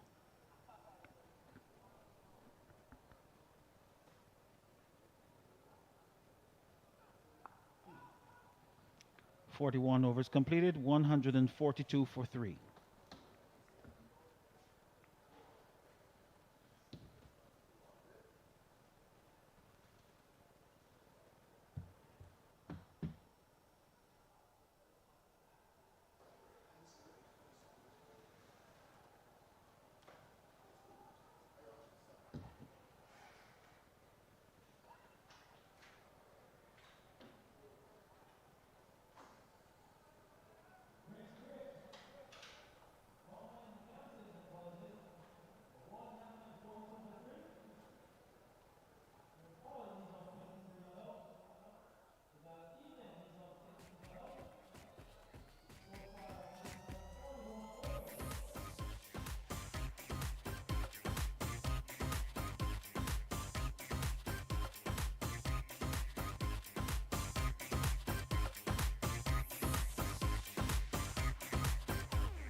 So the first period of play after the break, going to CCC. Lunch, it was 98 for 3. Now 142 for the same 3. And Chase is back in the attack. So Henry Wallace, who's with me, the Barbados captain, ringing the changes. Understandably so. I guess a level of frustration there since the luncheon interval, where they have not been able to pick up any more wickets. But for what we saw in the last 15, 20 minutes or so, the seamers were getting a little bit of reverse swing. So that was obviously enough to encourage the captain to go back to his 2 senior seamers to see what they could get out of it. Roach was getting the ball to move around, but credit to the 2 batters, Powell and Evelyn, to negotiate whatever threat was posed. Oh, going past slip. We'll go for 4. Should he have taken that?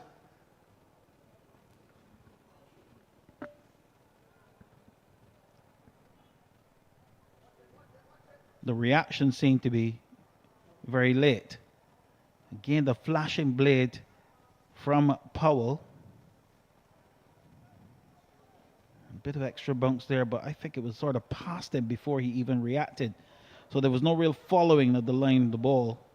He was looking sideways before he recognized it, and not surprising to see he's taken a step back from the position he was in for that first delivery.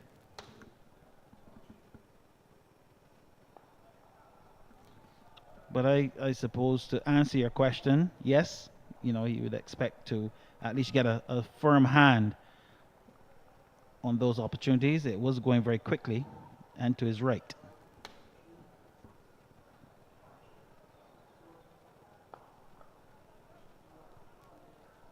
I think the pace at which Chase bowls as well, you can actually stand a little bit deeper.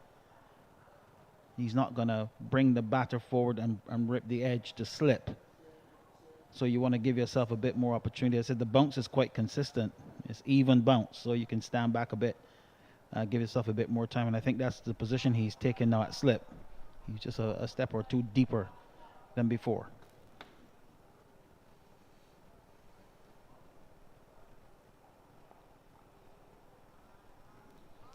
I spoke about Chase's line, the over when he got the wicket just before the interval, where I felt he was bowling a little bit too straight to the right-handed batters, and I was delighted to see that he actually drifted one outside the off stump. It was the arm ball at the time and it took the edge, but I just felt that he was a bit into the one-day mode, white ball mode of bowling that straight line. Not a great deal of spin, but I'd like to see him still challenge the outside edge, as that's the 50-run partnership between these two. Well, for some just 88 deliveries, so fair clip.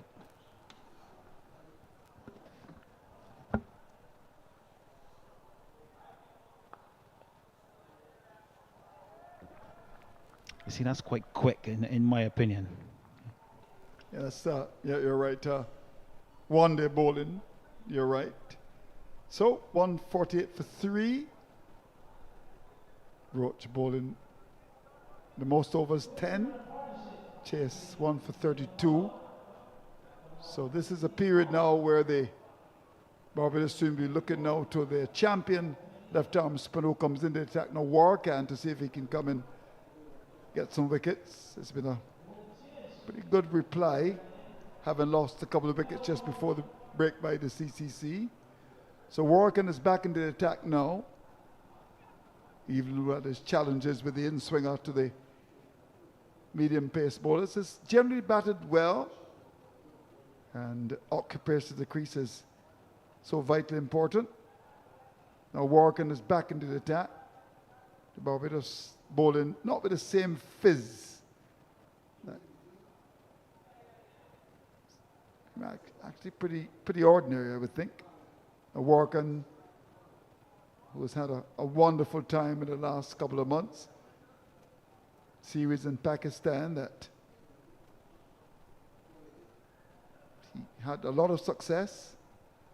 Now comes in for his 5th over.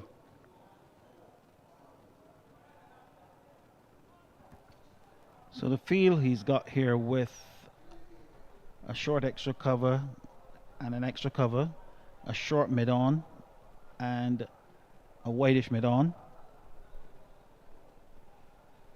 Would suggest that he wants to bowl a very straight line, full in length, to invite the batter to play the ball straight and hopefully to deceive him in the flight. Now, the option there for the batter to counter that would be to get the ball over the infield, both on the offside and the onside, because the mid-off is up. There's a long on, but he can hit the ball over wide mid-on, wide mid-wicket. So the invitation is there for Evelyn. Oh, he's hit that powerfully. That's gone for 4. Burst into the fingers of the bowler. Tremendous power by Evelyn. Invitation offered, invitation accepted. And that went back like a tracer bullet. It was at head height. But let's just say that Warwican was more about self-preservation. I don't think that was an attempt to try and catch the ball. Yeah. Hit very hard indeed by a very powerful looking Evelyn. Short man, good shoulders.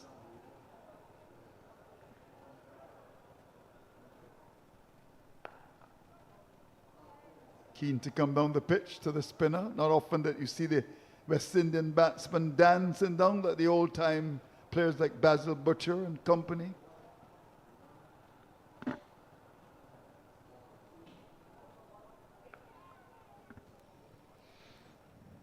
See, Evelyn is prepared to play the ball from inside to out. He's staying inside the line of the ball, exposing all of his stumps. So he's obviously very confident to do that. Very well played. Very well played indeed. We'll get 2 comfortably here. Or even 3. Holder lumbered after that. So good over for the CCC. They're doing well. They're 155 for 3.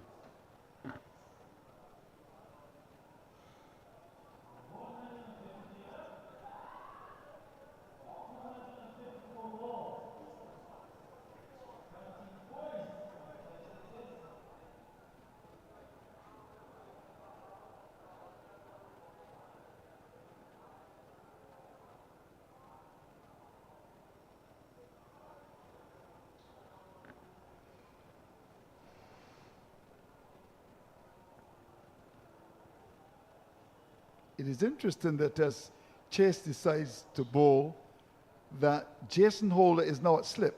Does that mean that McCaskey was fired? He's pretty far down at wide long on, so he's away from the action.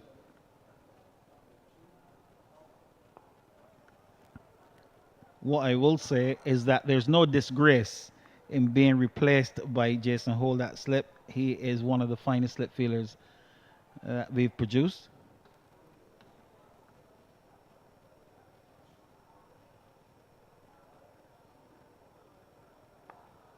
Oh, that's a lovely shot. That's going to get to the boundary just about now.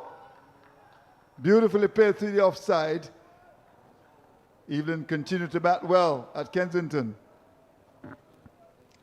Not sure about this tactic of bowling around the wicket to the right-handed batter. He's not getting that sort of purchase that will challenge the stump. So it would seem to me that he's really only looking at a couple of modes of dismissal, which would be caught behind or caught on the drive. The ball is just angled across the right-hander, an inviting gap there in the covers.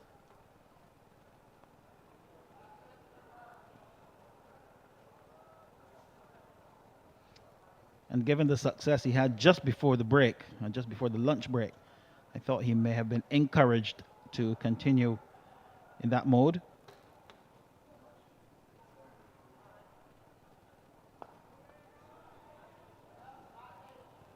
Confidently played there by Evelyn. Nice follow-up after striking the boundary. The fielder really in no man's land.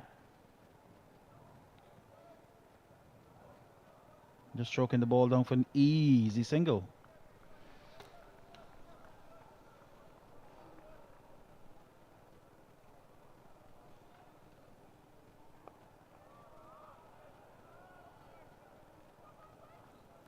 I suspect that Chase is maybe prefers to bowl to the left-hander in this style of bowling around the wicket. It certainly brings the LBW into play.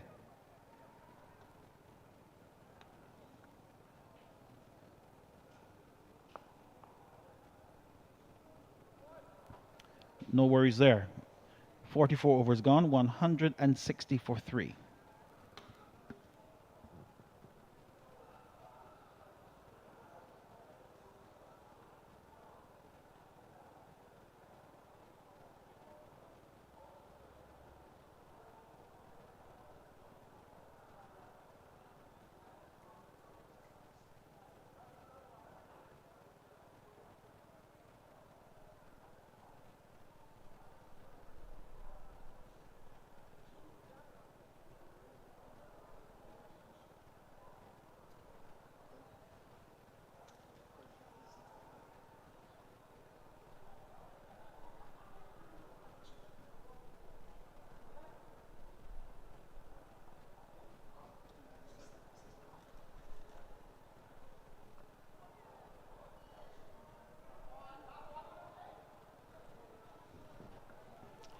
Not much deviation off the straight there for the slow bowlers. Haven't seen much grip so far. Nope. And the forward short leg is no longer there. The silly point as well. So that's a concession.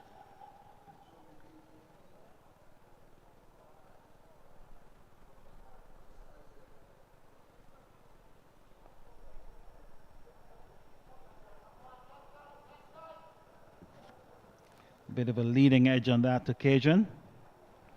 And Powell just going down to maybe just break up the rhythm a bit.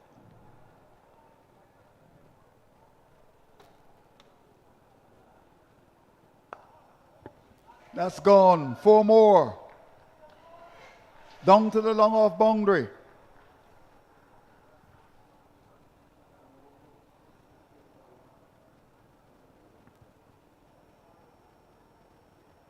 So doing just what he set up to do. See him exposing all the stumps there, going towards the leg side. And that's just to access the offside. So he's countering what Warwick has to offer by having those 3 fielders on the offside in catching positions. And Evelyn just making a bit of room for himself and lifting it over the infield. A slight change now. The long off is back.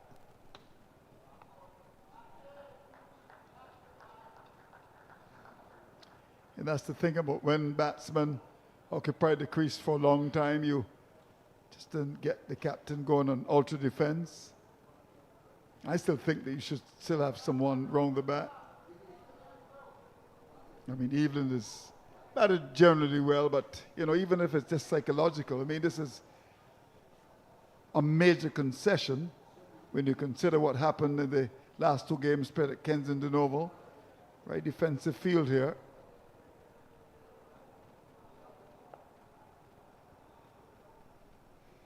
But I'm not saying the zip, not saying the aggression from the Barbados side.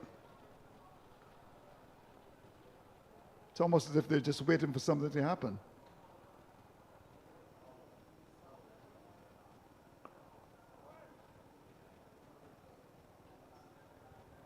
So CCC continuing to bat very well. 165 for 3.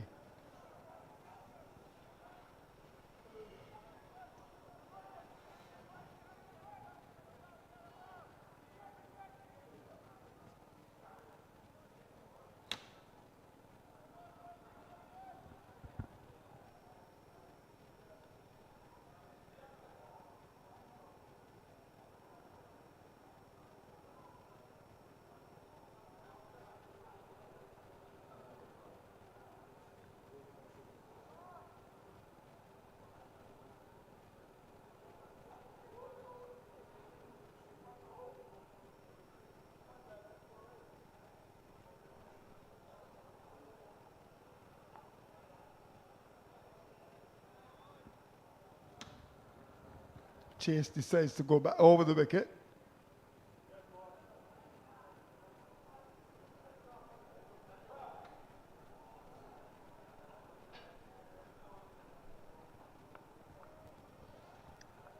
And maybe just searching to get that right length, where he wants to get Evelyn to come forward, but come forward in a defensive mode, not necessarily to come forward and drive over the top as we've seen. But you think he could just sit back and play that all day.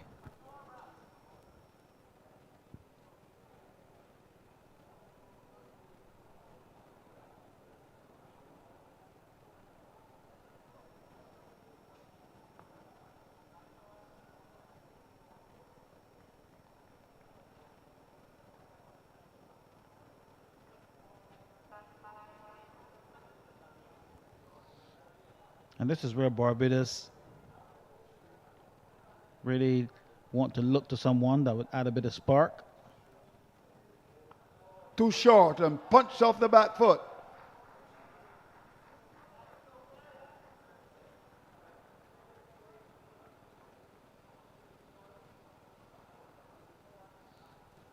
The protection down on the backward point boundary. Again, going deep in the crease.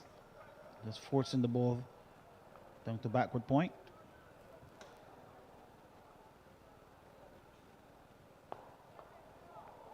Well, that was it with a lot of power. Chase couldn't take it.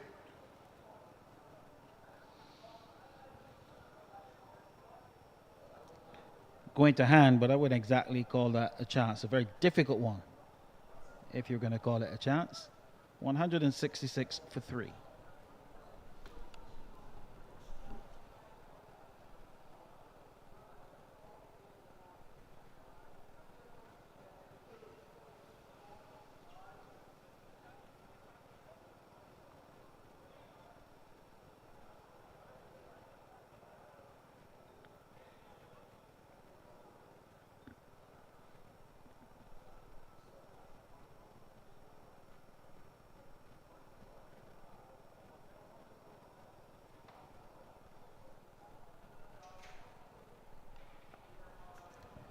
Warrican again, maybe looking to see if he could force an error from Evelyn. That's when he backs away to try and hit the ball over the infield. If he can get one just to hurry on to him with the arm.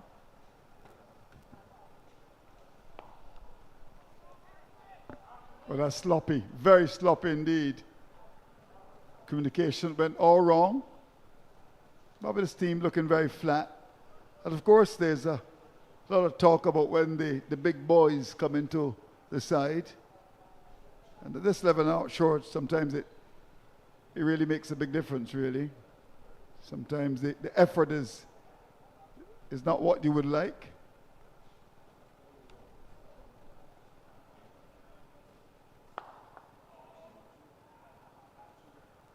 What we have seen today, Andrew, is the batters prepared to use their feet. Yep.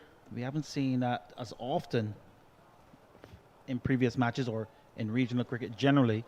And it's good to see these young batters being prepared to use their feet. As I said, not a great deal of turn in the surface, so that will add to the confidence of leaving the crease. You see they're slightly deceiving the flight, but being able to adjust. Yeah, he's been trying to get the ball in that general direction of forward square, backward square, because there's a big gap between backward square and mid wicket. So he's been playing across the ball a bit. But he doesn't have anyone around the bat to worry about. It's all defense now. And actually working has looked pretty ordinary, I must admit.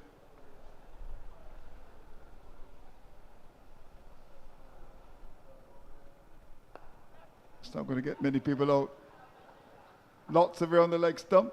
Just get back into that, use your feet, push down to long on. Single is taken. So, CCC doing well, 169 for 3.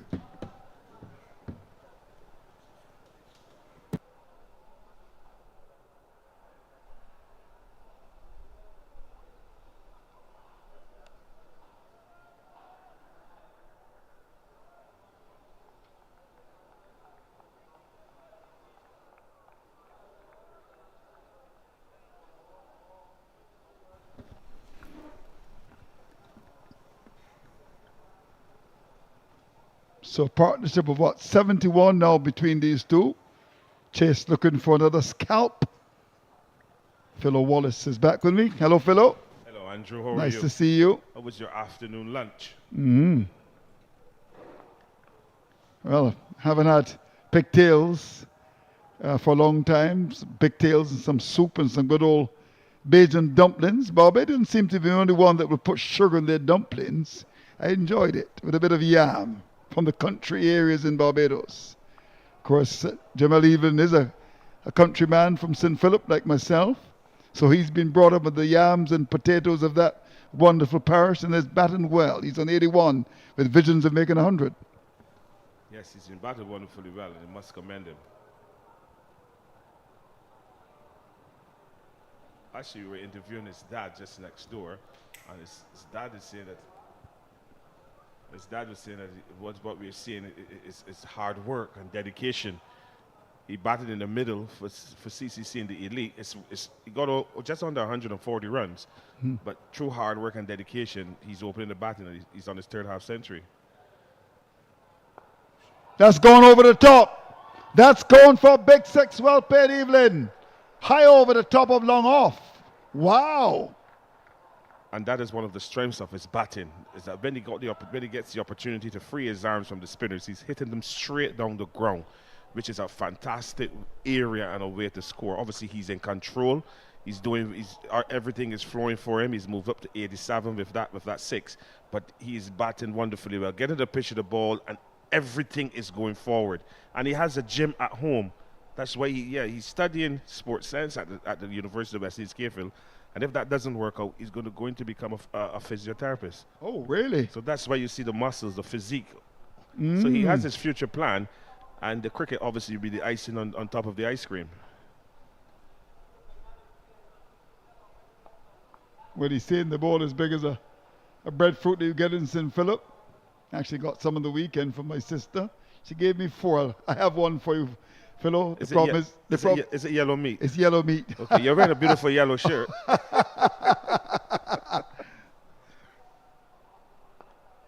He looks very solid, no problems at all. Stroking the ball nicely. Had his challenges with the in-swing early, but really has batted well. It's been a good knock and really deserves 100. 175 for 3. Yes, it's good to see an opening batter batting so well, being in control, leading from the front, showing the innings, going momentum with the innings forward. And the way in which he's played, Andrew, is really commendable. He's not a tall man. He's very short in stature, but he has the ability to hit the ball to the boundary with power. And he's really enjoying himself. He looks very, very comfortable against a Barbados bowling attack that is full of West Indian bowlers. So if he can get up to 100, it would really be a very good effort from the young man. And obviously he'll go on from strength to strength after this. I think Powell also has to be commended. He has come in as that middle order senior batter, and he showed why the CCC has asked him to come and play for them in this first-class season. He's there to mentor and shepherd this middle order, and he's doing that quite well after converting from an opener to a middle order batter.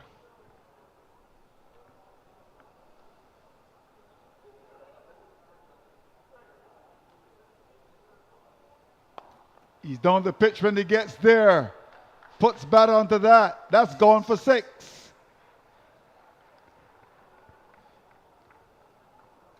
That's a wonderful shot from Powell. Again, the use of the feet. Getting to the pitch of the ball and hitting straight through the line. Wonderful execution. Moving to his feet, getting to the pitch of the ball and hitting straight through the line of the ball. Wonderful shot.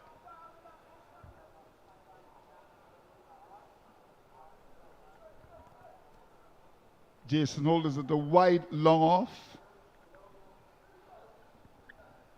So problems for Barbados here. Working is asking Jason now to come to his left, to come a little straighter.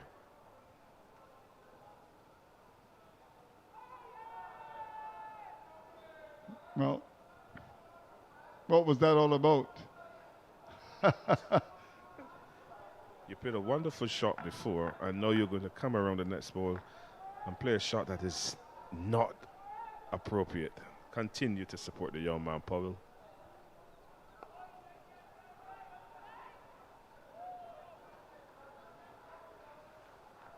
But he took a single there.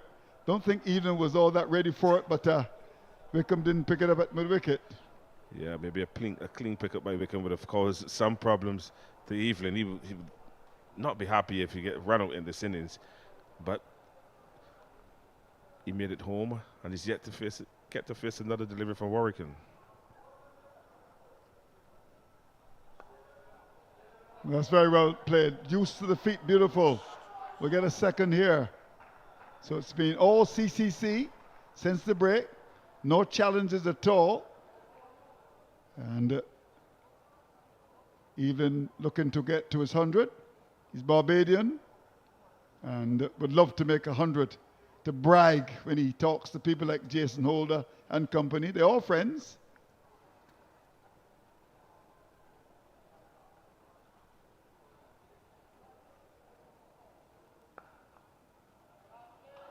Well, it's gone down to long off for a single. You just get the feeling now that Barbados is just wishing and hoping like Dusty Springfield for something to happen here. It's not a good view.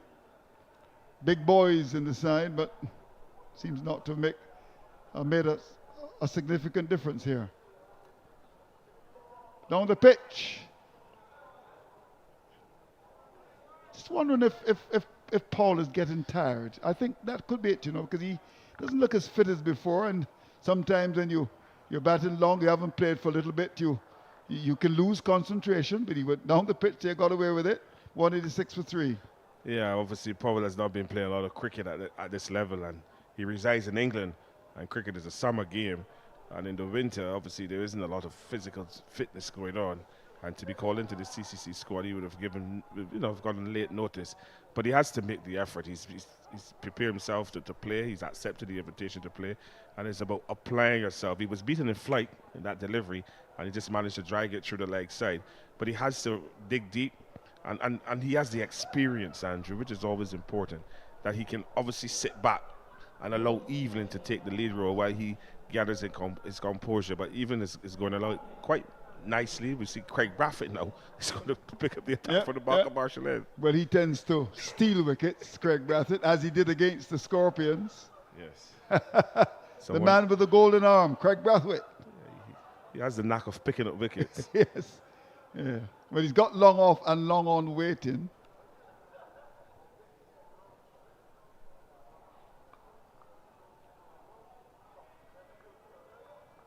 Yes, you see a little impatience coming into the Powell's game. And Braffett will put no pace on the ball.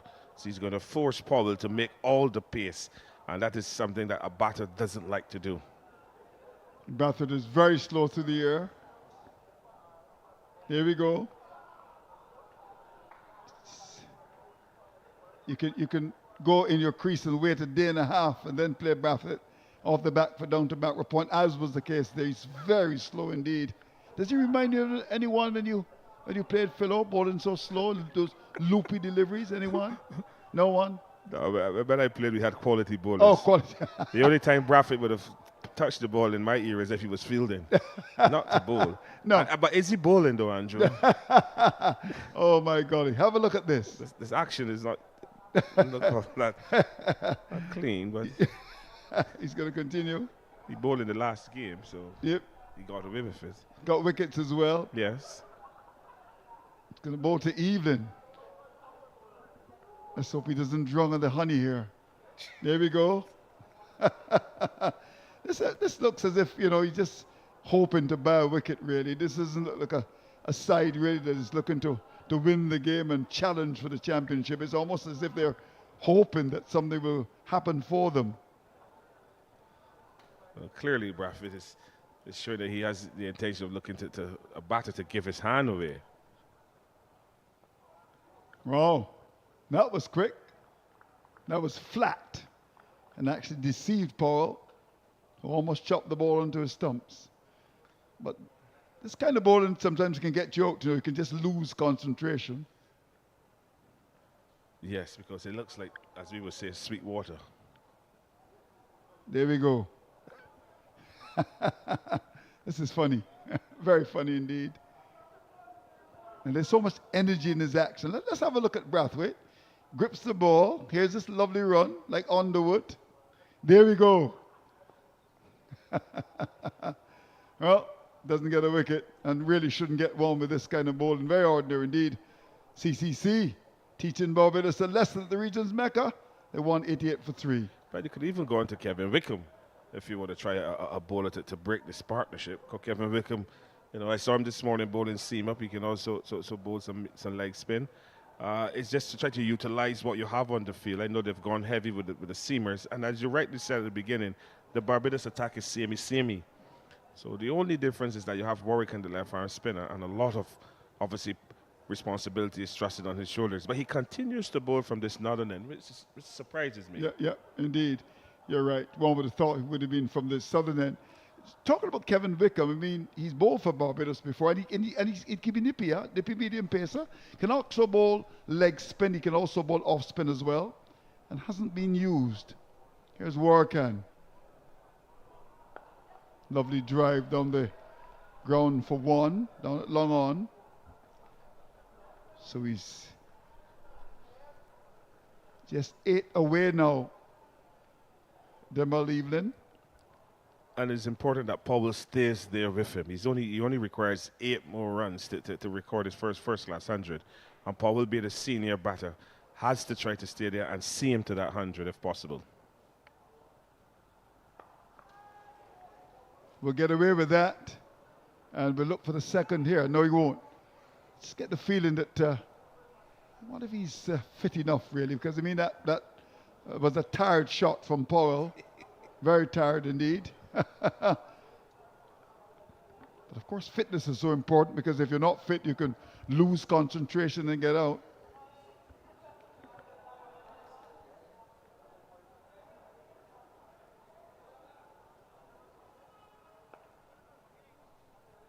And the pace at which the game is played at too, Andrew, fitness is so important.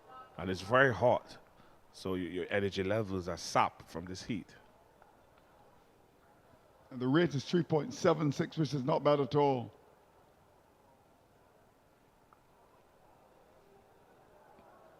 Yeah. Sometimes it's good to see people like Warkan on these kind of pitches. It's all well and good to go to Pakistan and get a minefield, but you got wickets on these pitches as well. Yes, the difference in the pitches in the region is that you have to work a little harder for your wickets. You have to put more body into it. In Pakistan, obviously, the surface were tailor-made for spin, and he was exceptional. Congratulations to him. This time, Drakes is able to field the ball at extra cover. Firm drive to end the over. So 190 for 3. Well done, CCC. Yes, CCC continues to bat well, particularly Evelyn. He's at 92 from 166 balls, batting wonderfully well as an opener, showing good composure and good game awareness. He's there where Powell is with him, and they continue to make the Barbados bowlers toil.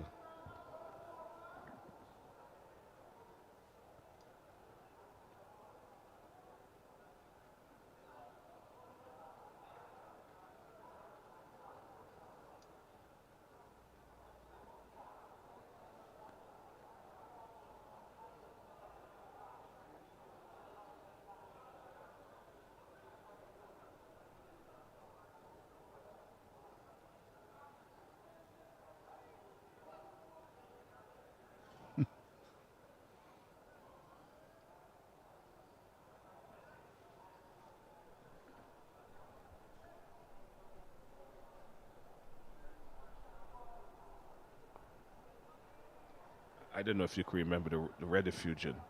Yep. And on Sundays, they had the quiet time. Quiet time. Craig yeah. Bradford is bowling, and it's the quiet time. Yep. Batters are not taking any chances.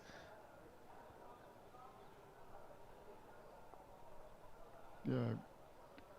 Can't forget the quiet time with Olga Lope Seal, who would have been born in Guyana and, of course, lived a long time in Barbados. She's gone to the great beyond now. But what a star on radio in Barbados. The quiet time. It used to come just after lunch, around 1 o'clock or so, right? Yes. Right? Music you couldn't even hear it, really. After you had your Sunday lunch. Yeah, the quiet time. And then time to sing later. Time to sing later, yeah.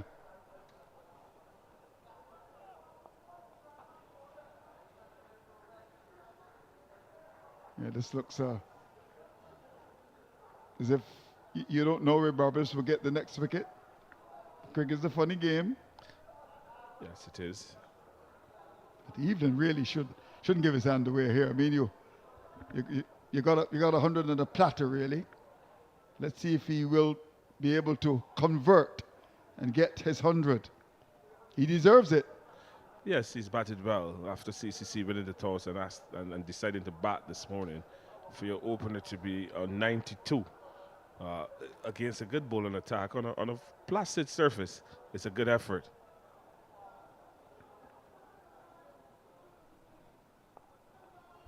Using his feet, he's done that quite a bit since the break. Gets another run, and will keep the strike as well. Combined campuses and colleges are 192 for 3 after some 52 overs. But it's good to see the batters using their feet to the slow bowlers when they loop the ball. It is not a familiar thing to see. Normally we see batters just blocking, and if they can't get a single, they hit the ball in the air, look for a boundary and maybe get out. But we're seeing Evelyn and Powell using their feet, getting to the pitch of the ball and hitting the ball into the on or offside and picking up that very important single and rotating the strike, which is important in a left hand, right hand combination.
Look here, we're seeing Evening using his feet to get to the pitch of that ball and getting that important single, rotating the strike, which is always important in partnerships.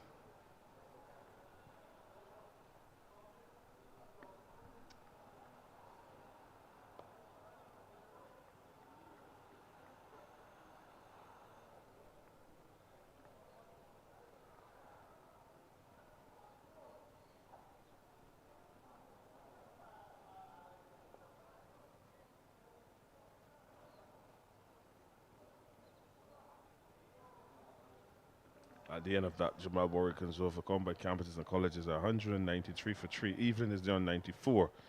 And his partner, Kieran Powell, on 40. He's scoring quite quickly from 63 balls. But a good, healthy partnership, Andrew, showing consistency in order to get it to a big total. Yep. So after the experiment of Captain Brathwaite bowling 2 or 3 overs, he's gone back to his main off spinner in Ruston Chase. I would like to see the spinners switch ends, though. I would like to see Chase coming from the Joel Garner end, which is the northern end, and try Warwick from the southern end, and see if there's any assistance in relation to the wind as well, because the wind factor can come into play in relation to the ball either coming in from the off-break bowler or going away from the left-arm spinner. That's in there, but safely out to that mid-wicket here. There's a shot to catch it. Was away from Wickham's right at mid-wicket for a single. Very prepared to use his feet to the spinners here. It's not often that you see the modern-day West Indian batsmen use the feet to the spinners. And when the batter uses his feet, it also offsets the bowler, because the bowler then has to change his line and length. He either have to go a little wider, come a little slower, because the batter is getting to that flighted delivery. And he's getting to the pitch of it, so then he can knock it into a vacant area for single. Now he's decided now, Chase, to bring the forward short leg in But it's very interesting where Warkan is fielding. Just trying to work out what that's all about. He's at the backward square area.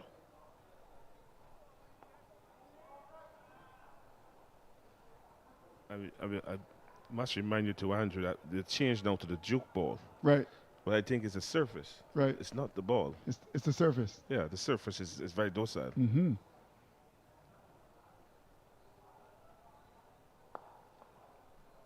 Good stop by the bowler. Had that gone past him, would have gone down to long on for one. Trying to keep Paul quiet here.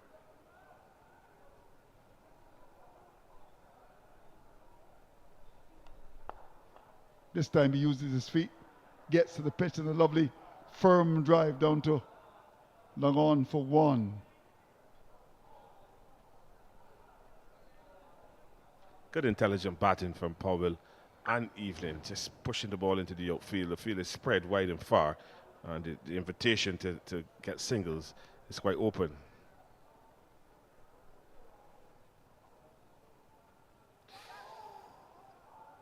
Now that was a good delivery. It wasn't flat. It was given some air, beat the batsman in the flight, inside it onto the pad. And that's one of the best deliveries of these balls. He's been very flat, Chase, and the change of pace there. Lovely loop, inviting the batsman to come forward. The end of another over, 195 for 3. Yeah, Chase obviously is back now after playing a lot of white ball cricket, and that would have been T20. So obviously, with his mindset of darting the ball, stopping the batter from scoring, he's come back into this Forde game first for a long time. You can still see that he has a T20 mode in his mind in bowling. But that last delivery, I thought, was what we're expecting of him. Nice loop, and the length as well was good.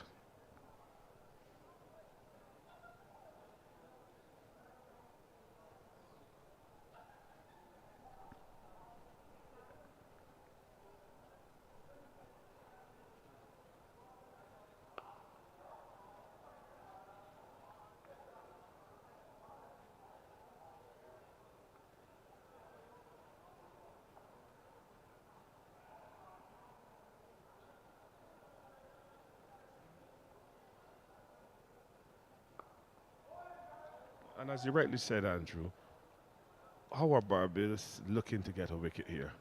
There's one close catch, and that's a slip. All the other guys, there's a short extra cover, backward point, short mid wicket, a straight mid on, and a long on, a deep mid wicket. But how are you planning to get the batter when we're not even seeing the bowler looping the ball to entice the batsman to hit over the top?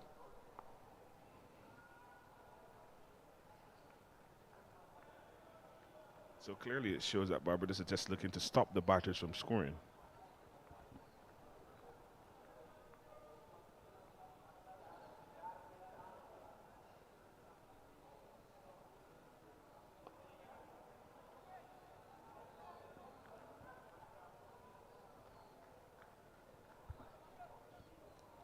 Powell works that ball into the leg side for an easy single to bring Evelyn back into strike. He's on 95.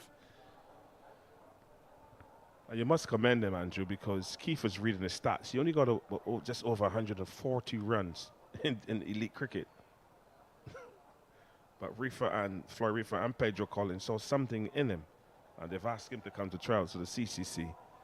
And he's obviously justified his selection by having now in his third half century, but 5 runs away from a maiden test century, from a maiden first-class 100.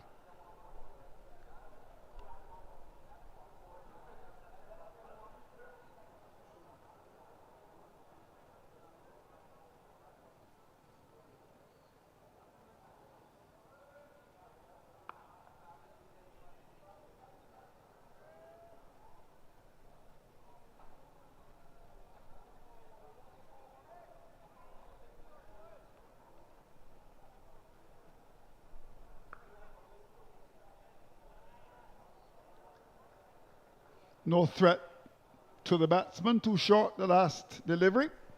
Played capably out to cover to end another over, 196 for 3. And normally they'll say that the Barbados fielders and the captain obviously have to make something happen. To me, it's just like practice. The bowler's bowl, batsman punches the ball to a fielder, comes back to the bowler. There's no innovation in field placing. trying to put doubt in the batsmen's minds. It's just the captain saying, we're going to bowl, you make a mistake, and we'll take the opportunity if it arises.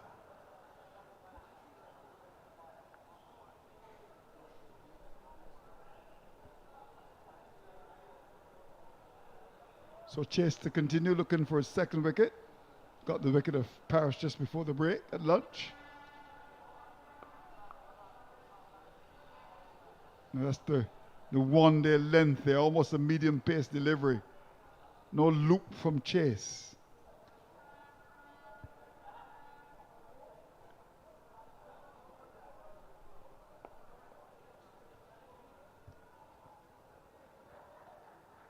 Good looking shot from Powell, just using his feet again and knocking it down to long on for a single. Very easy indeed. There's no pressure on the batters. Powell moves on to 43 and brings Evelyn into strike. He's 95.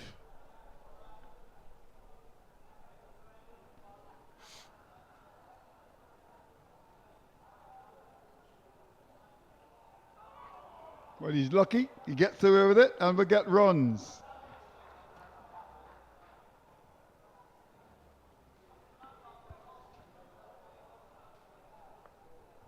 Yes, this is runs indeed. Looking to advance down the pitch. Young Evelyn. Partnership at 101 from 170 balls. So a very good partnership indeed.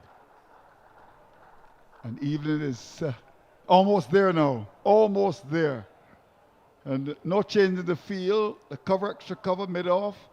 A tight mid-on. Tight mid-off. None. Long off, long on. Backward point in no man's land.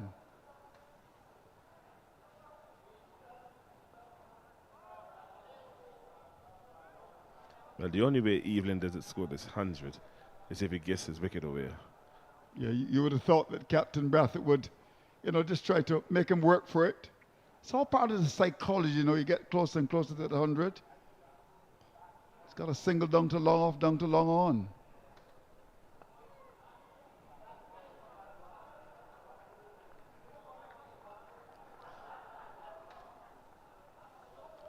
Not even that pressure of even sticking somebody, onto the bat. These are things that you saw growing up as a little boy watching cricket, the country captains being innovative, just trying to work in the batsman's mind. Doesn't happen anymore in cricket. That's gone to the offside. It's heading out towards the boundary, and we'll get there. And what 100 for the young man from St. Philip. He punches the end triumph. His first at this level. And he must be a very happy man indeed. Will make prime time sports tomorrow. Well done, Demal Evelyn. Yes, congratulations to young Demal Evelyn. A fantastic 100 from the young man. He's been under the cushion in local cricket. He's been asked to play for the CCC at the first class level. Before this 100, he had 2 half centuries.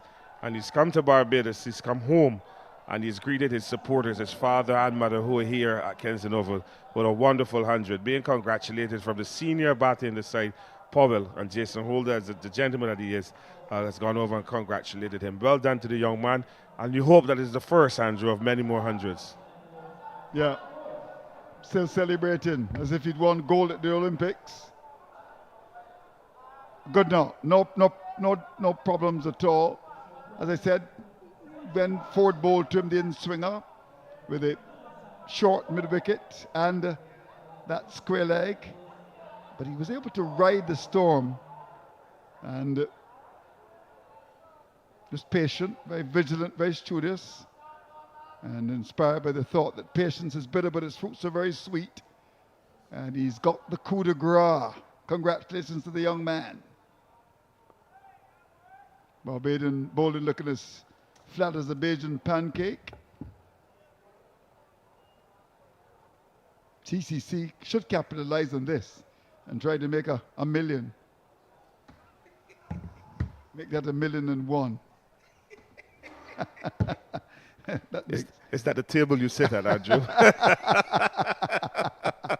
Wonderfully said, Philo Wallace. I thought it would be 1,000,002. Too, yeah. It's quite easy here, quite easy for the CCC batters. You can see it. No pressure at all is being applied to the batters and the well, WSM a silly mid-on coming in for Warwick, and who's going to bowl to Powell, but it's quite easy after that. Oh, go straight to Warwick. Very ordinary indeed, Mr. Warwick. Watched by your father, Professor Jamal Warwick. Yes, he's sitting with the big boys. The big boys had lunch. He was very careful about what he ate. His fish, he said he didn't want any chicken today. I saw him. I had lunch with him. I selective with his salads as well.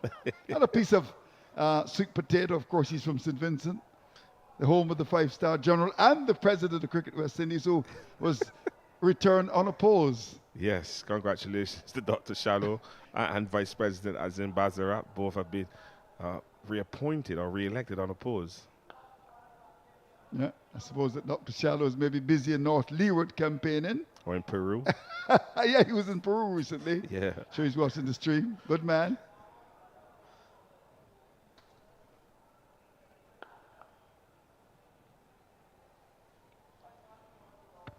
But he's used his feet a lot to the spin. It's not often that you see the West Indian batsman using the feet, and he has been successful.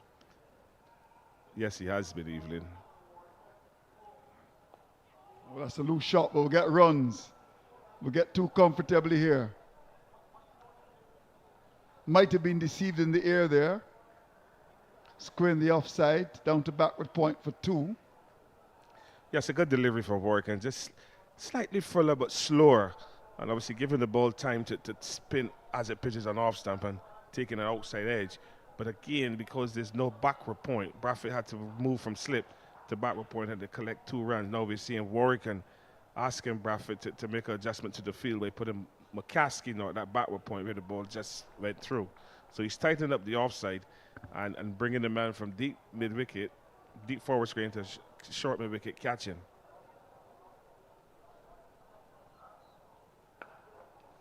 He's still able to drive the ball down to long off. Just getting close enough to it to get it on the full. And that stroke quite nicely. He's played the spin pretty well here, Evelyn. And with Visions, they're making a big one at the region's Mecca. 207 for 3. Advantage to the CCC. Yes, Evelyn continues to bat well. He's 104. And obviously, there's just a lot of time left in this game. And this is only day 1. Have not even gotten to tea yet. And to be 100 so quickly, you would expect him to continue. He's batted well. He's fit. His father said he does a lot of fitness work, Andrew. You can see that he's focused. He wants to go big. He knows there's opportunities out there as well. He wants to do well at the regional level. And you can see the young man is determined. And it's good to see the CCC really put in the fight to Barbados. Yeah, it's been a session in which they have not lost the wicket. They lost 3 in the first session. And they've scored quite quickly as well. It was 98 for 3 at the break.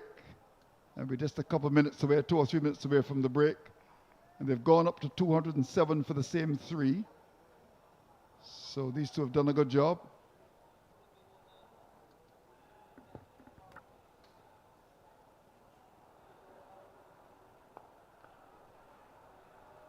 Good stop up at the wicket. That was traveling. Yeah, good to see Kevin Wickham still has the energy. It's just approaching the end of the second session, but to see them diving around is very important. Every run saved is a moral victory for the Barbados team.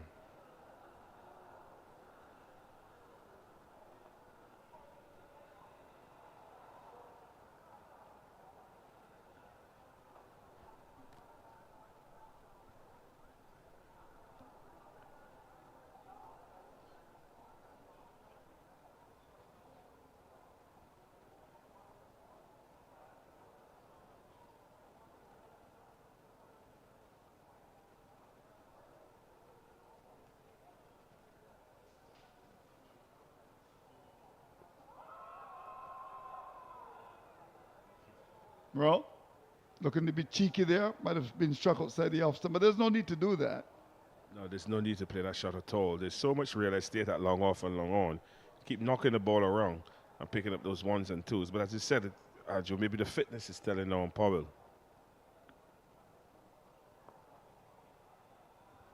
Well, just a couple of minutes away from the break. We want to Just ride it out, get a bit of rest. Not a lot of time, just 20 minutes, and come back and battle away.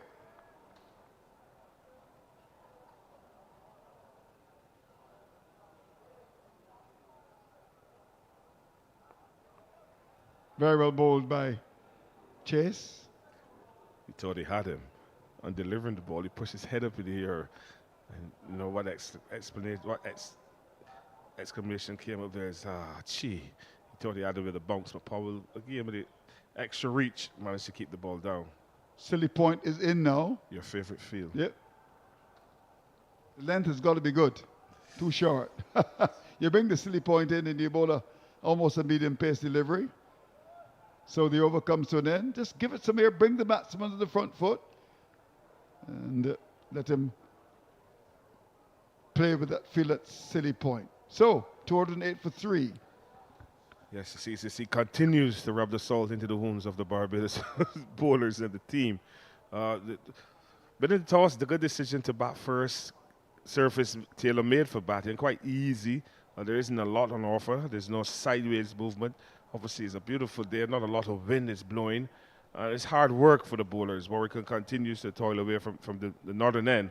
And Ross and Chase, back from his overseas stints in the T20 leagues, is operating from that Malcolm Marsh lane on the southern end. So it's going to be a uphill battle for the Barbados bowlers at 208 for 3.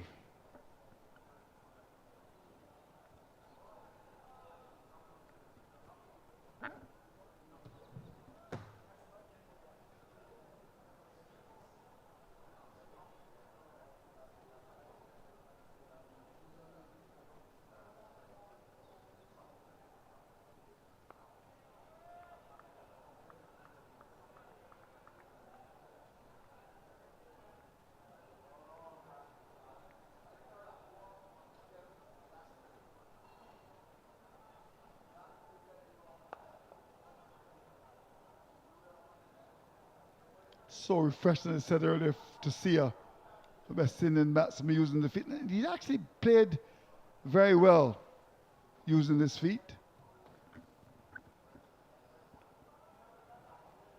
Yes, and that's one of the hallmarks of his batting so far. His ability to go forward, when the ball is full, to go back when the ball is short, and when the ball is looped by the spinners, he has the ability to get to the pitch of the ball and knock it into a gap. So it's good batting skill, and he obviously well balanced as well on execution.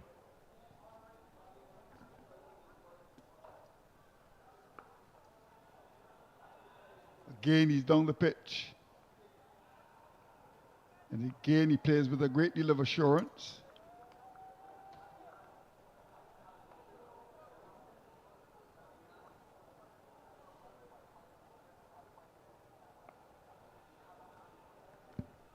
I'm looking at where Warwick is delivering the balls from. He's very wide of the crease.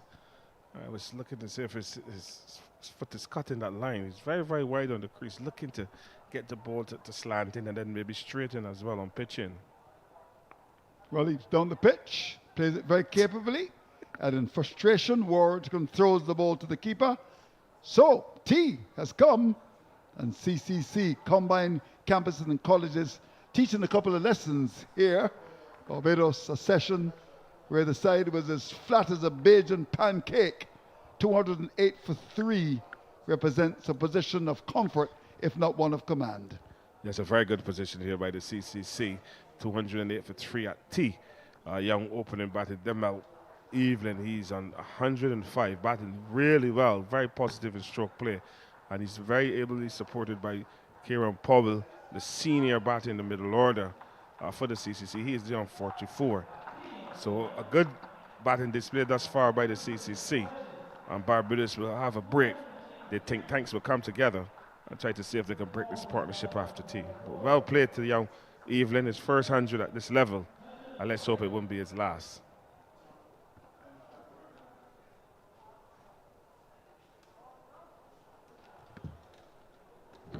So there's Evelyn being congratulated warmly by Coach Pedro Collins, who's there, former West Indies fast bowler, and the management team. The CCC being managed remotely. Had a young lady on my show last night. young Baptiste, and I'm sure that she would have, as the manager in Trinidad, would have sent a note already.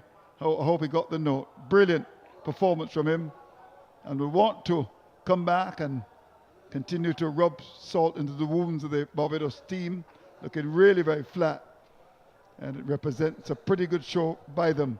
There's Evelyn going up the stairs. He's got his support as well, and what a session it has been in relation to the performance of CCC. They won the toss and they chose to bat, and Philo Wallace, former West Indies batting star, at T, advantage to the CCC. A big advantage with a capital A, Andrew, to the CCC. 208 for 3 after 59 overs on day one of a first-class game. You're in the box seat. All the running now has to be made by Barbados, and it's going to be interesting to see how they come out after T and try to break this partnership.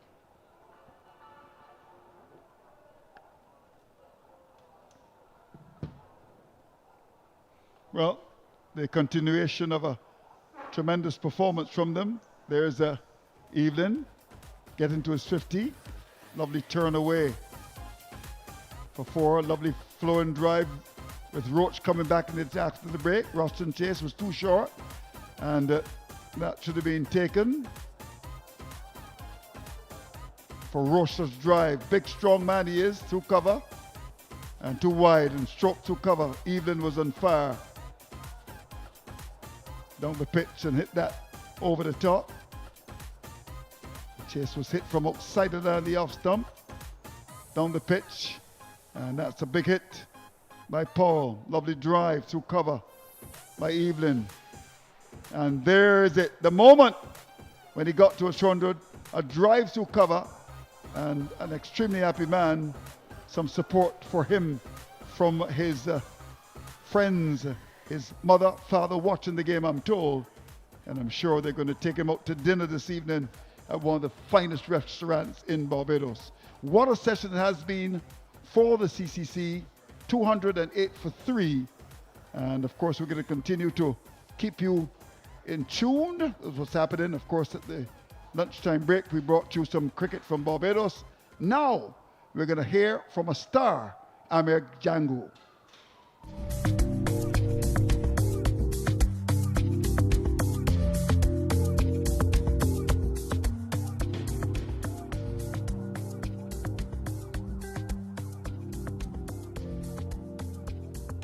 2024, the year of Amir Django. 500 runs in the first class season, most runs at this year's Super 50. Now he finds himself sitting here in St. Kitts ahead of the One Day International Series. Amir, this must be special. What makes it special to wear that emblem? It's everything I've dreamed of. Obviously, growing up, the only reason I started playing cricket was watching West Indies cricket. So a dream come true, and I just can't wait to get going. Take me back to your past. Growing up in Trinidad, who did you idolize? You're obviously left-handed. There's a very great left-handed to come from Trinidad and the West Indies. Who were some of the key figures in inspiring Amir Django? Obviously, definitely the great Brian Lara. I remember I have some pictures at home growing up, just going to watch Brian Lara batting in nets at the Oval. I always used to go watch him on matches that he played. And obviously, as my career went on growing up, I absolutely idolized Kumar Sangakkara and Quinton de Kock, two special players that I have kind of replicated my game to, being a wicketkeeper batsman. But yeah, definitely at the top is Brian Lara. And there it is. We got another 100 for Brian Lara. Let's go back a bit. St. Kitts was actually a special place for you. Tell us why it's a special place. Obviously, I started my career, my first class career playing for CCC, then Trinidad and Tobago, and then actually got contracted to Leeward Islands for a couple of years. So St. Kitts was my home for 2 years, for 2 seasons, and I think that's when my game drastically changed. I think I understood work ethic better. Working with Stuart Williams as our head coach, he really made me understand batsmanship and explaining batting to me more and understanding my game as well. And when I look back at your career, right, 9 years ago you played your first professional game. You've been in a West Indies under-19 setup with guys that in this team, Casey Carty, Al Zari. What do you remember about those days? Just having a lot of fun with them, to be honest. Obviously, it was a special group of players. Those guys went on to win the World Cup. But yeah, funny enough, obviously playing for Leeward Islands, me and KC, we have such a close relationship along with Alzari as well. So being in this setup with these guys from under 19 level and meeting them here now, it's truly special.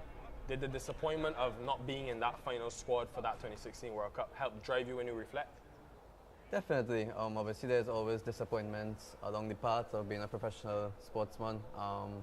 But obviously, missing out on that World Cup, yeah, it did hurt a lot. But having said that, going to university and meeting up with Forde, who's even a coach here now, it's really special because he's the one who saw me and got me into the CCC setup.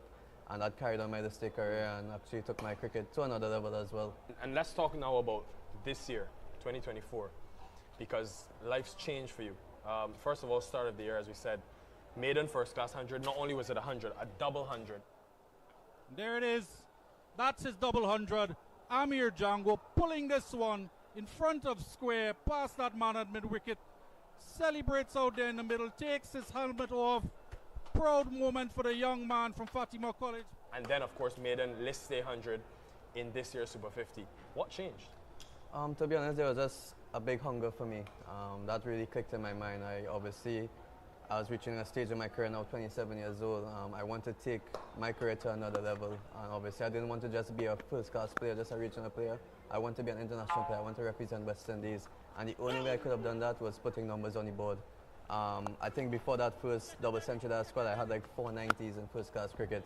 And that was the change right there. I know I had to get that 100 mark, and luckily I did. And it went on to Super 50 as well. I know that once I have 2 good back-to-back tournaments, it'll put me in good stead to play for West Indies. So lucky enough I did that, and it's just about hard work, preparation. I saw some pictures and remember watching live when you got that maiden list day 100. Tell us about the emotion you felt. Really special, man. Obviously, I think a couple of games before I scored 96 against Leewards. Pretty disappointed with that. But obviously, everything in sports and in cricket is learning. And obviously, from scoring that 96, I knew when I reached in that position again that I would have made it count. So obviously, against Guyana, top bowling lineup as well. It wasn't the easiest of starts for me in that inning as well. Had some tough periods, but I fought through it. And lucky enough, I did get that century. But having that monkey off the back is a special feeling.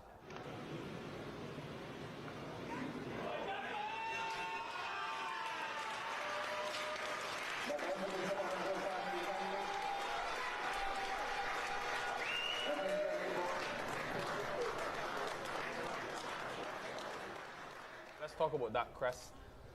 Now you're in the West Indies shirt. When you got the call, where were you? I was actually not about to show. I saw a strange number calling me, to be honest. And when I answered the call, then I saw the display picture. And I saw it was Darren Sammy. And then he told me that I was selected. And he saw me batting at the list day level. And he was really impressed. And I think that after that, I just ran straight to my parents' room. And I told them the news. And it was such a special moment for us. And something I'll remember for the rest of my life because this is just a dream come true for me. I was just going to ask you, who was the first person you told when you got the news? What role has your parents played in your life? They supported me throughout everything, and I owe everything to them, to be honest, my parents, because they're the ones who saw me through all the hard times and keep supporting me throughout. Now, completely away from the cricket field, this man has another side to him. That is the social media side. He's one of the very few cricketers I know who have taken social media seriously. Hey guys, this is the day in the life of a professional cricketer during the month of Ramadan. Before I even get into any detail, why? Why do you think social media is important? To be honest with you, I think that it's branding, you know. Obviously, when you go out in public and being a public figure, playing cricket as a professional sport, people know you. So I think as though I use my social media to just actually show the public how I really am. And yeah, that's really it. I really enjoy it. I enjoy TikTok. I enjoy using Instagram as well. So yeah, it's all about just knowing, letting the public know how I really am as a person. Roti. Up one. top. Oh, Roti can be one. What do you mean? Well, you mad or? Pulori. 7 or 6? 7. Alright, there's your number 16. Wait, it's on your head. No more. Chinese.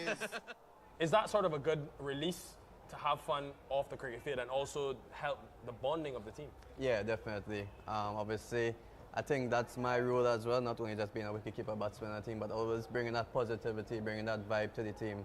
And I think adding that to my teammates, and they really enjoy it as well. They open up, they're always open to it. Which video stands out? Which one do you absolutely love? You always watch back a few times. I think for the Red Force team, I did the lock screen. I wanted everyone to see how the wallpaper of the guys are on the phone. So I think that's the favorite one. I saw that actually. That was fantastic. Harry, what's your lock screen?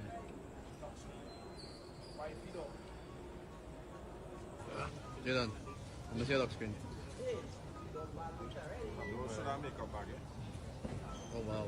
What do you want to learn the most being around an international setup for the first time? I want to learn the most how to be consistent, to be honest, at this level. Obviously, to have a really good example in Sheikh Hope here, probably the best ODI cricket in the region, if not internationally as well. So I think having him around, I'll absolutely absorb all the information that I can get from him, batting-wise, keeping-wise as well. It's a brilliant role model to have in the team as well for me. So yeah, just to learn how to be a consistent player at this level.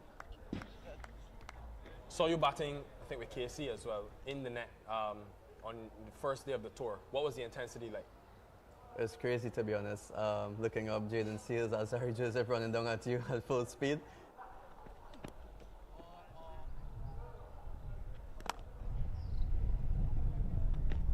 I'm always up for the challenge. I really enjoy it. But yeah, that was a crazy experience, but I really, really enjoy it. And obviously at this level, that's the norm now. So just about getting accustomed to it and enjoying every moment. I heard they had a few words to say as well. Jaden, I know you're very close to.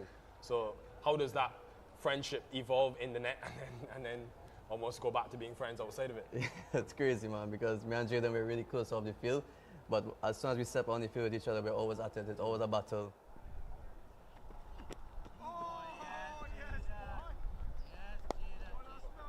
It's really good though because we test each other at a high intensity, and that's what you want in training, obviously. So it's really good. Who wins more of the battles, you or him? I'll say me, for sure.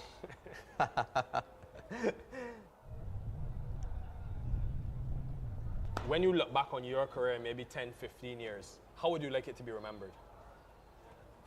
I'd like to be one of the best batsmen to come out of the region, to be honest.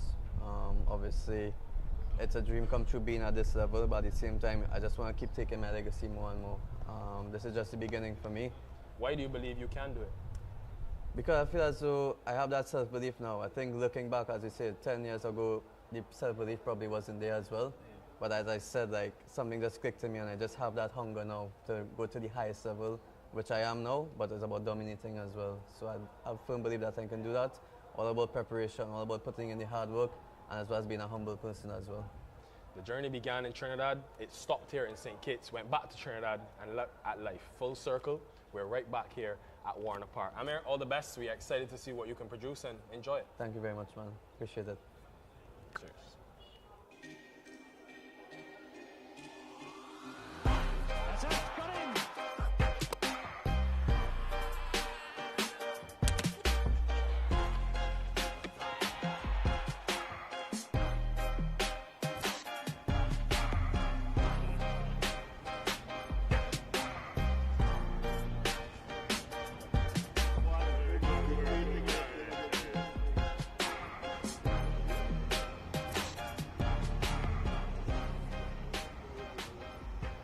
Two West Indian great fast bowlers.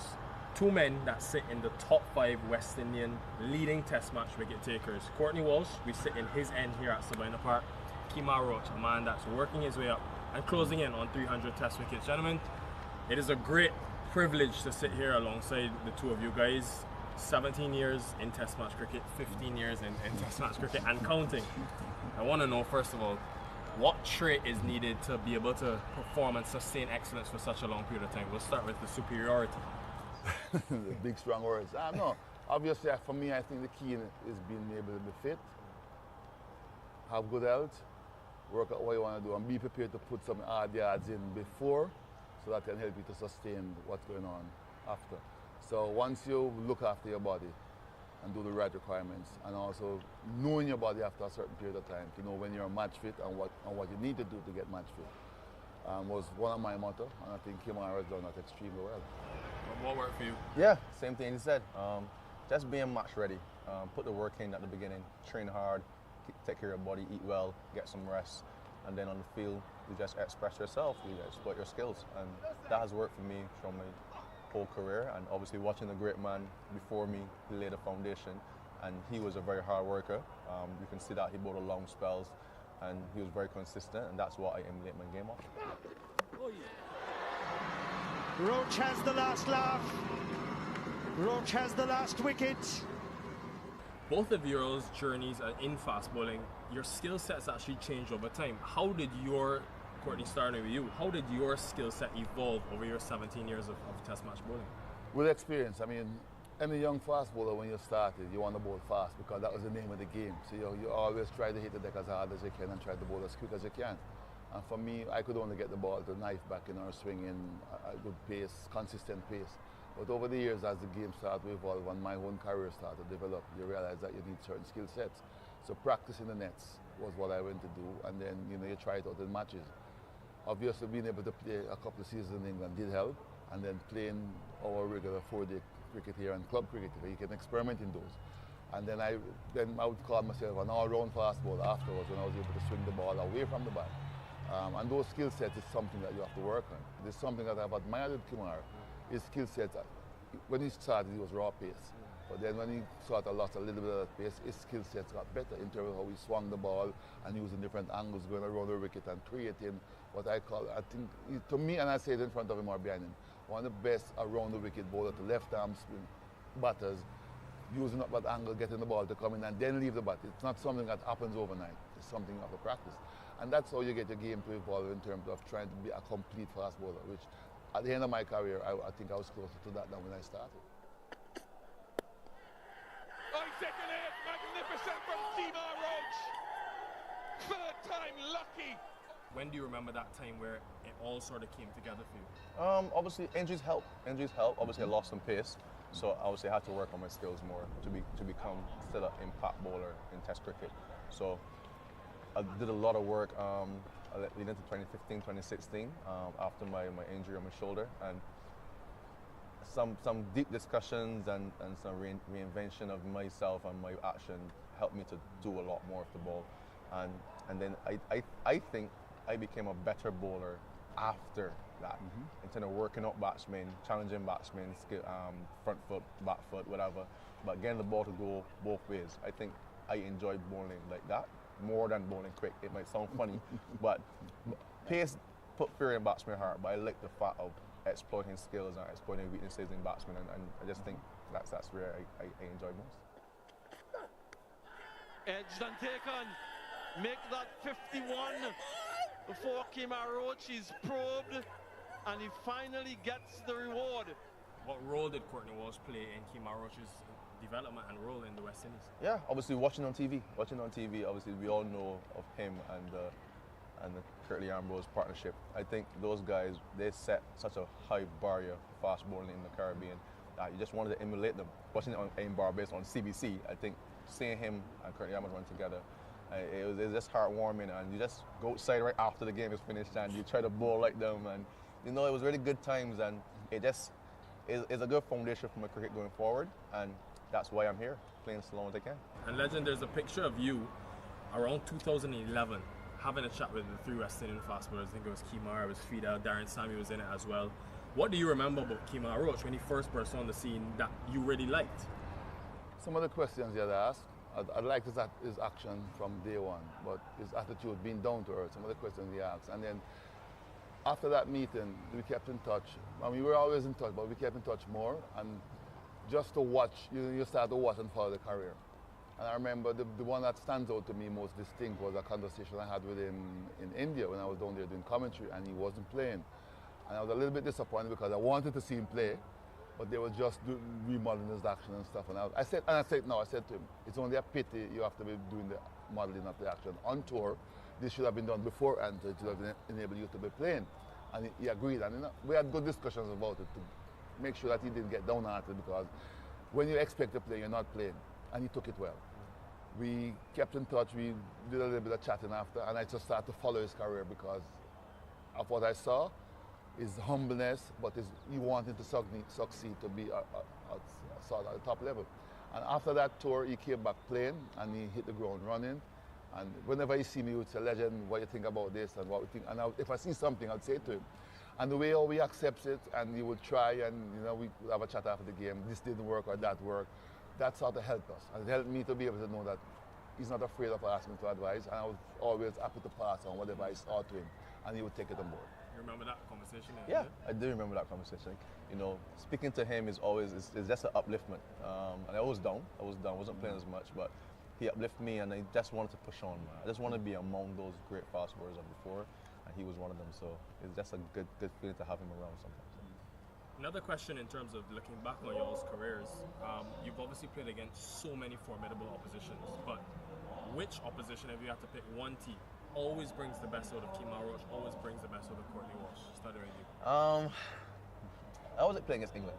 I think obviously that is our biggest series, and the hype around it just brings a life into you. Like, you want to do well against England.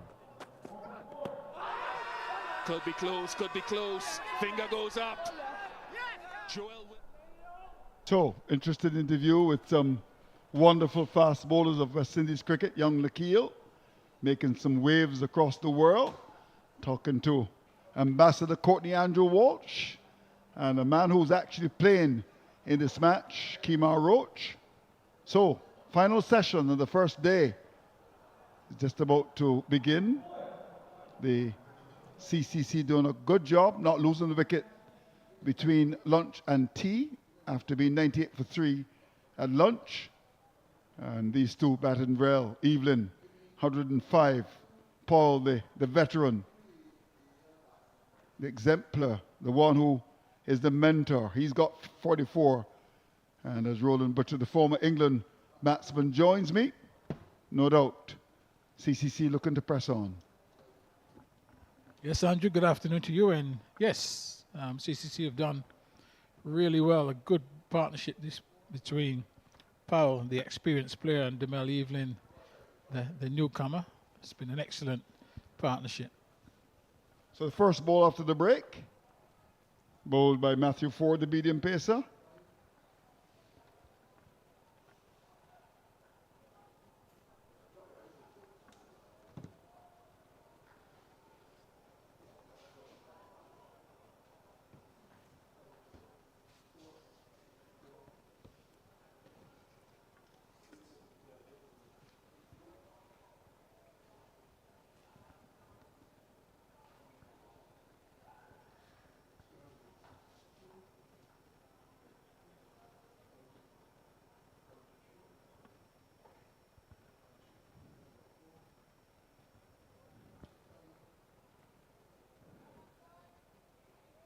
So we spoke about the CCC looking to press on. On the other hand, the Barbados Pride looking to get among the wickets. It's been pretty hard at the office today for them. On a pitch which is good for batting. I think I want to describe the pitch as a good cricket pitch. It's one that if you can bowl and bowl good lengths, good lines, there's something in it for them. You can certainly get wickets. It reminds me of the good old Kensington pitch, really. Generally, we've seen the spinners not getting any real purchase from it. The Kensington pitch tends to get a bit quicker on the second day. It's been a very good day for CCC so far.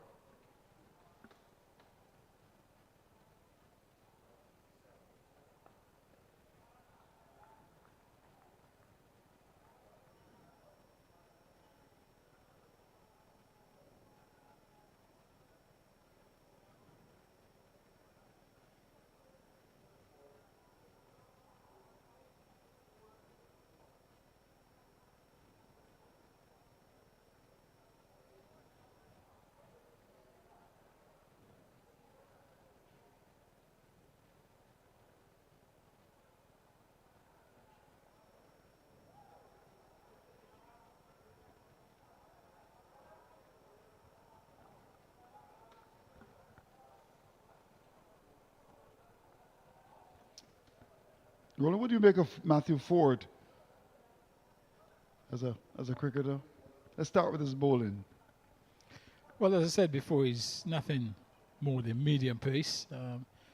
He needs assistance in the pitch. He either needs atmospheric assistants. Yeah, at that pace, he either needs, it's a day where the ball is swinging around, or he needs a surface where the ball is going to nip off the pitch, whether it's a green or something like that. If you don't get any of those conditions, I think it's quite easy to bat against him because he hasn't got any pace to surprise the batter. So he's relying on either swing or movement off the pitch. And this type of pitch, there's neither. There's a little bit of swing early on because, you know, the Duke's ball does give you the chance to swing, but certainly in terms of movement off the pitch on a regular basis, we haven't seen a lot of that.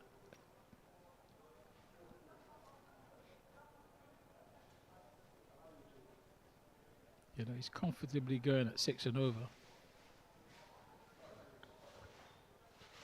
So Warkan will take it up. So combination of medium pace and left arm orthodox spin.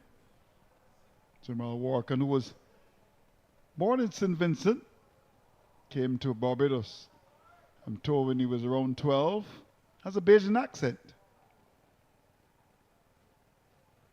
His father, professor up at the university, Professor Warkan, specialist in education. Philip Wallace was saying that the man who's batting, Demal Evelyn, has a gym at his house. Looks pretty fit to me. Look at the use of the feet there. Down the pitch, get into it, get it into line nicely, and pushing wide of mid-on for single.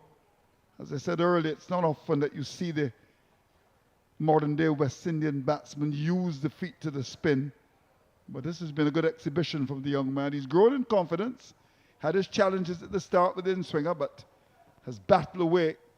And in the sunshine of the region's Mecca, he's performed very well.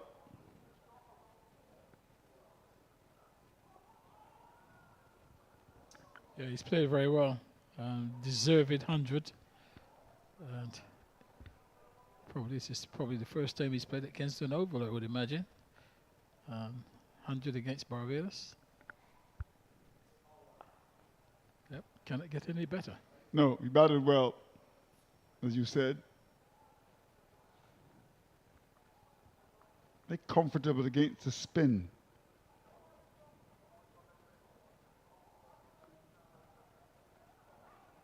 He's a long way down.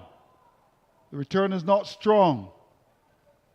And where he can is demolish the stumps with his body.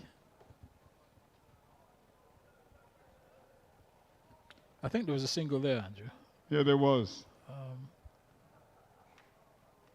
thought when Powell played the shot, he was setting off for the single, but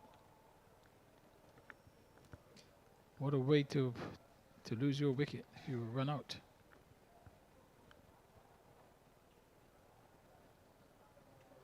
Your backward square to move a long way to the right, almost to mid-wicket, really.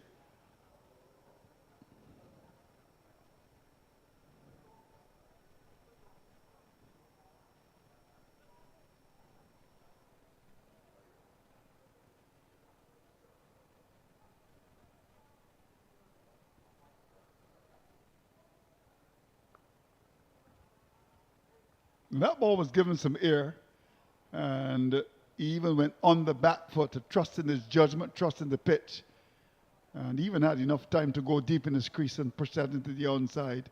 So that would give you some indication. No real purchase at all for Warkan. Hard work for the left-arm spinner. What a grand time, not only in Pakistan, but against the Academy and against Jamaica. 209 for 3. Yeah, a long time now since the fall of Shakir Parris's wicket. Since then, we've only seen these two at the crease.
Yeah, Forde really shouldn't present any problems, you're right.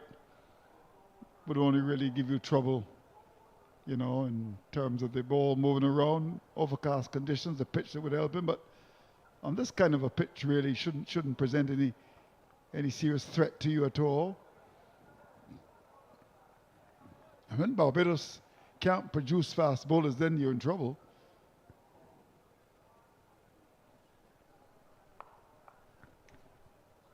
Andrew, it has to be a bit of a concern that a country that's had legendary fast bowlers, some of the very best, not just in the Caribbean, but in the world, struggling now to produce anyone of that caliber. As we said, you've got to look a long way back since we've had some fiery bowlers. The question is, where is the next one or two?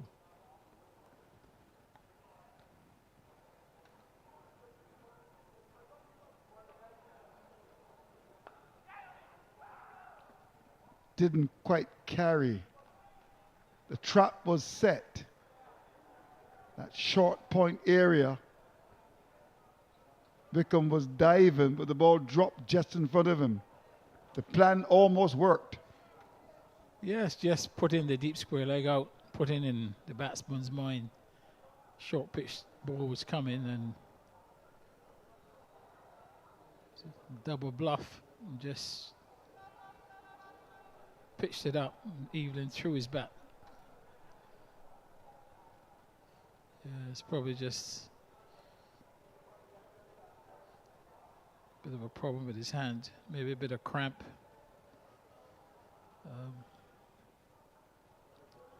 I would imagine it's nothing more than cramp. Andrew, I guess he wouldn't have batted. Probably before this, he probably wouldn't have batted for this length of time. He's batted over 2 sessions. So, yeah, cramp. I would imagine cramp. So how do you solve the cramp problem? What do you do? Well, it's just time. I mean, the physio just has to massage his hand and and after a few minutes, you know, it will come back. I think he might have gotten hit, you know. Yeah, it looks as if he may have to go off as well. That would be a major disappointment. Well, I think he should try and fight it out, really. This is not the best move for CCC if he has to retire. And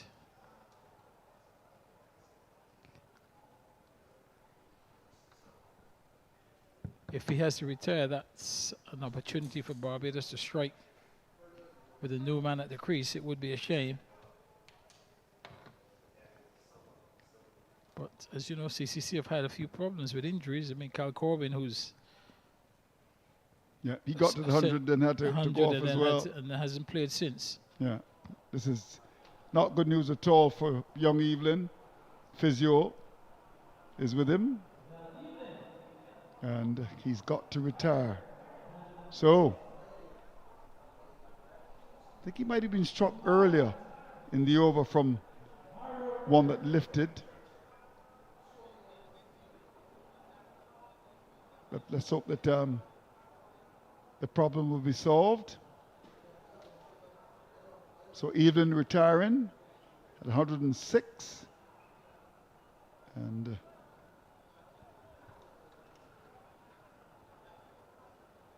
Demar Richards comes out to fill the breach. Big name, Richards. Big name to defend. Yes, opportunity really now for Barbados to try and pick up 1 or 2 wickets. And suddenly that position of 209 for 3 looked.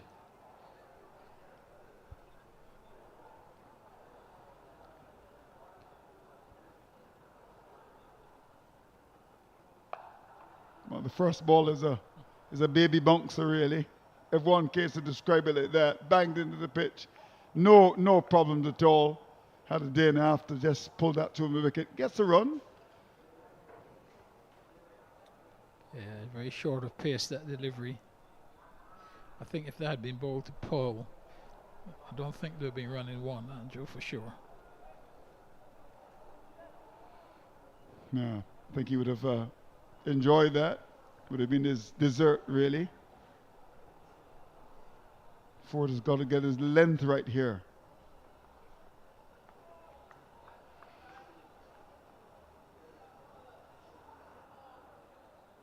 So the over comes to an end. 210 for 3. I think it's 3. I mean, he's not out. He's retired hurt. No, that didn't hit. That hit him on the leg.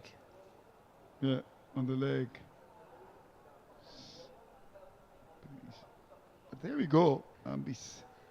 Did it make contact with his hand there before? I don't think so. You don't think so? I think you think it's cramp? I think he's had a problem. He must have had that problem before, Andrew. Yep. It may just well be cramp. I mean, cramp, as you know, yep. It can be pretty debilitating. Let's hope it's nothing too serious, because there's a good opportunity for him to have carried on and convert that 100 into a double 100. So Demar Richards is a new batsman, and Barbados still with a basically defensive feel to him, not the aggression of those fielders round the bat. Forward short leg slip, backward point, mid off, mid on. He's a new batsman coming to the crease. You've got to put pressure on him, surely. Just allow him to just lunge forward the pitch.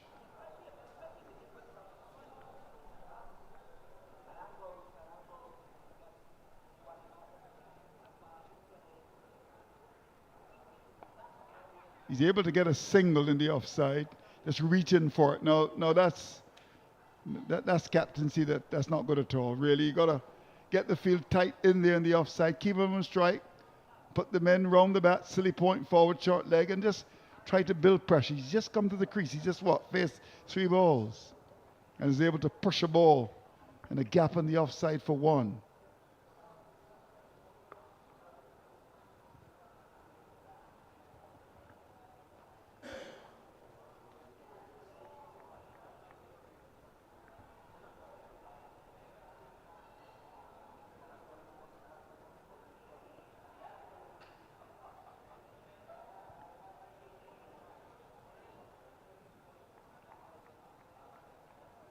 Paul has been on 44 for quite a long time.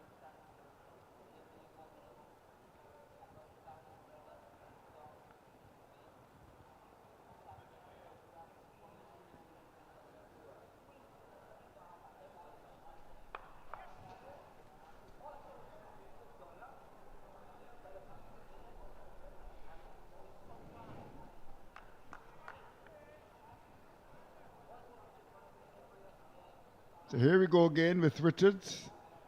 Just 3 balls he's faced and a defensive field. There's a gap between backward point and extra cover. And he found that piece of real estate early and got a single. And now he's able to drive the ball down to long on for a single. No batsman has come to the crease. Surely he must have the feeling mid on and cut that single out. He just come to the crease. And when you criticize captains, they get upset with you, but these are the basic elementary mistakes that are made. 213 for 3.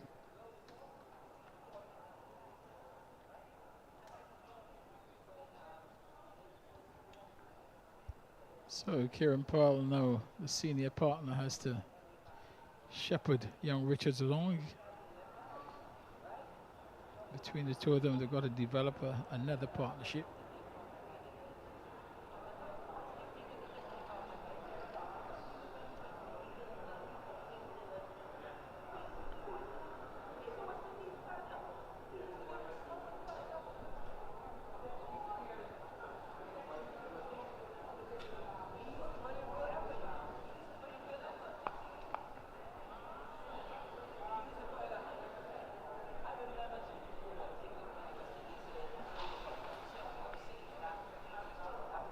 Captain Brathwaite just rubbing the ball away up at mid-on. Must be a bit worried, really.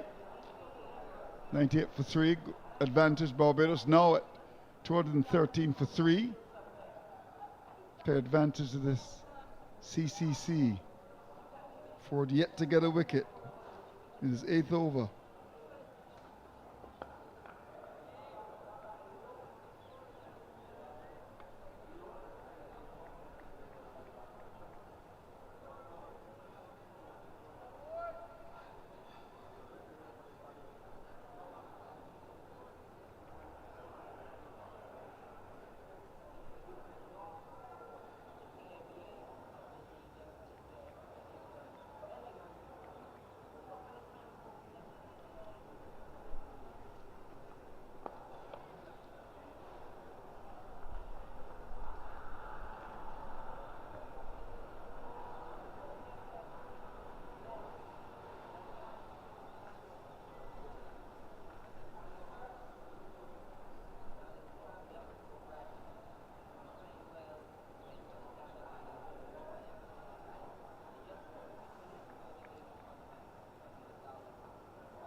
It's a good delivery.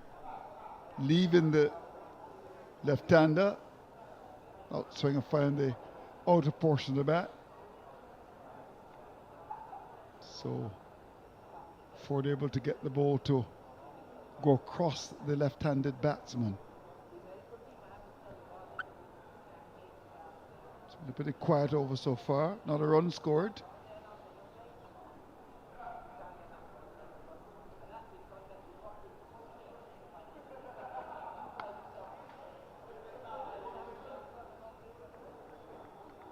Of course, when the pitches are so good, this is the time to just hang on in there, keep things tight.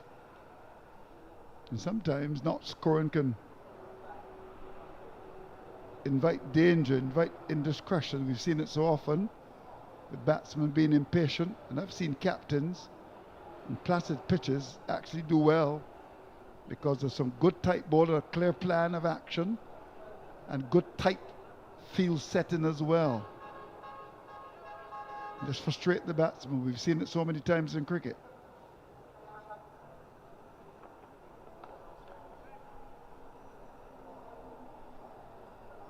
So the over comes to an end. A maiden over bowled by Matthew Forde, 213 for 3.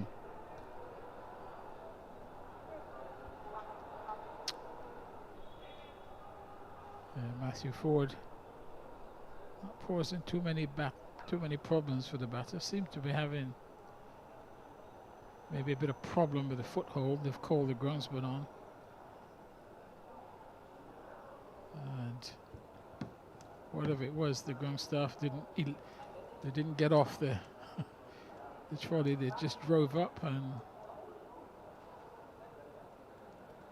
obviously delivered something. We're not sure what it is, but they've left the field.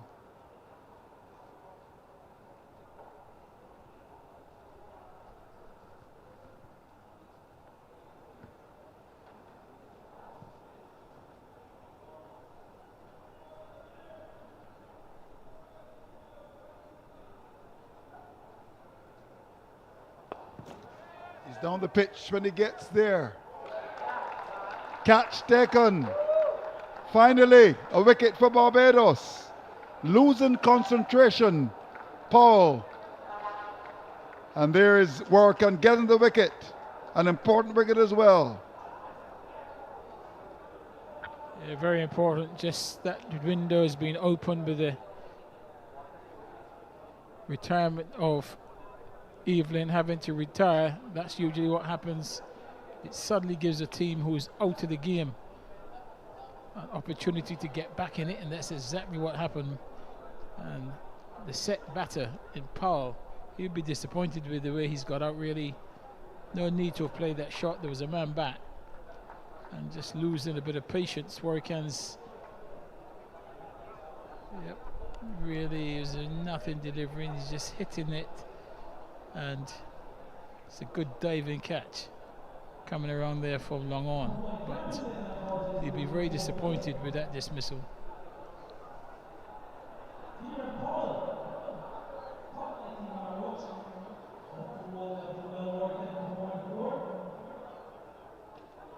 So Kemar Roach was the man who took the catch.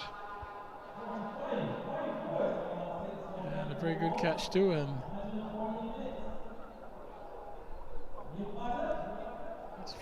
yeah, should be four. We actually saw Kemar Roach take a very good catch in Pakistan as well. It was dropping. Let's have a look at this. Down the pitch and dragging it from outside the off stump. Where's Roachy? Let's see Roachy. The old man. Oh, well done. Good old Kemar. That will make primetime sports tonight. Good camera work by the 6 cameras that have been used by Mr. Green and his wonderful team. 213 now for 4. Really should be 213 for 4. And Roach showing that it should be 4. Roach just showing that he hasn't lost any of that athleticism in the field, even at his advanced age. Diving and taking that catch inches off the ground. He's always been a good catcher, Kemar Roach. So the door is open, you think? So Romario Graves comes to the crease, and Warcan with his tail up.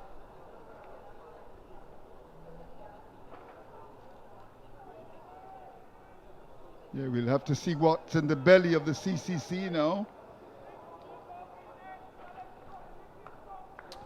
Well, there's a window there for Barbados now. I think they've opened up that window. Just got to climb through it right now.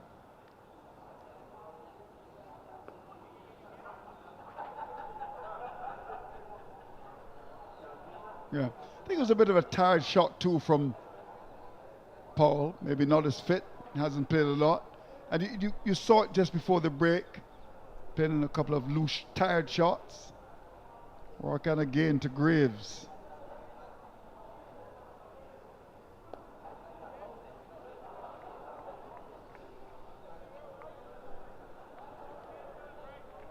So you got Ramara Graves and you got Demara Richards.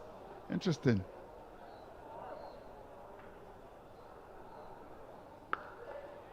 And that's gone to the offside. And that'll go for 4. Yes, it does. Lots of air and spanked away through cover for 4. Yeah, good shot that. He went forward first. Forward, then back. There he goes, forward, then back. And it's the old-fashioned, what do you call it, a square extra cover drive. Oh, haven't heard that in a long time. You don't Square see that extra cover drive. Not a shot you see often played these days. Not at all. Just like they used to say, Andrew, the old days, half cut, Half drive. cut, half drive, yeah. Yeah, he's capable in just blocking that one out to end the over. Successful over. 4. Warkan, 217 for 4. Scoreboard has got 270 for 5, but I think it's important to let our viewers know that Namel Evelyn retired.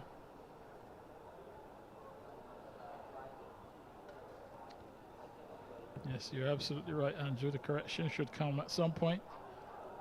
He's only retired. He could bat at any time in the innings once fit.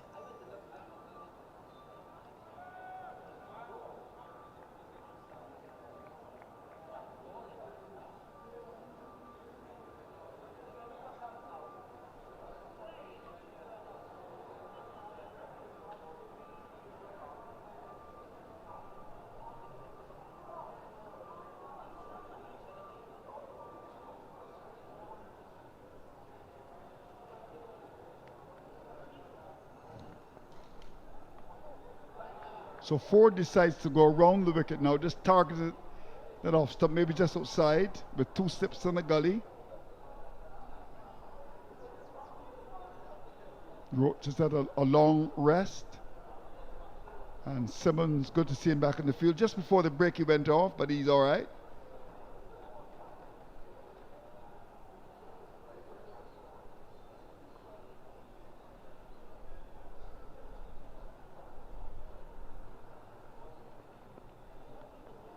Seems to be a clear plan to bowl just wide the off stump, just trying to lure the batsman into indiscretion.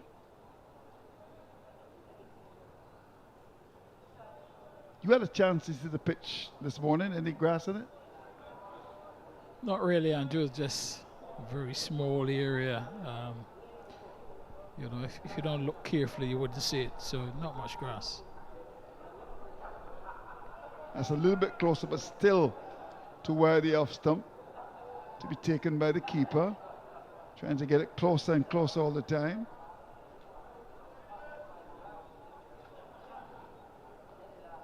Now playing with the batsman's mind because the forward square is going to go on the boundary now.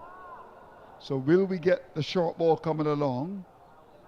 Warkan has been pushed back.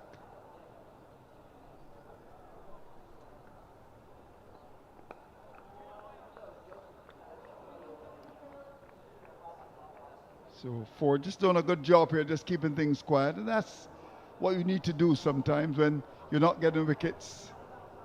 Sometimes you see captains just keeping things quiet, tight, good tight fields. Some captains tend to be very defensive. I think I prefer really when things are not going for you in terms of wickets, just keep it tight.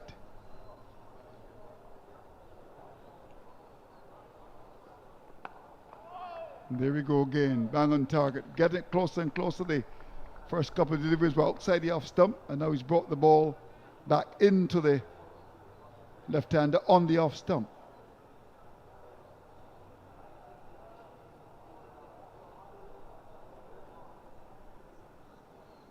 Maybe expecting that short ball to come along, but they fielded it at forward square in the boundary.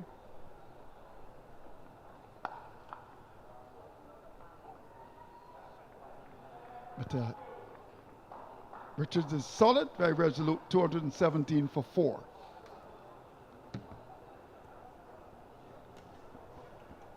Yep, slow period at the moment.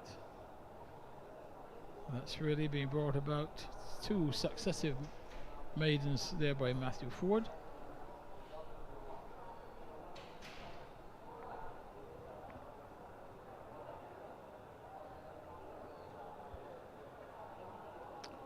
Yeah, the slow period really has been due to the fact that Evelyn had to retire, and then the dismissal of Kieran Powell, who were the 2 set batters.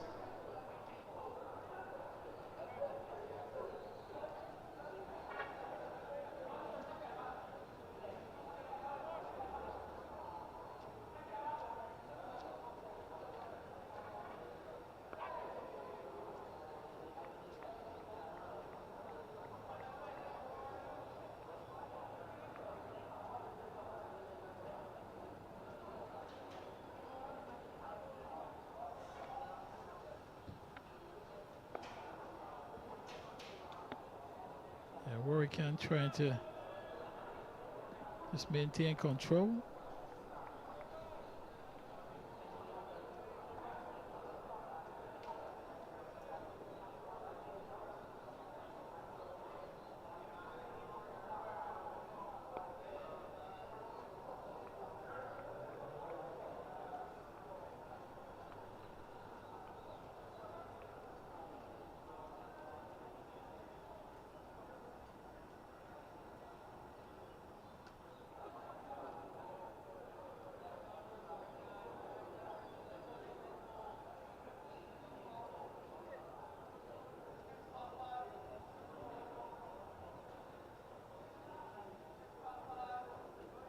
The mid-on has been pushed back.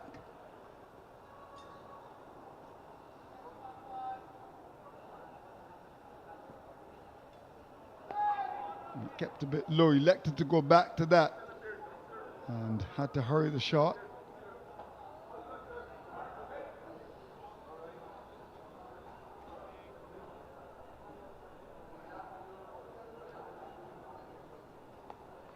Wow.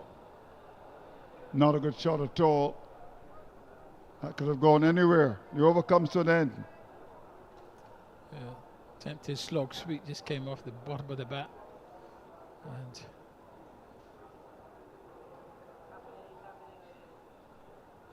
they've got the wickets right, but there's a problem with the runs.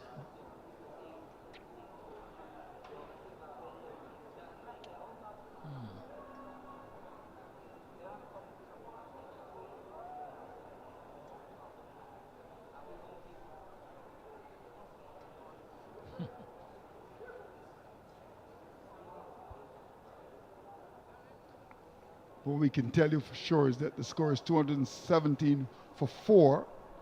Sure, the little technical challenge will be sorted. Here's Forde to continue. To Richards. That's a loose shot. Yeah, it really was very wide.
been a good spell by Forde here.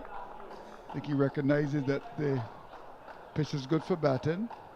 And just trying to keep things very quiet with good control on top of that off stump. It's been a bit wide, has been able to bring the ball back, and generally is, in a spell, drive the runs up.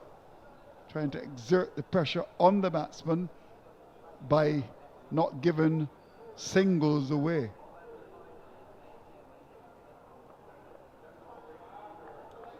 Yes, it certainly helped by having two new batters at the crease, or having to find their way. There's very little rotation to strike at the moment, so Forde is able to build up some pressure against one batter.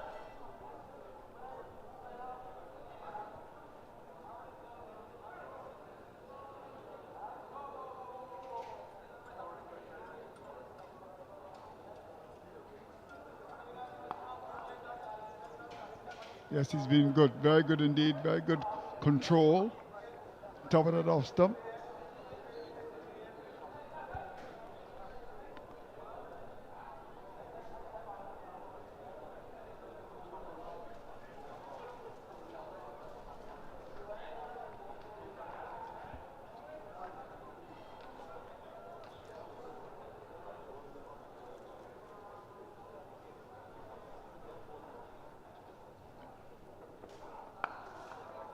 Oh, good stop. He saved four there, Warkan. Not the most agile, but flew goalkeeper style and made a very good save indeed to end a good tight over from Forde. Yeah, I think Warkan enjoyed that. He's having a good chuckle. And another good over by Forde.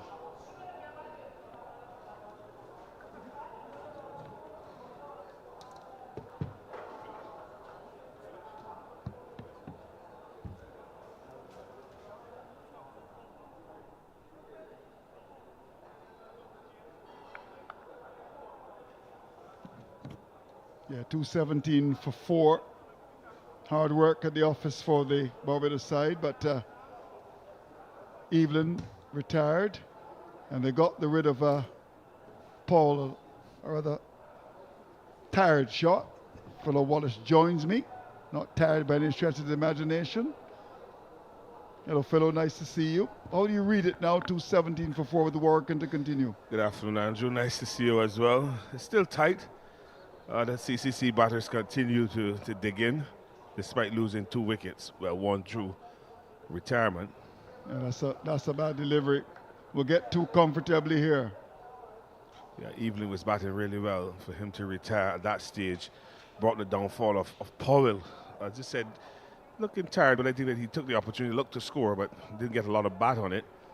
And the Barbados fielders did not cash in, actually, to apply pressure and allow these 2 CCC batters here to settle somewhat.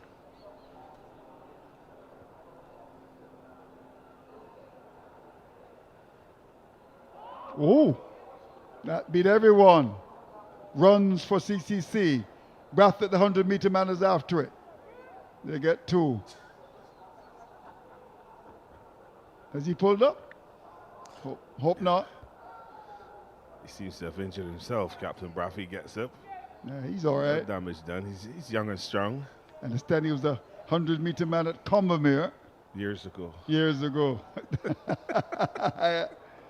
Yeah, Craig Brathwaite comes from the Black Rock area, which is not very far from here. 5 minutes here in Black Rock. Depends on what type of vehicle you're I driving. suppose, yeah. That big Mercedes you have, fellow, you do it in 2 seconds. Here's Warkan.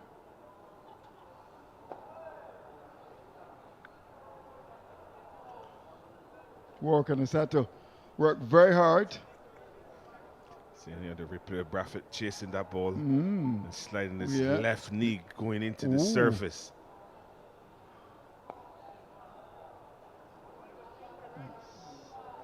No problems here for the batsman Graves, who's now faced 15 balls, just blocking.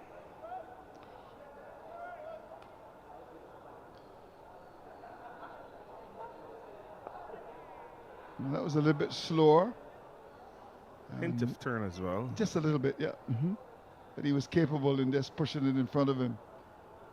He's got that quicker one as well. We haven't seen it for the overs yet. There it is. Yeah, it is.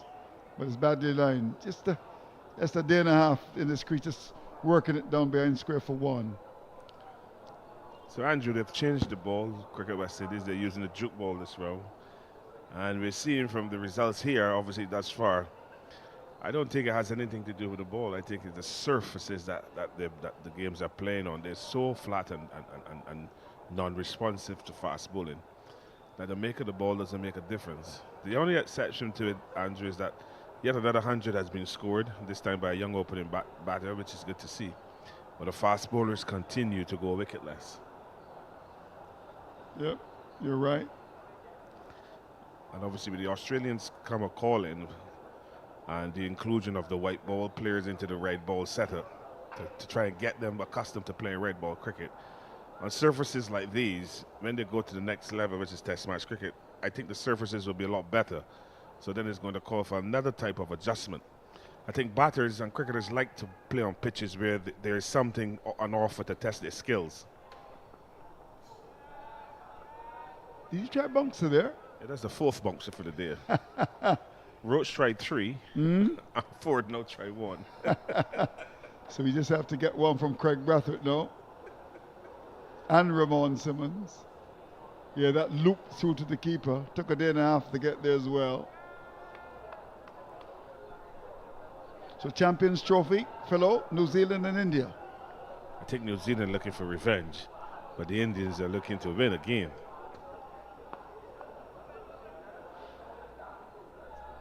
New Zealand batted really well in that game to get 263. Well, you can't rule out guys like Keir Williamson. You know, he's class act. But the Indians playing all their matches in Dubai is certainly a disadvantage. It's a disadvantage to the other side, an advantage to them, although they're saying that it is new territory. But they're based there. Right. You know, and the surfaces will start to get slower. More spinners will come into play. And the Indians are a good team. You can't underestimate them. Kohli loves to chase runs, and he's been batting wonderfully well.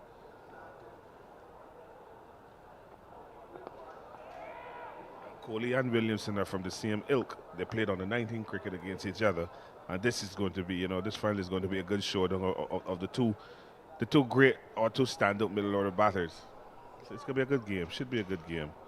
Pick a winner, fellow. I would pick India to win, but I know New Zealand's not going to be an easy walkover. I think the Indians will have to play really well to beat New Zealand.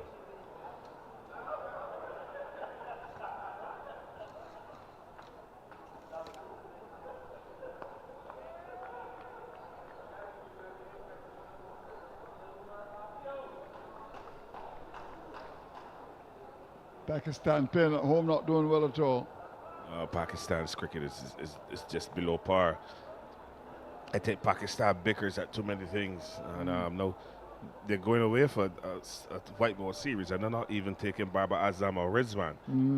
They dropped the two of them, along with the Lafran Sima, Afridi. So they two are going through a transition.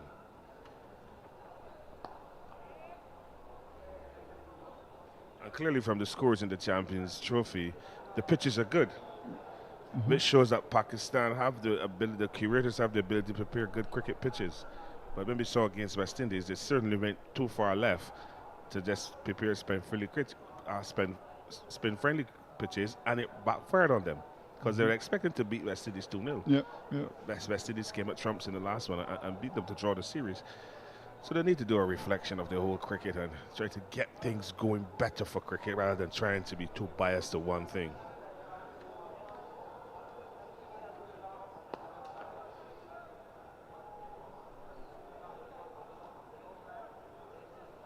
So Forde continues to be very, very tight indeed. 222 for 4. Yeah, Forde has been impressive coming from that southern end bowling. Good lines, good length. His pace is not the greatest, but his line and lengths have been good. And he's been stemming the flow of runs. That's creating pressure from one end. And allowing Warwican, the left arm spinner, to look to create, you know, opportunities to get wickets. So it's a good bowling pair, Forde and Warwican thus far for Barbados.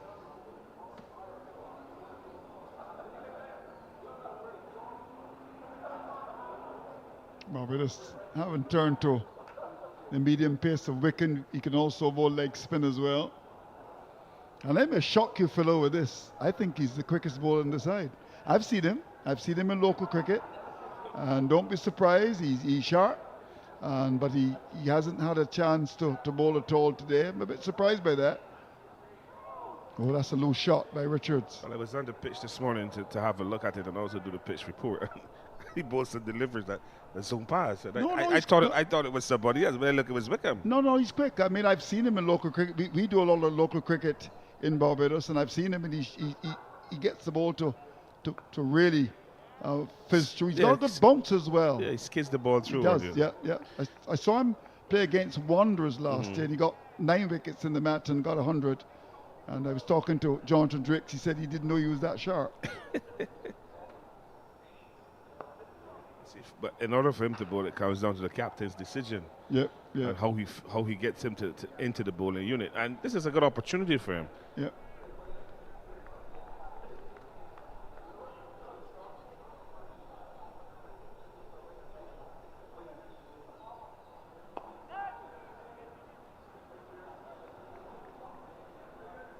Warren has really had to work very hard on this pitch. No purchase. That's when the good spinners will beat you in the air.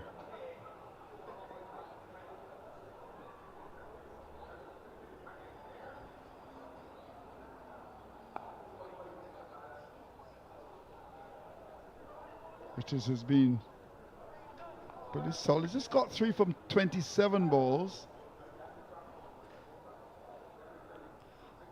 Very patient.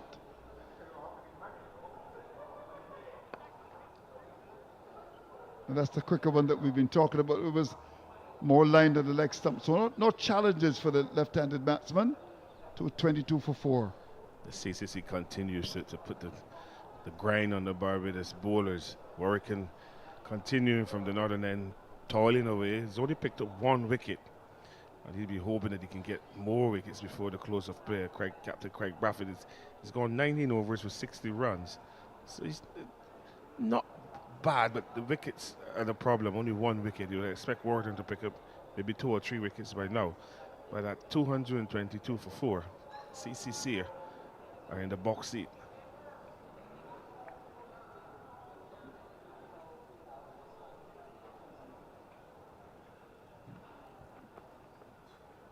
Well, he tries another one.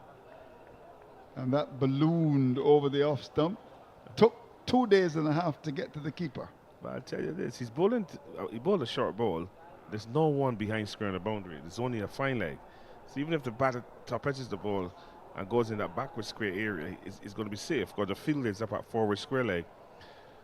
So maybe this is a 3-card trick that Matthew Forde is looking to run on this batter, bowl a high bounce and then come back and bowl the next couple of deliveries length.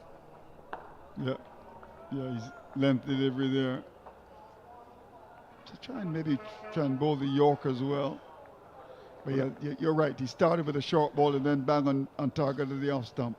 Yeah, but the Yorker is a forgotten ball now. It is indeed. Yeah. Joe Garner bowled it beautifully. And effectively as well. Yeah. Did you have anyone when you played for Barbados at the regional level who bowled a good Yorker? Can you think of anyone? No, we had Victor Walker. Victor Walker, yeah. Was a good Yorker bowler, yeah. It's nobody. Well, you're talking about it. Banged in short, pulled out through the wicket. Will get runs, will possibly get a 3rd. They should comfortably. They will. Yeah, you're right, Philo. There's no one at the wicket, and he gets a 3rd run there. Anybody outside of Barbados that would have played for Jamaica? Yeah, Yorker was out. Curtly Ambrose had a good Yorker. Good Syrian Yorker, yes. Courtney Walsh as well in those days. Anybody from the Leewards? Yeah, the Leewards, they had the Leewards would have been Curtly Ambrose. Okay. You had Winston Benjamin in that crowd. Yeah, okay. The Windward Islands. Was Winston cricket in Kenny? Yes. He was. He was. Okay, he was slippery. He was slippery. He was a kiss kind of bowler where he keep it super simple, but the balls fizz off the pitch. Interesting. And he was always fit, huh? Oh, very fit, very fit. Even though at 60. Yeah, like his Mr. son. Benjamin is still fit. Like his son. And he was very deceptive because he just used to run through the crease and deliver at you. And he was a rhythm bowler. And that made the difference as well. Jonathan Drix has given his hat to the umpire. He's going to go to forward short leg. So what are we going to have here? We're going to have a bouncer? It looks so because Wickham is moving now from the third step and going into mid-wicket. Yeah, yeah. And there's a man at deep forward square, so we might get some short stuff from Matthew Forde. Yep. And then for the Windward Islands, it was Cameron Coffey. Cameron Coffey, good Yorker. Yeah, good Yorker. Okay, wonderful. Was he sharp, Cameron? Yes, he was. He sharp? He was Okay. sharp, yeah. Here's Forde. And he tries it. But you know, Philo, I don't get a lot of support across the Caribbean. I still hold the view that I'm not quite sure that the pitches are as slow as we think they are. I mean, if you look at that, they leave a medium pace. They got good carry to the keeper. I'm going to be very interested to see how Shamar hold the balls on this. And I saw Barbados in the game when Jamaica played. Kemar Roach bowled a couple of short deliveries and got up quite nicely. Not a short delivery, but he doesn't really have the pace to present any real challenges. But you know, I still think that these pitches can give a bit more. We don't really have the fast bowlers around. In fact, when you look around the Caribbean, 226 for 4. Let's start in Jamaica. Is anyone in Jamaica with pace, Philo? Not really. O.J. Shields is sharpest? Is he playing? No, he's not playing. No. O'Shea Thomas has gone off the boil. Yeah, he's gone off the boil. What about Jamaica? There is Nobody. I don't What see about anybody. Guyana? Well, you have Smith, who's Niall Smith. in and out. In and out, yeah. Injury. 2 years ago, he looked as if he would have come through. If he would have broken into West Indies, great, but he he's had hasn't. injury, no. Shamar Joseph has lost some of his pace. Right. He's not as potent as we No, expect him to be. no. The Leewards. Leewards, anybody there? Not to really shout about. Windwards? No. No. Trinidad, you got Phillips and Jaden Seal, and they've been struggling. Yep. And Barbados, we have medium pacers. Yeah, yeah.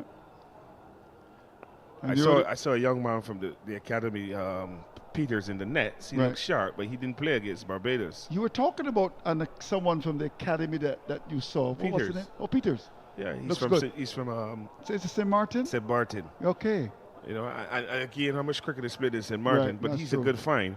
When I spoke to him a couple of weeks ago, I told him to seek out Sandy Roberts. Okay. Because of his build. Well, okay. He's of that stature like Sandy Roberts. Okay. Very strongly built. Nice. And why is seek out Sandy Roberts to him? Because I'm looking at like for like. He's not tall like Sir Curtly Ambrose.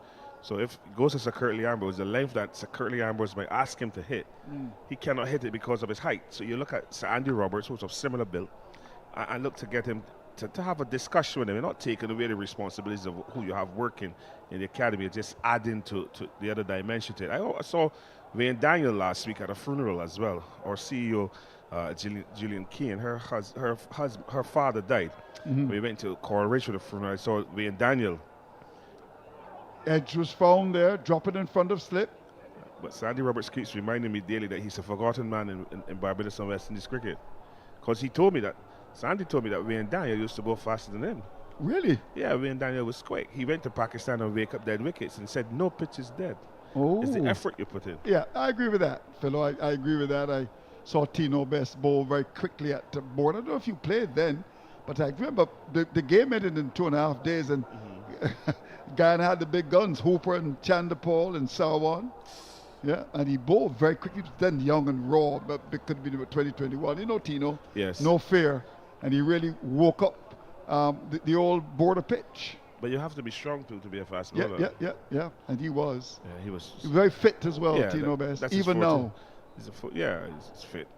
Does a lot of training. He's a personal trainer, and he loves it. He's down the pitch when he gets there. We'll get runs. Oh, what a shot. It's gone for 6. Well played to Graves. That was it with a lot of power. Again, we're seeing the use of the feet, the effectiveness of batters using their feet to get to the pitch of the ball and then extending the levers through the ball. Wonderful strike. You can see on the monitor here, working, just giving the ball a bit of air. Graves coming down the pitch, getting his hands through the ball quite nicely and over the ropes for a maximum. Very good shot. Yeah, I think he also did that because the mid-on was right there and the conventional position, so he just cleared him. That was hold up, and it went away for 6 runs. So he's gone to 18, Graves, and Richards just trying to steady things a bit. 233 for 4. Barbados having picked up the wicket of Paul would have been looking to really break free. That has not happened at all. Chase comes back in the attack to replace Forde. I'm surprised that Jason Holder has not had another spell.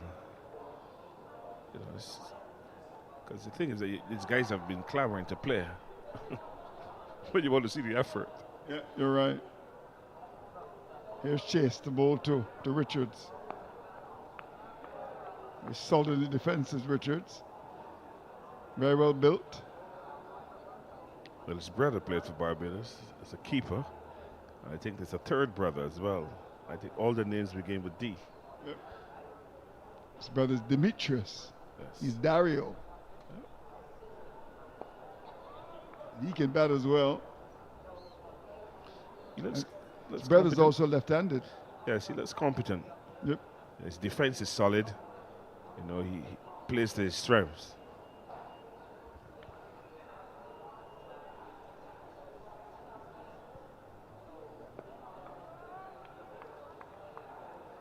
But I agree with you, Andrew. This silly point, you know, on a surface like this, you can create pressure by field placing. They've heard you, they put the silly point in, but there's no forward short leg. That's what they do, you know. Derek Bishop at the St. Catherine's used to do it all the time. I would shout, silly point, Derek. And now the ball is turned away because the length is wrong. Down to that short back was square for 1. Good old cricket for you. So you blame the captain or the bowler? I think that Rusty Chase is rushing his action a bit. You know, I think it's from all the T20 cricket he's been playing. He's just trying to complete overs rather than string good deliveries together. It takes some time to get back into it.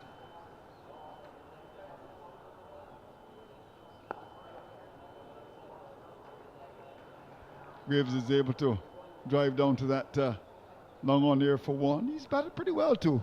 Romero Graves, both are Bajans. Oh, they are. Oh, that's sloppy. Very sloppy indeed.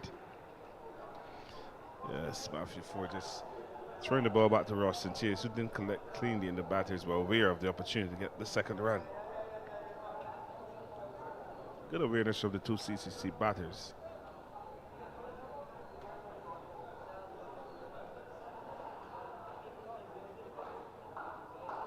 Oh, it's gone through the keeper.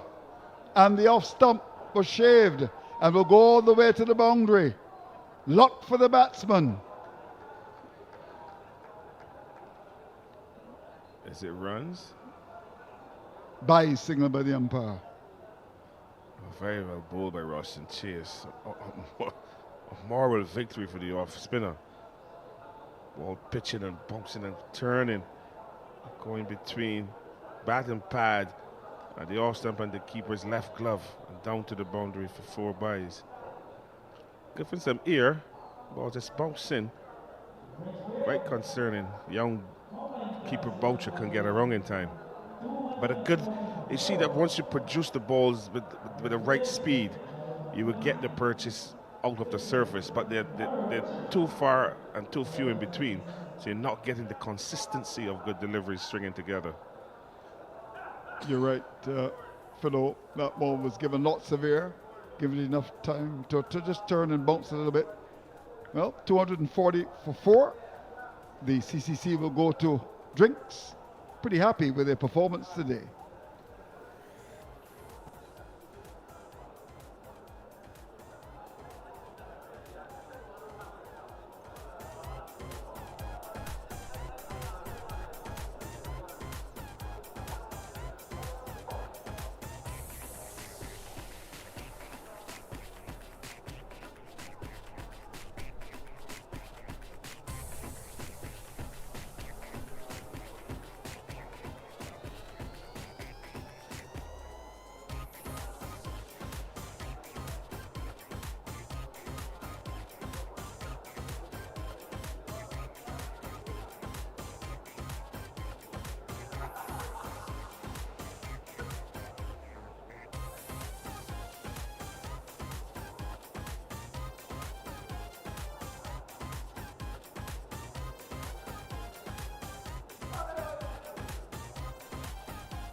So the players have refreshed themselves.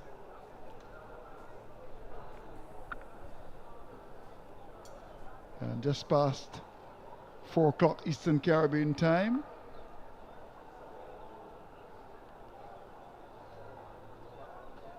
$16 overs remaining, 74 bowled. Not bad going. The over rate has been quite good. Yep. We've had lots of spin and medium pace. Medium pace has taken 2 steps. You're naughty. No. Here's Warkan.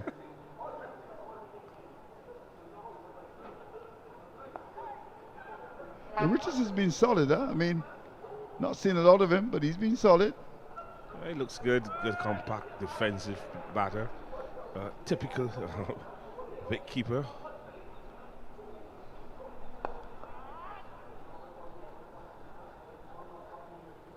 Very diminutive. Look, not to take any chances. Yes. A bit bigger than his brother. And if he is, well then, brother's very tiny. I think in Jamaica you call it, is it Morga? Marga. Marga.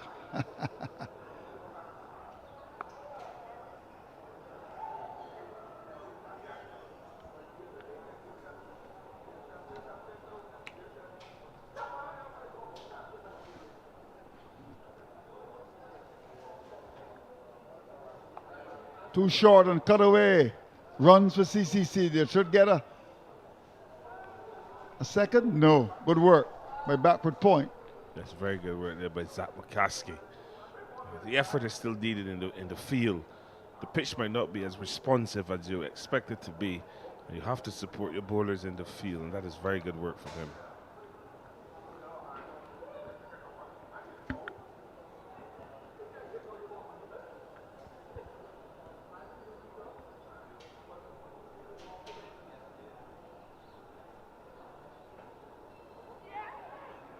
Well, more runs for CCC. Little paddle away. Behind the keeper for 1. Craig Brathwaite losing his cap and losing the advantage as well. Partnership, which is 30. Slow but sure. 64 balls. But at the end of the day, they're there. They continue to pick and get closer, to a respectable total. But he was first forward, then went on the back foot and had enough time to wait on that delivery and pushed up to mid-on. So, frustration for the Barbados Pride. CCC holding its own comfortably at the Regents Mecca 243 for 4. CCC continues to bat well. Even this pair of Romario Graves and the Mario Richards continue to pile on the pressure. Some 75 overs, 243 for 4, going at 3.24 runs and over. It's not bad for the CCC side that is 7th, Andrew, in the standings. Barbados a third. Third, yeah. Yeah. You would have thought that Barbados would have obviously rolled them over by now, but the CCC has really put up a good show, a good batting display. Yeah, that's 2 straight and just picked off really for a single down to backward square by Richards. Looks solid. I mean, no alarms. And strikes you the type of player that is patient enough to work the ball wrong. Larry Gomes like Chandapol, just waiting for the bad ball. Little turn to mid-wicket, a single here and a single there. Now there's Richards playing with very hard hands there. Make that Graves. But Barbados in desperate search of wickets before the close. CCC looking to continue to bat well.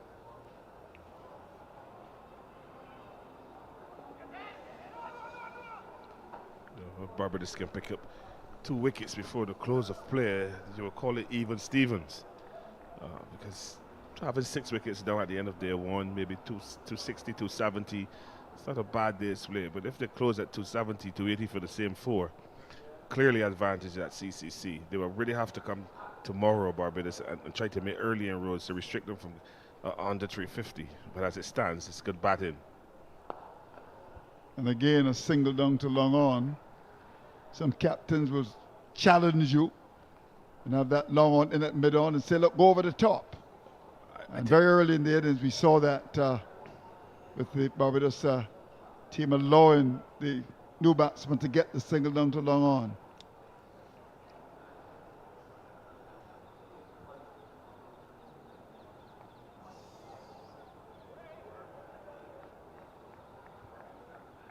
I think when you look at the way these two batters have approached batting, you can squeeze them at mid-off and mid-on. To me, they don't. What we saw Richards hit over the top.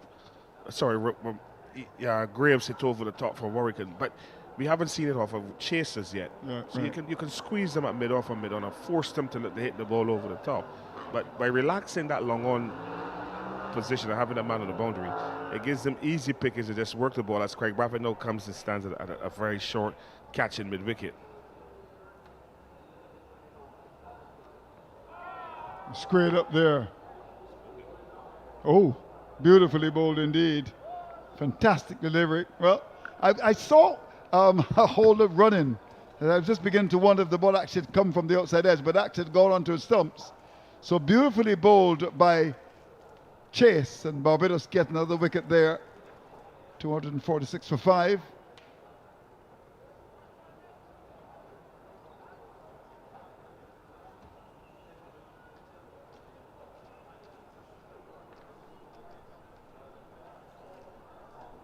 So Graves goes back to the pavilion. So the breakthrough has come finally.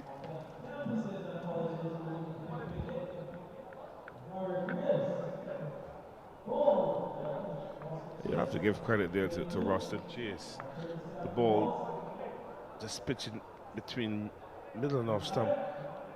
And Graves looking to shape to play the ball through the leg side. And the ball just moving away slightly with the arm and taking the off stump. And he has been bowled. It's a good delivery from Chase. He's pitching between middle and off and leaving the right hand to the arm ball, taking the outside edge of the off stump. And good reward for a toiling Roston Chase. He's picked up his second wicket. And he will feel quite happy. If you look at where Grace is looking to play that ball, I think he should have been forward rather than back. That ball clipping the off stump. But good reward for Roston Chase and a good wicket for the Barbados Pride. And good camera work as well by our youngsters who are in the field. Yeah, so what does this mean now? 246 for 5. Akeem Greenwich, Akeem Jordan. Yeah, comes to the crease. This comes to the crease. Plays for Kent. Former Barbados bowler. Played for Kent as well last summer in the English County Championship. I'm not certain if he's going back to Kent for this 2025 season. And this first game, I think he picked up some 7 wickets, I think. But they've changed they've changed the head coach down there as well. So it'll be interesting to see how he goes. But he rates himself as a batter. Yeah, he does. Yeah. You know.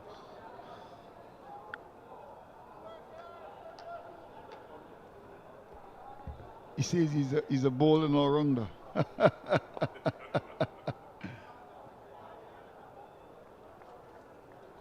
Plays for Gildy in the local competition. And Sir Gary was an all-rounder. Yeah. Of the highest order. Yeah. The best the world has ever seen. Forward short leg is in again.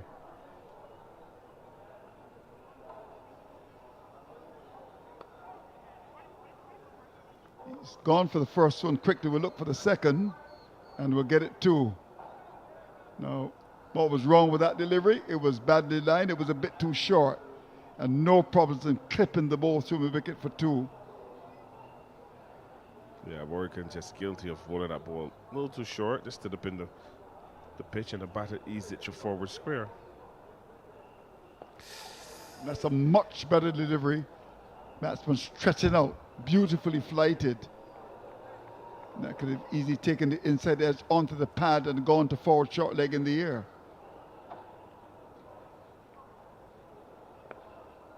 And that's the quicker one he's got. He's been able to bowl lots of variety nowadays. He told me discovered that quicker one in Pakistan.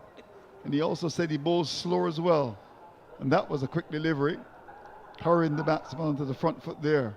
He's asked Roach to come up from long on to mid on, and he's pushing the mid wicket further to his right. So maybe he's going to tease Richards to go over the leg side. And he does, and he gets runs, he gets 4. The mid on is up, that's gone to long on for 4. It's a very good shot. It's a length delivery from the spinner, Richards just getting out to the pitch of the ball and swinging straight through the line of the delivery. Not a lot of spin or turn, and hammer it past Roach's right hand and down to the boundary. So a good shot at the end of a relatively ordinary over from Warwick. And as you said, we saw a lot of success in Pakistan with him because of the conditions. And now he's been asked, since coming back from that tour, to work a bit harder. You have to do a bit more with your body in order to get the results. And he's trying to go in tough. But he's a soldier, and he will continue to fight because he knows what the importance of for him taking wickets. He's only got 1 wicket, and he's bowled 22 overs, which is unlike Warwick.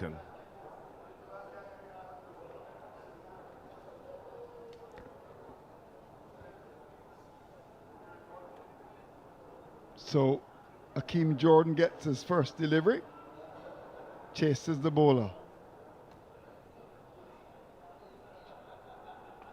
And he's bowled him, first ball. Very well bowled indeed by Roston Chase. And had this been on television, a little duckling would have come across the screen. Beautifully bowled by Chase. And they said he's a bowling all-rounder, not a batting all-rounder. So it's a very good delivery from Roston Chase. A quicker delivery, fast, full, and straight.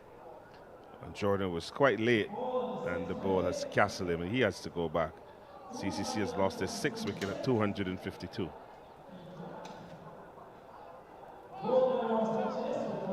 It's a very good delivery, very late indeed. The lazy man shot from Akeem Jordan. He looks at the pitch, but I think his back came down the wrong line of the ball. The ball hit the off stump, and he will have to go back and be very disappointed with that shot and that delivery. It's just unfortunate for him.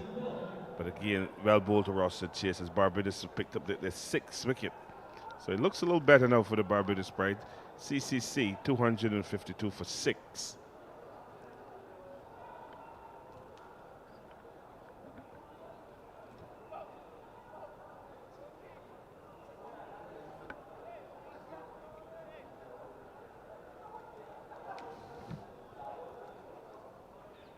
So Evelyn has come back to continue from where he left off.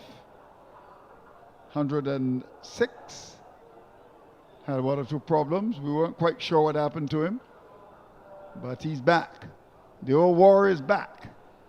252 for 6. Barbados been able to have a good period, picking up a couple of wickets and looking for more. Evelyn waits on Chase.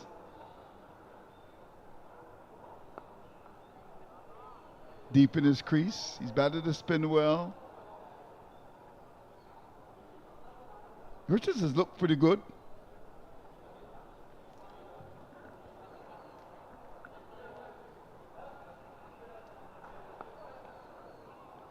And one thing I like about Evelyn to the spin is that when he's playing back, he's right back on the stumps. He's not half cocked between forward and back. He's well back, and he watches the ball rather closely onto the bat.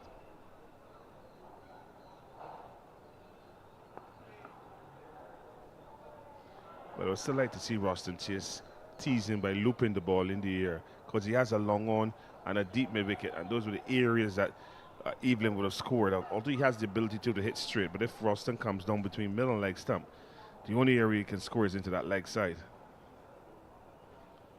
And he goes straight.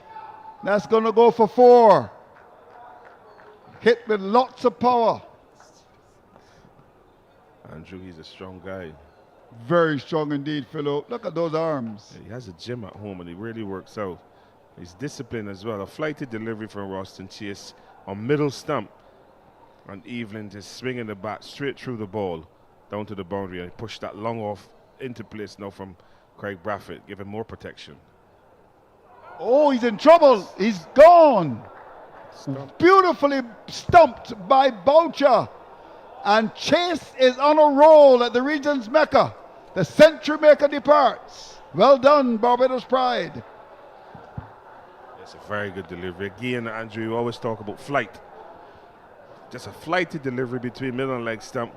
Evelyn advancing, but this time he advanced to defend.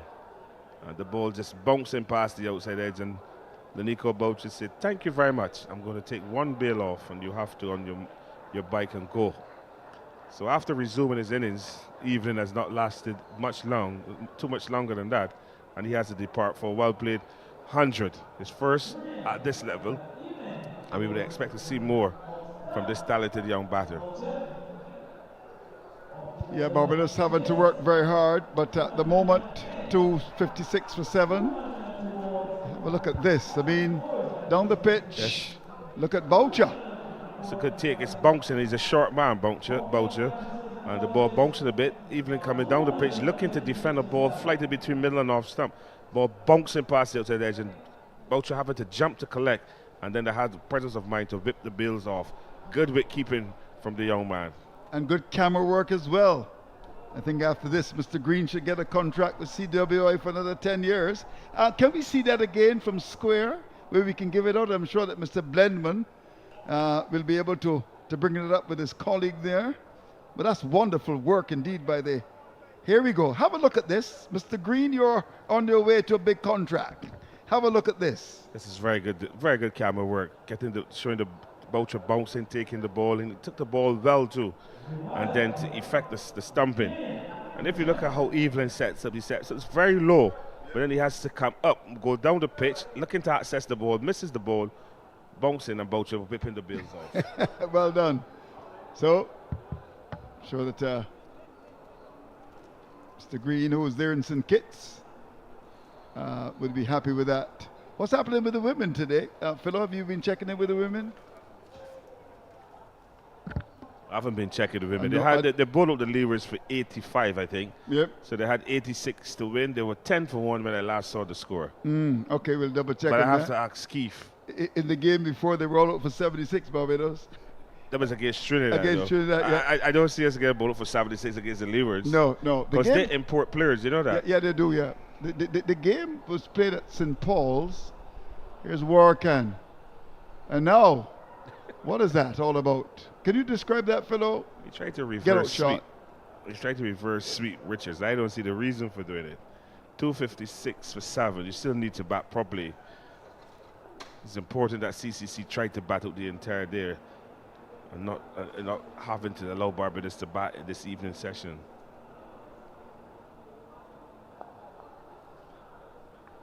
And that is what pressure does, Andrew. You have Warwican and Chase bowling in tandem, two Empire club members and bowlers, and they're bowling well. They're supporting each other. No, lucky to have got away with that. It was full and just about the leg stump. But he got the bottom of the bat into that, wasn't able to put it away. Barbados will be looking to just keep him quiet, Richards. Like that. And allow the new batsman to face up to a rampant Roston Chase, bowling beautifully.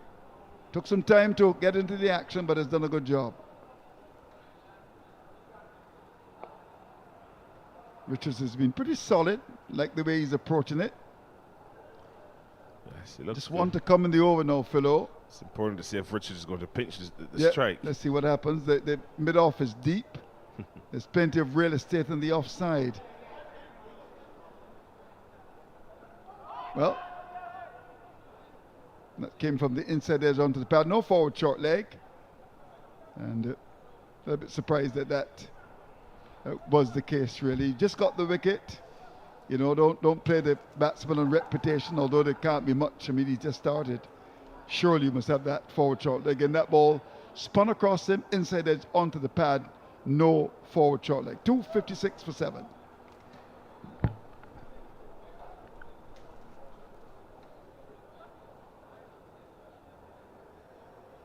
Another left-hander, Philo. Yes, they manufacture them. Damien, sorry. So many D's as well. Joachim. That's a very funny last name. Yeah, indeed. But he's left-handed. Roster Chase, as they would say, he's teared up. He's picked up 4 wickets, Roster Chase. Looking for Pfeiffer now. Yeah, he's back with a bang. 4 wickets and for 64 runs from 17 overs. And he's polishing the ball. And the batsman gets off the mark with a streaky stroke. But that's important that he will give the strike to Richards, who's been pretty solid. Yeah, there are 2 left-handers at the crease, so it makes it a lot easier for the captain and the bowlers as well, because all they have to do is concentrate on one line to each of these left-handers. But again, it's good rotational strike to get Richards, who's been there now for some 55 balls.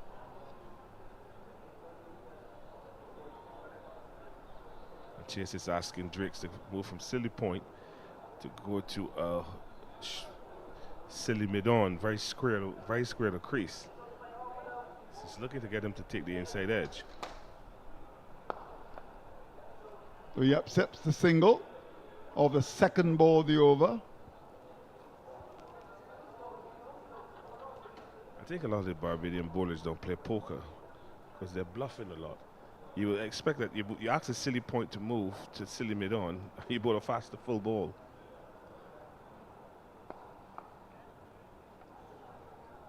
Yeah, I would have both, really. Silly point forward shortly to do this 2 batsmen.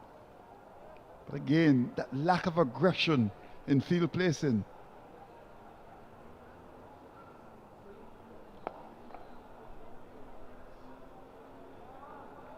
Well, there's no mid-off, there's no long off, there's the mid-off in.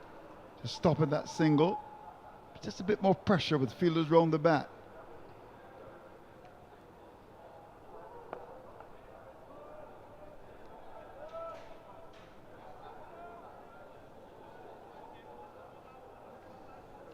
We have commend Rostam Chase. He's gone pretty okay since picking up the wickets. You see a lot more control and more energy as well. That's gone down the grounds, 4 runs, hit with lots of power. And that has been a feature of the CCC batters. As soon as they get whiff on the off stump, they're looking to hit the ball straight down the ground. And Richards have done it to great effect in that final delivery from Rostam Chase. Moves the score up to 262 for 7.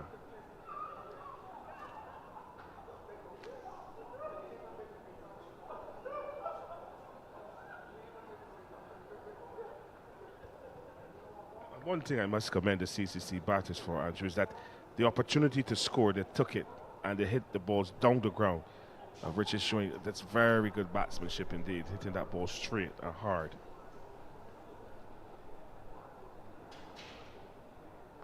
Out caught. Catch taken. Loose shot outside the off stump. Edge found.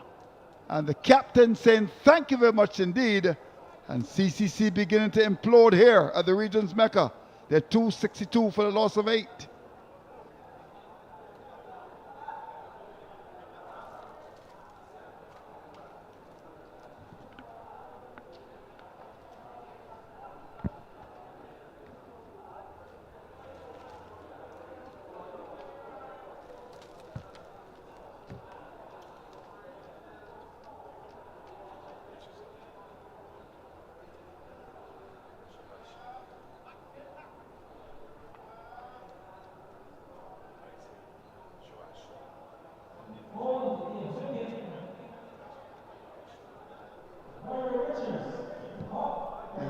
This is a loose shot. I mean, no need to do that. Down the pitch.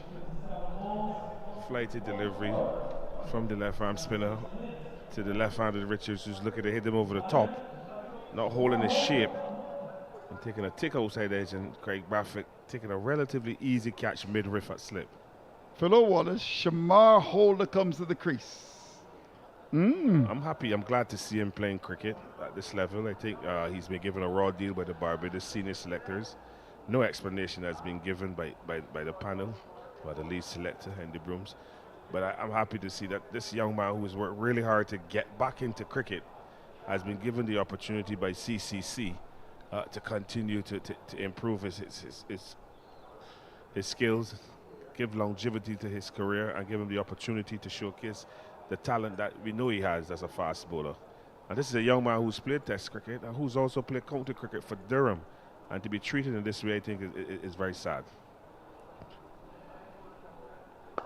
But he drives the ball into the stumps. That was hit with a lot of power. No, it didn't hit the stumps, actually. I thought it did. But that was like a rocket. He means business. Holder.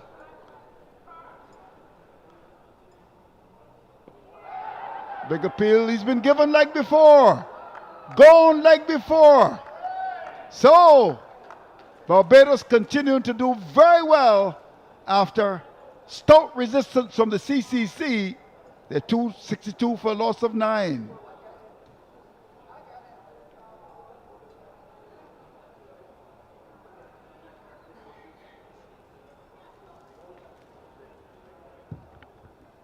Well, they're falling like bees that were sprayed by Bagon.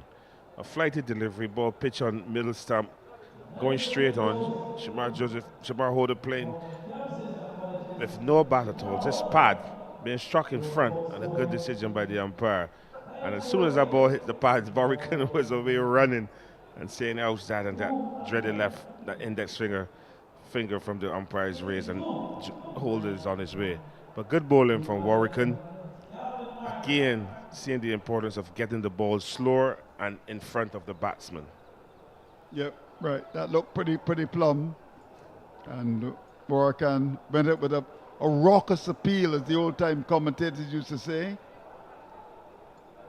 So, Calvin Marcus comes to do battle. Have you ever seen him bowl, Philo? No, I've never seen him bowl. Well, I'll tell you, he's wild, but he's got some pace. Huh? I saw him bowl as the rain begins to come at Kensington Oval, but the sun, of course, is on the Barbados team. I saw him in a couple of local matches, and he'd bowl quickly for 2 overs. He bangs the ball to the pitch. He's one of those guys that you'll enjoy seeing a Sunday. He comes to the crease, but he's got a bit of pace, you know. I'm looking forward to seeing him and Holder. Oh, 2 overs is only 12 balls. I know. That's why I said it. But he's under the front foot and pushes up towards that mid-off area. Calvin Marcus, 262 for 9. How has this game changed? Dramatically as well. By the Barbados bowlers taking wickets.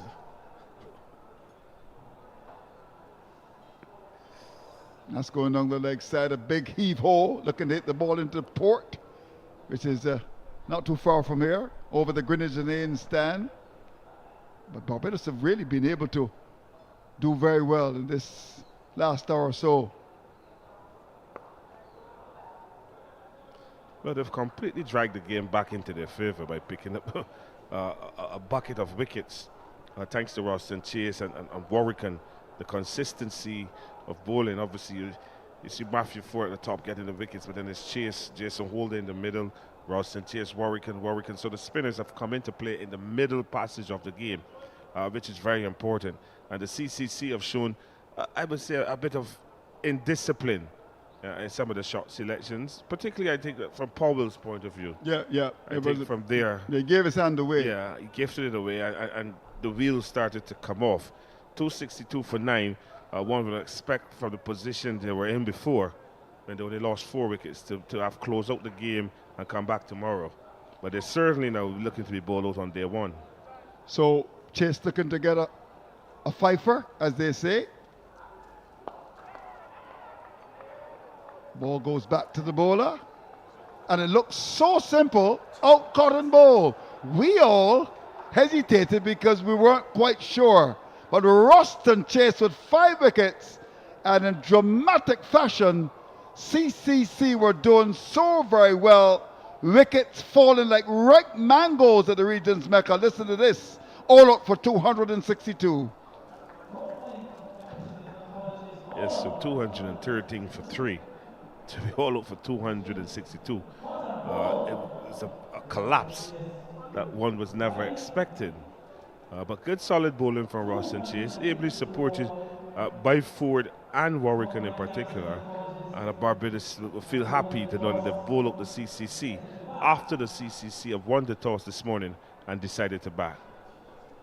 Yeah, indeed, and no doubt Roston Chase will lead the Barbados side off the field, coming back into the side when he played for them last year, was very influential, and has the ball now.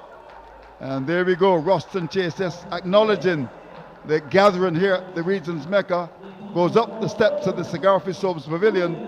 He has been the star for Barbados with 5 wickets, and a dramatic collapse by CCC. Well done, Roston Chase. Yes, very well done to Roston Chase. Welcome back to Barbados. Welcome back to first-class cricket. And he's continued from where he left off, because the last game he played, he was captain in Trinidad and Tobago. He put 5 wickets, he scored 100, then he went off to play T20 cricket. So he's come back and he's really done the business here as the leading slow bowler in the team. In fact, when he left Barbados, his next match, they were beaten by the Academy. Remember that? Yes, yes. And lost out on $250,000. But this has been a good show by them. I'm sure that Vasper Drake's the head coach and the assistant coach, Ryan Hines, and all the staff will be happy. Craig Brathwaite, some frustration for them. And in the end, 262 all out represents a pretty strong position by the Barbados team. Mind you, CCC won the toss and chose to bat. Yes, they won the toss and chose to bat, and to be bowled out in less than a day would have obviously pushed them back. They were thinking that they could have completed the day and come back tomorrow, but that is not to be. The bowlers now will have to come out, Andrew, and bowl a few overs to test the Barbadian batters.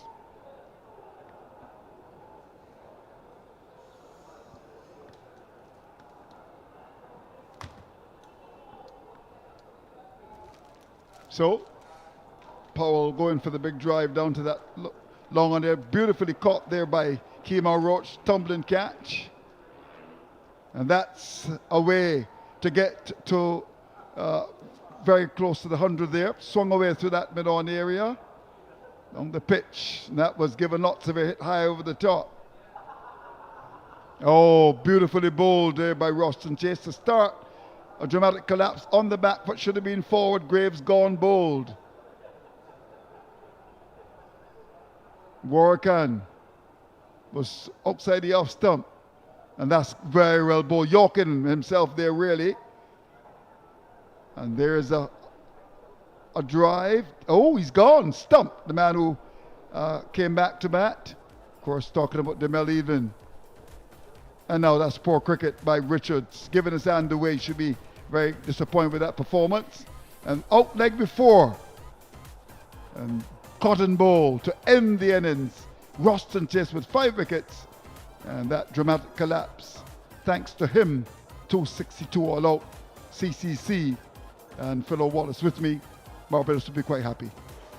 Barbados will be very happy, Andrew, to know that ball out CCC for 262 in 81.1 overs. They've asked for the small roller, the light roller on the surface. I don't know how much that will do to the surface, but obviously they know why they asked for that small roller. That would only just sink the cracks that were there. And when they come out to bat, they'll have the tricky passage of play, either looking for survival or looking to score, and try not to lose any wickets going into this back end of the first day. It's important that Craig Brathwaite and McCaskey see off this opening spell. Let's look back, Philo, what happened today. CCC won the toss. They chose to bat first. Were you surprised by that? No, I wasn't surprised at all. If I was the captain and I won the toss, I would have batted first as well. The nature of the pitch is very slow and dry, and you don't want to bat last on this surface because it's going to get worse. So I thought they made the right decision. They were in a good position at 213 for 3, but then the century maker Evelyn, he had to retire her, left to go into Powell, who gifted his hand. When I saw Roach diving and taking that catch, it brought back memories of Pakistan when he hurt himself in that test match. But obviously he came out unscathed in Barbados. And they just started to implode. No one actually showed application. Richards was showing application until he tried a big shot. So in all, CCC will be happy, but still not as happy as they would have been if they'd batted the entire day. Yeah, okay, so let's look now at the work of Roston Chase. Started slowly, got a wicket just before the break when he got Paris just before lunch, but then slowly but surely he was the man who came through and did well, picking up 5 wickets. Yeah, he bowled 18.1 overs and picked up 5 for 70. This is his first red ball game in a long time. he looked ordinary in the beginning, but obviously as he started to get into his work and understand the line and lengths the ball on the surface, then we start to see him producing those balls that were spinning and bouncing. And from then he got confidence. And once you keep taking wickets, you know, your confidence get higher and higher. And Captain Braffett obviously has a lot of confidence in Roston Chase. And he rewarded the team by taking 5 wickets. Congratulations to him. Let's look at his partner in the cricket crime, Jamal Warken. How did he go? I think he was okay. He held his own. He didn't try to outbowl Chase. He just realized that he has to be the one who do the holding. Because you hunt in pairs. So Warwick operated from the northern end, just kept things tight. He floated the odd ball very light and got struck for 6 or the odd 4. But he was always thereabouts, creating pressure. And that is what allowed Roston Chase to wheel his magic from the southern end, the pressure that was created by Warwick. So we've looked at the spinners, we've looked at Warken, we've certainly looked at Roston Chase. Let's now assess the medium paces. How did Kemar Roach go today? Well, true to form. Obviously, the surface did not offer a lot. Roach, obviously, in the twilight of his career, but still an asset to Barbados cricket. You would expect him to pick up wickets, but you have to give credit to the CCC openers. They weathered the storm that Roach threw at them, and it's good to see that the young batters of CCC could have pushed Kemar Roach wicketless. Yeah, indeed. And Jason Holder back in the Barbados side. Well, it's good to see Jason back. Not a lot has changed. He's still on about the off stump, not really threatening the stumps too much. Again, a surface that's not offering much to him. And he didn't bowl a lot today for one reason or another. But it's good to see him in the team. And I know Captain Craig Brafford is quite big on having these players back. But when you come back into a Barbados setup that is winning, you still like to see effort. I thought Jason would have bowled a bit more, but that didn't happen maybe in the second innings. But I thought he was just thereabouts feeling his way back into red ball cricket. Yeah, and of course Ramon Simmons holding on to his place in the Barbados side would have been very tight. Earlier we heard that Kyle Mears was going to be playing, but he got an injury. Matthew Forde came into the side. Let's now look at the work of Simmons, the left-arm fast bowler. Yeah, but Simmons is a work in progress. Obviously, he's been given the opportunity to share the new ball with Kemar Roach. Roach is in this side as a senior bowler and a mentor, and he'll be talking and working with young Simmons to try to get him to understand the importance of bowling good lines, and bowling with a bit more pace. I would like to see Simmons hit the deck a bit more, a bit harder, and force the batters to go across them some more. But he's a work in progress. He's still learning. He's struggling a little bit with cramp, so he's not maybe 100%. But I think as he gets into his work and get to understand what is required at this level and bowl on more helpful pitches, I believe that Simmons can be an asset going forward. Matthew Forde continues to be a hard flyer. He's the workhorse to me. When things are tight, he's the one that Craig Braffett would throw the ball to and ask him to bowl tight lines, and that is the experience of T20 and 50 over cricket, where you have to come in and look to keep things quiet. And he's done it successfully. And I thought today he looked good, got the ball to swing both ways, created some pressure and some doubt in particularly in Evelyn's mind. But at the end of the day, it is wickets. He didn't produce the wicket-taking deliveries as much as he would like today, but I thought his effort was commendable. I agree with you. In fact, just after the break, clearly the captain of the Barbados team just wanted him to bowl just on top of the off-stop, operating from the southern end of the ground, created some pressure. Roston Chase came into the attack, and then we saw the demolition job done by Roston Chase. Just before we go to Demel Evelyn's 100, do you want to comment quickly on the bowling of our good friend, the captain of the Barbados team? It's just tired. I would ask Greg tomorrow. You said the quiet time. Yeah, I'm going to ask him tomorrow. Why are you bowling? He just bowls tired off breaks. But he's trying. He's looking for something different. You have to commend him for obviously taking the ball up and looking to get wickets. He's taking wickets at this level and at the international level as well. So it's commendable to see that the captain is inspired to bowl the ball and look for wickets. Well, it's an interesting little period of cricket for Barbados as we head towards the end of the first day's play. Overcast conditions now, bit of rain, and interestingly enough, the Barbados batsmen are on the square before the CCC team. They're huddled and maybe doing a prayer. There we go. What do you normally say? You've been in this for a long time. What do you normally say when you gather like that? Well, Lord, send an answer for we. Well, that too, but you just reiterated to the bowlers what is the bowling plan. Right. Obviously, the captain will be given instructions and of what he wants the bowlers to do, and the field placing has to be spot on. And Pedro Collins, as a head coach, will tell them, "Well, keep your heads up. Despite being bowled out, we still have opportunity now to pick up 1 or 2 wickets." Because this is a tricky passage of play. Yeah. You know, it's overcast. It's a kookaburra ball. I'm yet to see this ball bounce and seam around as people thought it would have been doing. And you never know. CCC have 2 young, genuine fast bowlers who might look to exploit these conditions late on day 1. Yeah, well, it's going to be interesting to see how they go. Very disappointing for them. They were 213 for 3 at one stage, and then wickets falling very quickly. Barbados an advantage, but this is a period because you could easily end the day on 10 for 2, 10 for 3. On the other hand, Barbados would want to bat solidly and maybe end the day 30 without loss, but we shall see.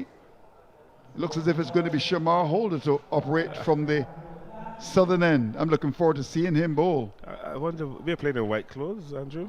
I wonder why Powell has a reflection of pink on his pants. Don't know if our cameraman can zoom into Powell at first slip. He's in pink. He's different. He's different. Powell at first slip. Number 23 on his bat. A good number. I'll ask him when he comes on miss and then guess again. He get fined for that. But in the meantime, it's going to be a man who's been left out of the Barbados side playing for the CCC. Here's Holder to bowl to the Barbados captain. First ball. And that's a lovely firm drive by Brathwaite. What a shot. Beautifully played indeed. Has got the timing to get to the boundary. What a start. Yeah, that's a wonderful shot from Craig Brathwaite. A full-length delivery from Shamar Holder. And he just punched it in his traditional way, down to long off, to get the Barbados innings started. First ball, 4. Pitched up. Not the full-blooded drive. It was a bit of a check drive, but it was beautifully timed by Brathwaite. What a start.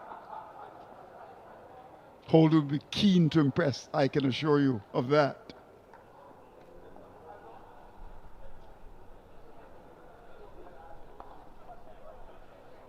More runs for Brathwaite. We'll get a second. So bright start for the Barbados captain. That was badly lined and lovely turn, the wrist and impact down behind square for 2. One of his pet shots, Craig Brathwaite, the ball coming into on length, and he just eases it into the leg side, allowing his wrist to break on contact and getting the ball behind square and picking up two easy runs. This is a surface where the fast bowlers should be fighting, and you got to work with what you have here. I think that the principle that's supposed to be used on this is KISS, keep it super simple. That's a coaching term. It is, yeah. Thanks for that, Philo. Very well bowled indeed. Good comeback delivery from Holder. Indeed, a good comeback delivery. A full-length Yorker. A good ball. Third ball up, new ball, full length, aiming at the stumps. So he's clearly sending a message to Craig Brathwaite. I'm looking to get you out. Rather than just looking to bowl line and length, I'm looking to get you out by attacking your stumps. And we've seen there's a field change where that looks like Jordan is going to come out of that third slip, and he's going to slip into the leg side up forward square, it looks like. So he's going behind square to give Holder the extra protection. So he's going to be attacking those stumps.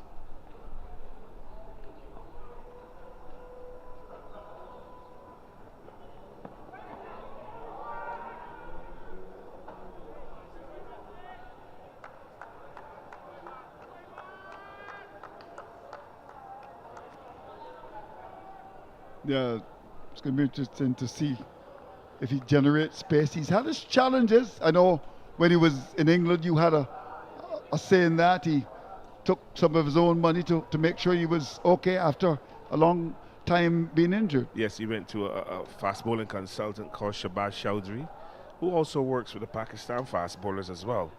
And he's very good. Good aggressive running by Craig Brathwaite. Little push away in the offside to cover for 1. I have a lot of time for Shabazz. Carlos Brathwaite as well goes to him. And Carlos Brathwaite was telling me on Sunday night, because I go to the football stadium on Sunday night to watch football. You do? Yeah. Which team do you support, Philo? I support football. Okay. My son is there on Sundays. Oh, with wonderful. The BFA. Okay, wonderful. So I have to take him. I take him for 3 o'clock, but I go home and come back for And come back, 6:30 okay. and watch 2 games. And Carlos Bradford is there a lot. And Carlos Bradford has a young fast bowler who he's going to take to England. Okay. And Shabazz is going to have him for 6 weeks because Shabazz messaged me last night about it. Okay. And asked me to double check on this young man. So there's another young fast bowler from Barbados that will be given the opportunity via Carlos Bradford to go up to England and go to the same speed camp that Shamar Holder was part of and help him now to develop his skills and his body and his mind to bowl fast.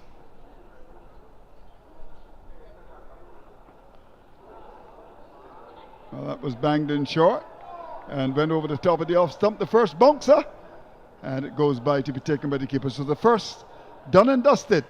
Barbados 7 without loss. Yes, because I go up there with my son, Randy. I have to say hello to Randy Harrison. I think he's a very astute So your leader. son works for the BFA, Barbados Football does Association? part-time work Wonderful, for the BFA, wonderful. Because he's into sports management. He is, wonderful. So it's a little chilly at night, but when you live in England for 5 years, a chill doesn't do you anything. No. You know. But it's good facilities up there. I think the players as well. The football I've been watching, Andrew, has been quite exciting. Oh, really? Well, lots of goals have been scoring. Yeah. 9 goals. 9 6 goals. goals. So See, a lot of Arsenal goals. beat someone 7-1 yesterday. It's amazing. Amazing. My team, Man United, struggling. Are you a Man United man? No, I support Spurs. Oh, Spurs. Yeah. A lot of West Indians support Spurs because, of course, they were given opportunities to a lot of black people, Yes, or dealers in those days. Yes. Okay. Garth Crooks. Garth Crooks. You know. Glenn Waddle, Glenn Hoddle. Yeah, Glenn Hoddle, tremendous players for Ozzy Spurs. Ardiles. Yeah. So they had some good players. I've never broken ranks. You know, No. we don't do as well as we used to, but at least the support is still there. And there's another Barbadian who also supports. He's a season ticket holder, a guy called Tony Small. Tony Small, okay. Former Empire keeper batter. So Jordan to take it up. And you could see the movement already from Jordan pitching the ball up, but Bradford is very capable, getting behind the ball quite nicely. So just to get back to the story as far as Shamar Holt is concerned. So he went to England. What was the nature of the injury? Well, he had obviously he came back from New Zealand with that Right. test series, Right. that tour. He had I think it was an elbow problem or Right. shoulder problem. I think it was shoulder. Shoulder. And obviously the people in the Caribbean could not get it quite right in relation to treatment. So he took it upon himself to go to Miami and got a surgery done. And the rehab work went really well. And then Carlos obviously introduced him to Shabazz, and he used his money along with family to help him to get up to England. Shabazz actually was living at Shabazz for the time he was there, and he worked his way back to match fitness. Shabazz then at the end of the English summer had to take him to Dubai to finish the speed camp, because once it's winter you can't go outside and bowl. So he had then to take him into Dubai, which was different conditions because it's very hot. And they had to train in the evening rather than the mornings. But he come up good, and I'm happy to see him running and bowling fast again. And I think that he deserves the opportunities that has been given to him. Despite limited for Barbados Small, I thought he would have been one of the seasoned fast bowlers to partner Roach and learn from Roach. But the CCC has granted him the opportunity, and I do hope he grabs it with both hands and use it to his advantage. Because West Indies are looking for fast bowlers. He and Alzari Joseph in 2016 Yes. were the talk of the town. Mhm. So you normally hunt in pairs. We know Right. that Alzari, obviously his attitude and something has gone wrong. But I think that with the right people around him, he can get better. That's a wide and a half. It went between, is that first and second slip? I've never seen that before. Wow. Yeah, Jordan is saying, sorry, that ball completely went pear-shaped. Obviously, he's looking to bowl the outswinger, but got it completely wrong and bowled the ball between first and second slip. And that will be signal a wide. Completely wrong between first and second slip. Almost hit the pink close up. Powell. Powell. Yeah, really There we go. Yes. Very close to the pink. Yes, Hey, right. oh, come on, Powell. Powell. Don't let that hit your pink, No. your pink pants, pink trousers. Obviously looking to shape the ball away, but his left hand went before the hand could come over his right hand. There we And go. Powell said, let it go. Let it go.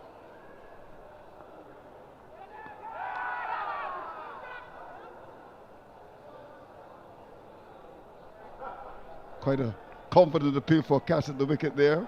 You know, in modern day cricket, that is a big dismissal. They call it strangle down the leg side, which is very unusual. Yeah, it is. You know, but it seems to be effective. Unfortunately for the CCC, Craig Braffett missed it. Yeah, we saw John Campbell being strangled. Albeit, well, it was a short delivery, caught down the leg side off Kemar Roach. But this is a little period for Barbados. After this, there are 4 was left in the day's play. Here's Jordan to Captain Brathwaite, who turns it neatly to the onside. We'll get runs. We'll get too comfortably here. And that's one of the beauties of Craig Braffett with his batting. When he's in good batting form, he scores quite quickly. He may not be a big boundary hitter, but he manipulates the ball into the outfields and picks up the 1s and 2s. And he and Zachary McCaskey, they have been opening up for quite a little while for Barbados and have good understanding. And it's good to see them still looking to score, despite only having 4 more overs and 1 ball to face.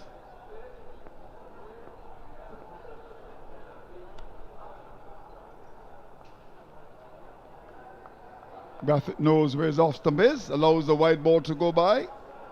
Barbados looking to finish day 1 in a very strong position.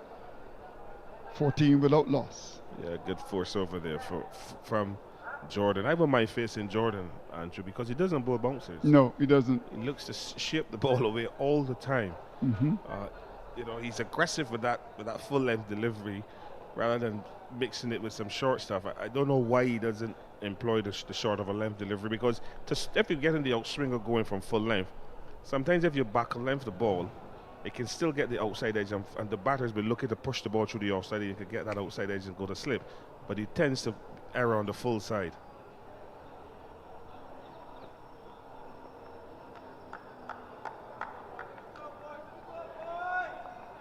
Yeah, when Shamar Joseph got the injury, it was a big disappointment, really, because he'd gone to New Zealand playing the test match. I know Ian Bishop and the commentators were singing his praises, and then he got injured. He got injured, and I believe he played through that test match with the injury.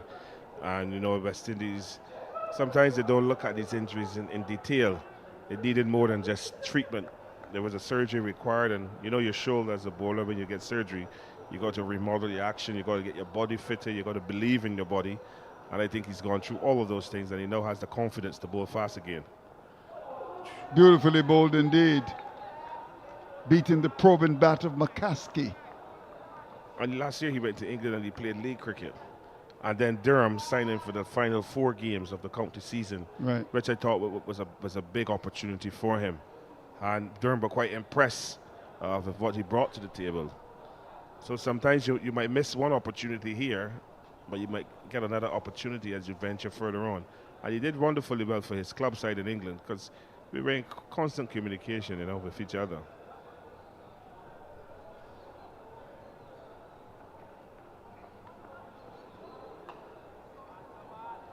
I did have a chat with him by WhatsApp. I was hoping to get him on the show on Tuesday to talk to, but he said no, thank you.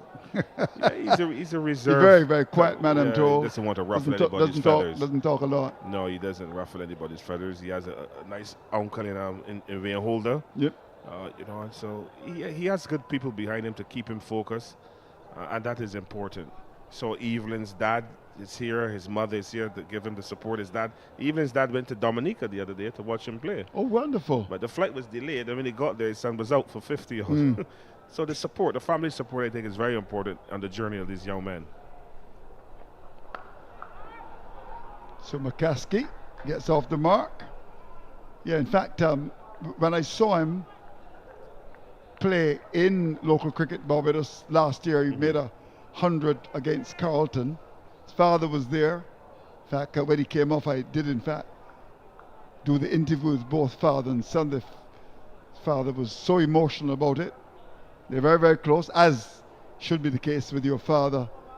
And he really was there to support him, and I'm sure he'll be quite happy tonight when he sees him again to hug him and say, well done, my son. Well, he has an uncle as well who supports Spartan. Oh, really? What's his name?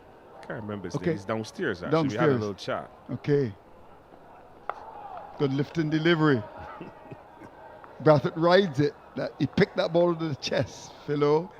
Yes, but the nature of the pitch is so slow that Craig could have been able to pull it down from over his chest. But a good short ball, It's good aggressive bowling from Shamar Holder, and it's good to see him running in and really looking to He looks express good himself. too. Lovely run up. Well, he's fit. Yeah, has always been. In fact, Shabazz said he's one of the fittest fast bowlers he's ever worked with. yeah, very fit. Look at that run up, beautiful. I'll take Craig Bradford. Look where that ball went. Oh, it's gone into the boundary. It's gone into the boundary for 4 leg byes. A mess by the 2 fielders there. And somehow the ball touched the big, fat, white rope insert into the ground. 4 leg byes. Yes, another short ball. Craig Bradford looking to turn it to the leg side. The ball hit his tie pad. I went between the third slip and the gully. And the gully field a bit of mess of sliding. And the ball just trickled over the rope for 4 leg byes. But it's good fast bowling, good aggressive fast bowling by Shamar Joseph. Craig Bradford, Shamar Holder had no way knowing where the ball was, just twisted around. And Zachary McCaskey called him through for the single, but Now look at that mess, fellow. Oh, he tried to stop it with his foot. And they're wearing black socks. And they're wearing black socks as well. If Richard Stout was alive, he couldn't be on the cricket field. field. Okay, he sent him off. So he's got black socks, and Paul has got pink.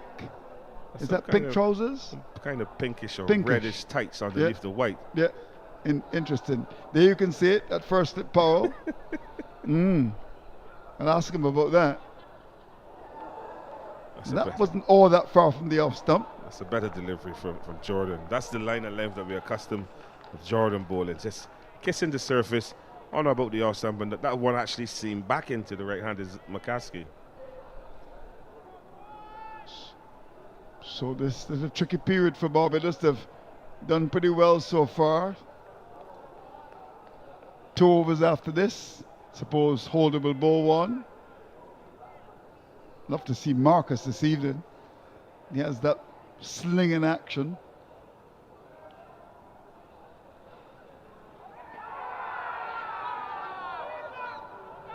Not out, says the umpire. Big appeal for leg before. Umpire Raj Kumar, your friend. Yeah, caught behind. And keen to looking to strangle him down the leg side, they call it. Ball not looking to swing away from the right hand of the ball, holding its own and going further down the leg side. Rich is taking it quite nicely, and then a very, very loud appeal. But the umpire stood firm and said not out. Yeah, you said you know Raj Kumar, you know him well? Yeah. Trinidad we days. played cricket in Trinidad. What, leg spinner, off spinner, fast bowler?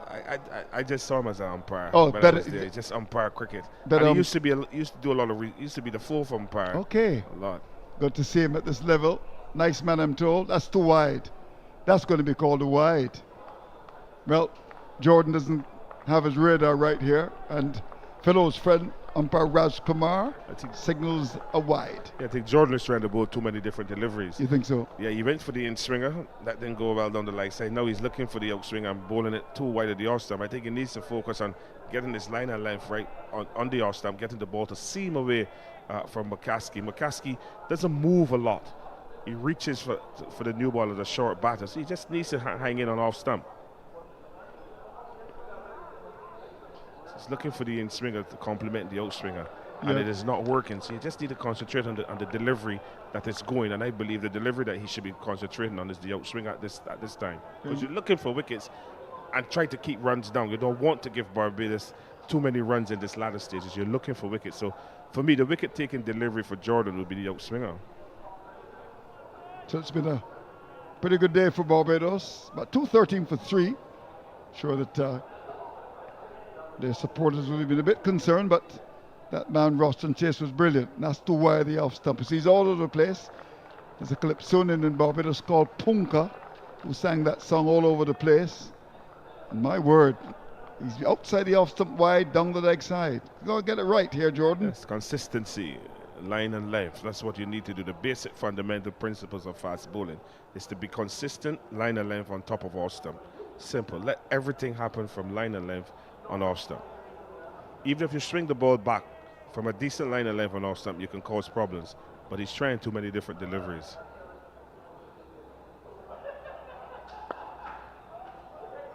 But he got that one right.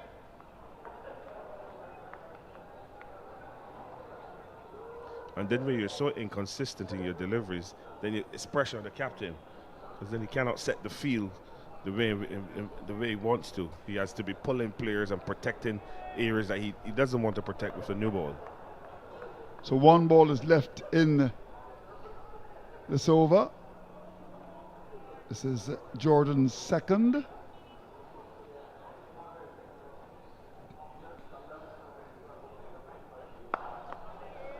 And McCaskey very solid in defense.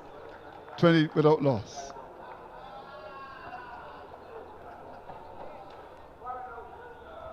And this opening pair of McCaskey and Craig Bradford, they know what is required of them. You need to see out these 2 remaining overs without losing their wicket to give Barbados a good day and a comfortable rest.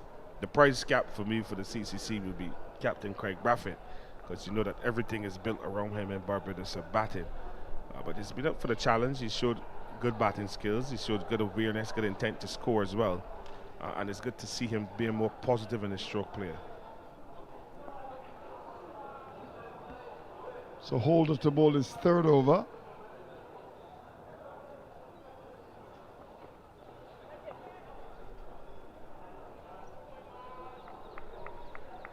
Yeah, when he started, of course, as you know, we would have recognized him 2016 when Alzari Joseph bowled so well. Shamar was part of that winning team. He got into the Barbados team, was bowling pretty quickly, and then got the injury. But I tell you, he was really bowling pretty sharp before he got injured. He went up to the 2016 ICC Youth World Cup as a reserve. Yeah, that's true. He went to replace a bowler. Yeah, he did. Yeah, that's true.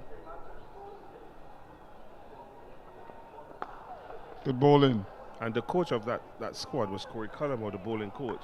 And it'd be important to hear Corey Cullimore's views on him 2016, which is 9 years ago, and what he sees different now, 2025, because Corey Cullimore obviously was also involved in Bangladesh with their bowling academy, and their academy as a bowling coach, because he's the one who brought up Rana, that young fast bowler that bowls 150 kilometers per hour. So he has obviously seen the development of this young fast bowler. Bradford just wanted to survive now. Come back tomorrow. Hope that the weather's good. And play one of those long Bradford innings that we are so accustomed to. He got a double century against the academy. What a knock from Brathwaite. One who doesn't give his wicket away at all. And has been so important for the Barbados side, an important cog in its wheel. And has played with performances worthy of commendation over the years. Very solid, very committed. That's fine. That's going to go away. Down the leg side. That's gone for 4. And this type of surface as well would be perfect for Craig. There isn't a lot happening with the ball off the surface. And once you get in, you know you can score runs. And you get value for your shots as well. The outfield is quite fast here at Kensington Oval. It looks in good shape. Some brown patches because of obviously the guys using the outfield. But it looks in good shape. It's well manicured. And I like to see an outfield green like this. It encourages cricket. Yeah. You know, and the diving, obviously, the modern day players do a lot of diving around. And if you find any rock on that field, something is wrong. Something is wrong, yeah. Lots of rain we've been having recently. Suppose it's all about climate change, really. It's not often that you get lots of rain at this time, but it's been raining so consistently. My garden is doing pretty well. And your mango trees. And my mango trees are doing well. Philo, you didn't get any of my mangoes last year because you were overseas. But you could have freezed them. Good old Julie mangoes. Yes, they're very nice. Very nice indeed, yeah. I appreciate you giving me them and not charging me anything for them. If you sell everything, you've got to buy everything, really. That's right. Yeah. So, here's Holder looking to pick a pepper before the close. Not with that delivery. No challenges at all for Craig Bradford, who just draws away down towards square leg. Looking to this come back tomorrow. CCC will be looking to really get a wicket before the close. It's been a disappointing day for them because, as we said, Philo 213 for 3 out, 266. Some poor batsmen, victims of their own indiscretion. But good work from Barbados to come back. Roston Chase was brilliant.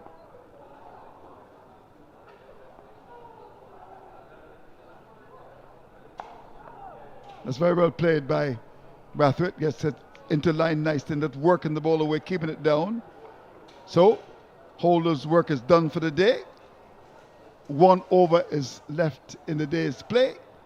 And Barbados on 25 without loss. Yes, good battle here between bat and ball. Shamar Holder looking to make an impact, an impression here in this game for CCC. We know he started the season for Barbados and Guyana and was dropped after that one game. And he will want to prove a point. But he needs to remember that this is cricket and you can't get a wicket every delivery. He has to obviously settle into a good rhythm and work the batsman out. And as they say in modern day terms, work the batsman over. Focus on your strengths and hit them more often. So the last over is about to be bowled. What a day it has been. CCC starting well, finishing poorly, and Barbados will be happy. Yeah, so a position of strength to just succumb to 266. You lost 8 wickets for 53 runs. Yep. That would be a big concern for head coach Pedro Collins and his assistant Sylvester Joseph to ask the batters what did they do wrong. And this is Jordan's turnover and not one short ball, Andrew. No. Even in this short spell. But can he bowl it though? I am not certain. Big strong guys don't bowl quick anymore, you know. Look at Jordan there. I mean, surely he should be bowling pretty sharp. But it's just just over medium. Does a bit with the ball. Plays for Windies in the local competition. Yes. And has done very well for them. And Northern, I think he comes from the parish of St. Lucy. Barbados is only female parish. That's too wide. It's a nothing delivery really by Jordan. And look where the keeper took it. Yes, there is something in the surface, Andrew.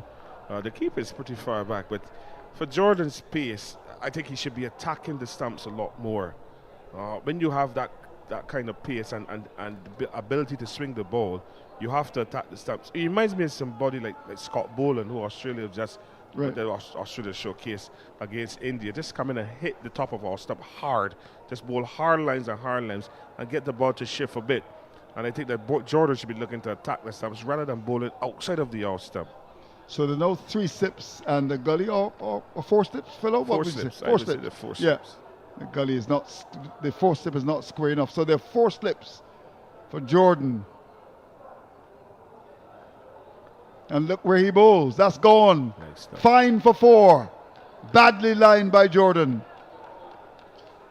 It's really a fast bowler curse. You get the ball to swing away from the right hander on the stumps, and you believe that you can start at a leg stump and it will still swing away. But it will only swing away if you rotate your hips through your delivery stride a bit more, which he has not. He just pushed it and left the ball on leg stump with no body motion towards the outswing.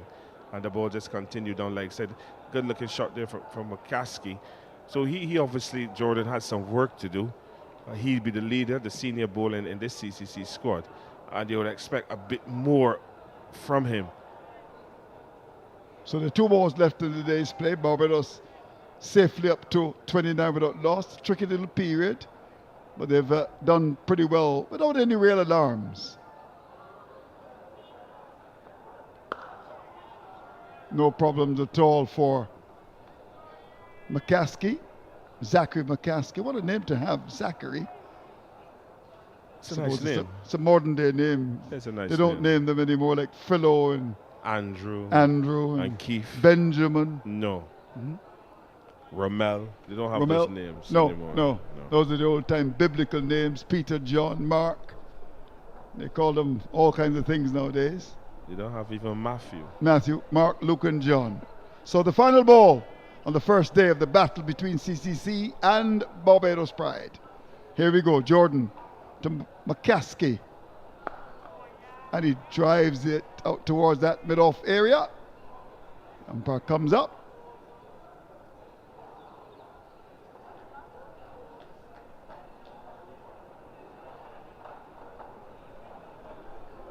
And what a day it has been for the 2 teams as we come to the end of the first day's play in the battle between Barbados and CCC, losing some 8 wickets for 53 runs. The highlight for them would have been a brilliant 100 from the Mel Evelyn, the Barbadian. But look at the work of Roston Chase, 5 wickets, and the CCC sliding. And in the end, Barbados, after 1 or 2 challenges, 1 or 2 problems, would end day 1 in a position of command. 262 to CCC. Barbados end day 1 on 29 without loss.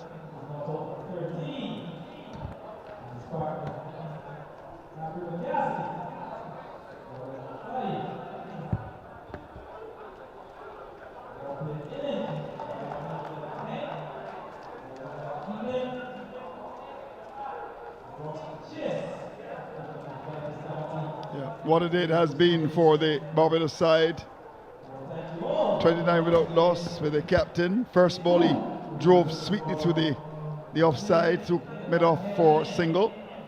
And McCaskey very solid. But when we look back at the day's play, some interesting cricket. Too short by Kemar Roach to the captain of the CCC, pulled away. Matthew Forde was too short, and then produced a ball that was wide the off stump, poor shot to get out. That was badly lined. That's gone away for 4. Another lovely flowing drive through the offside. We had some pretty good shots this morning, and that was a catch. Jason Holder back in the Barbados team, getting rid of Poran. Rorcan was too short and pulled away over the wicket by Paris for 6.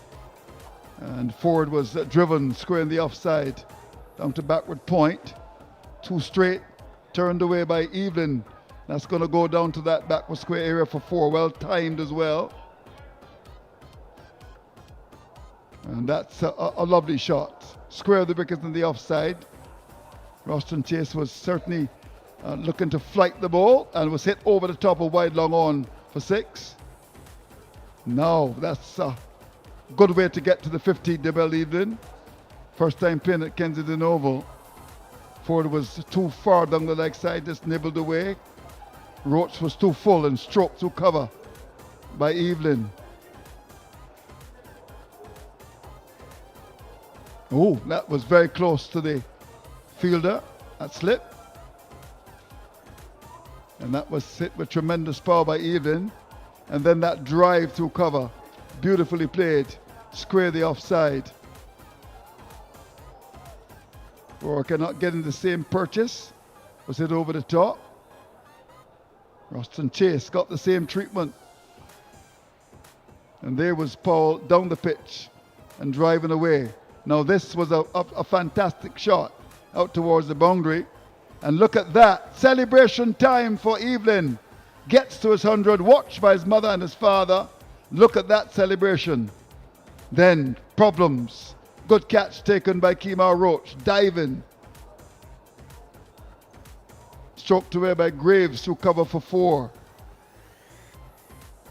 Down the pitch, and that's hit away over wide long on. But then Chase started things on the back foot, being bold. Graves. Evelyn then came out to the crease. He had Richards with him. And the two were looking to just revive things. And another good delivery, Jordan York by Chase. And there's a good firm shot. Down the pitch, stump. Beautiful bit of work. And the Centurica departing. So Rorcan was good outside the off stump. Bad shot by Richards, taken by the captain at slip. Barbados on a roll. That must be gone. It is. And then finally, last wicket, caught and bowl. And beautiful cricket. First ball was punched through that mid-off area by the captain. Too wide the off stump. Ball by Jordan. And some pretty decent deliveries bowled by Shamar. Bit of a miss there. A mess. And that's gone for 4 leg byes. Barbados ending the day on 29 without loss. 262 made by the CCC. And certainly representing a pretty strong performance. Philo Wallace is with me. to just quickly assess what happened today. Philo, nice to have you. At the end of day one, advantage to the Barbados Pride. Well, yes, you would say advantage to the Barbados Pride because they bowled out the CCC for 262. After the CCC were cruising at 213 for 3. And to come this evening and batted 6 overs and without losing a wicket, and to be 29 without loss, obviously Barbados will sleep a lot better tonight. If the tables had turned and Barbados had not bowled out CCC, they will have to come back and do it all over again tomorrow. But they're in the box seat. They're the ones who have to come now and choose the roller. And they have got the opportunity now to bat for 2 days and push CCC out of this game. But you have to commend CCC. I thought Evelyn batted wonderfully well for his maiden first-class 100. You hope that he can kick on. And the rest of the middle order will have to learn that when you're in, you need to stay. You cannot leave it to the other batters. If not, you will see what happened today, a really, really big collapse. And that will cause some concern to Pedro Collins and Sylvester Joseph of what caused that middle order to collapse so quickly. Now, you spoke about Evelyn's dog of 100. Congratulations to him. Let's turn now to Ruston Chase to destroy. Picked up 5 wickets today. Yes, Ruston Chase back, obviously, from going around the world with a T20 cricket white ball.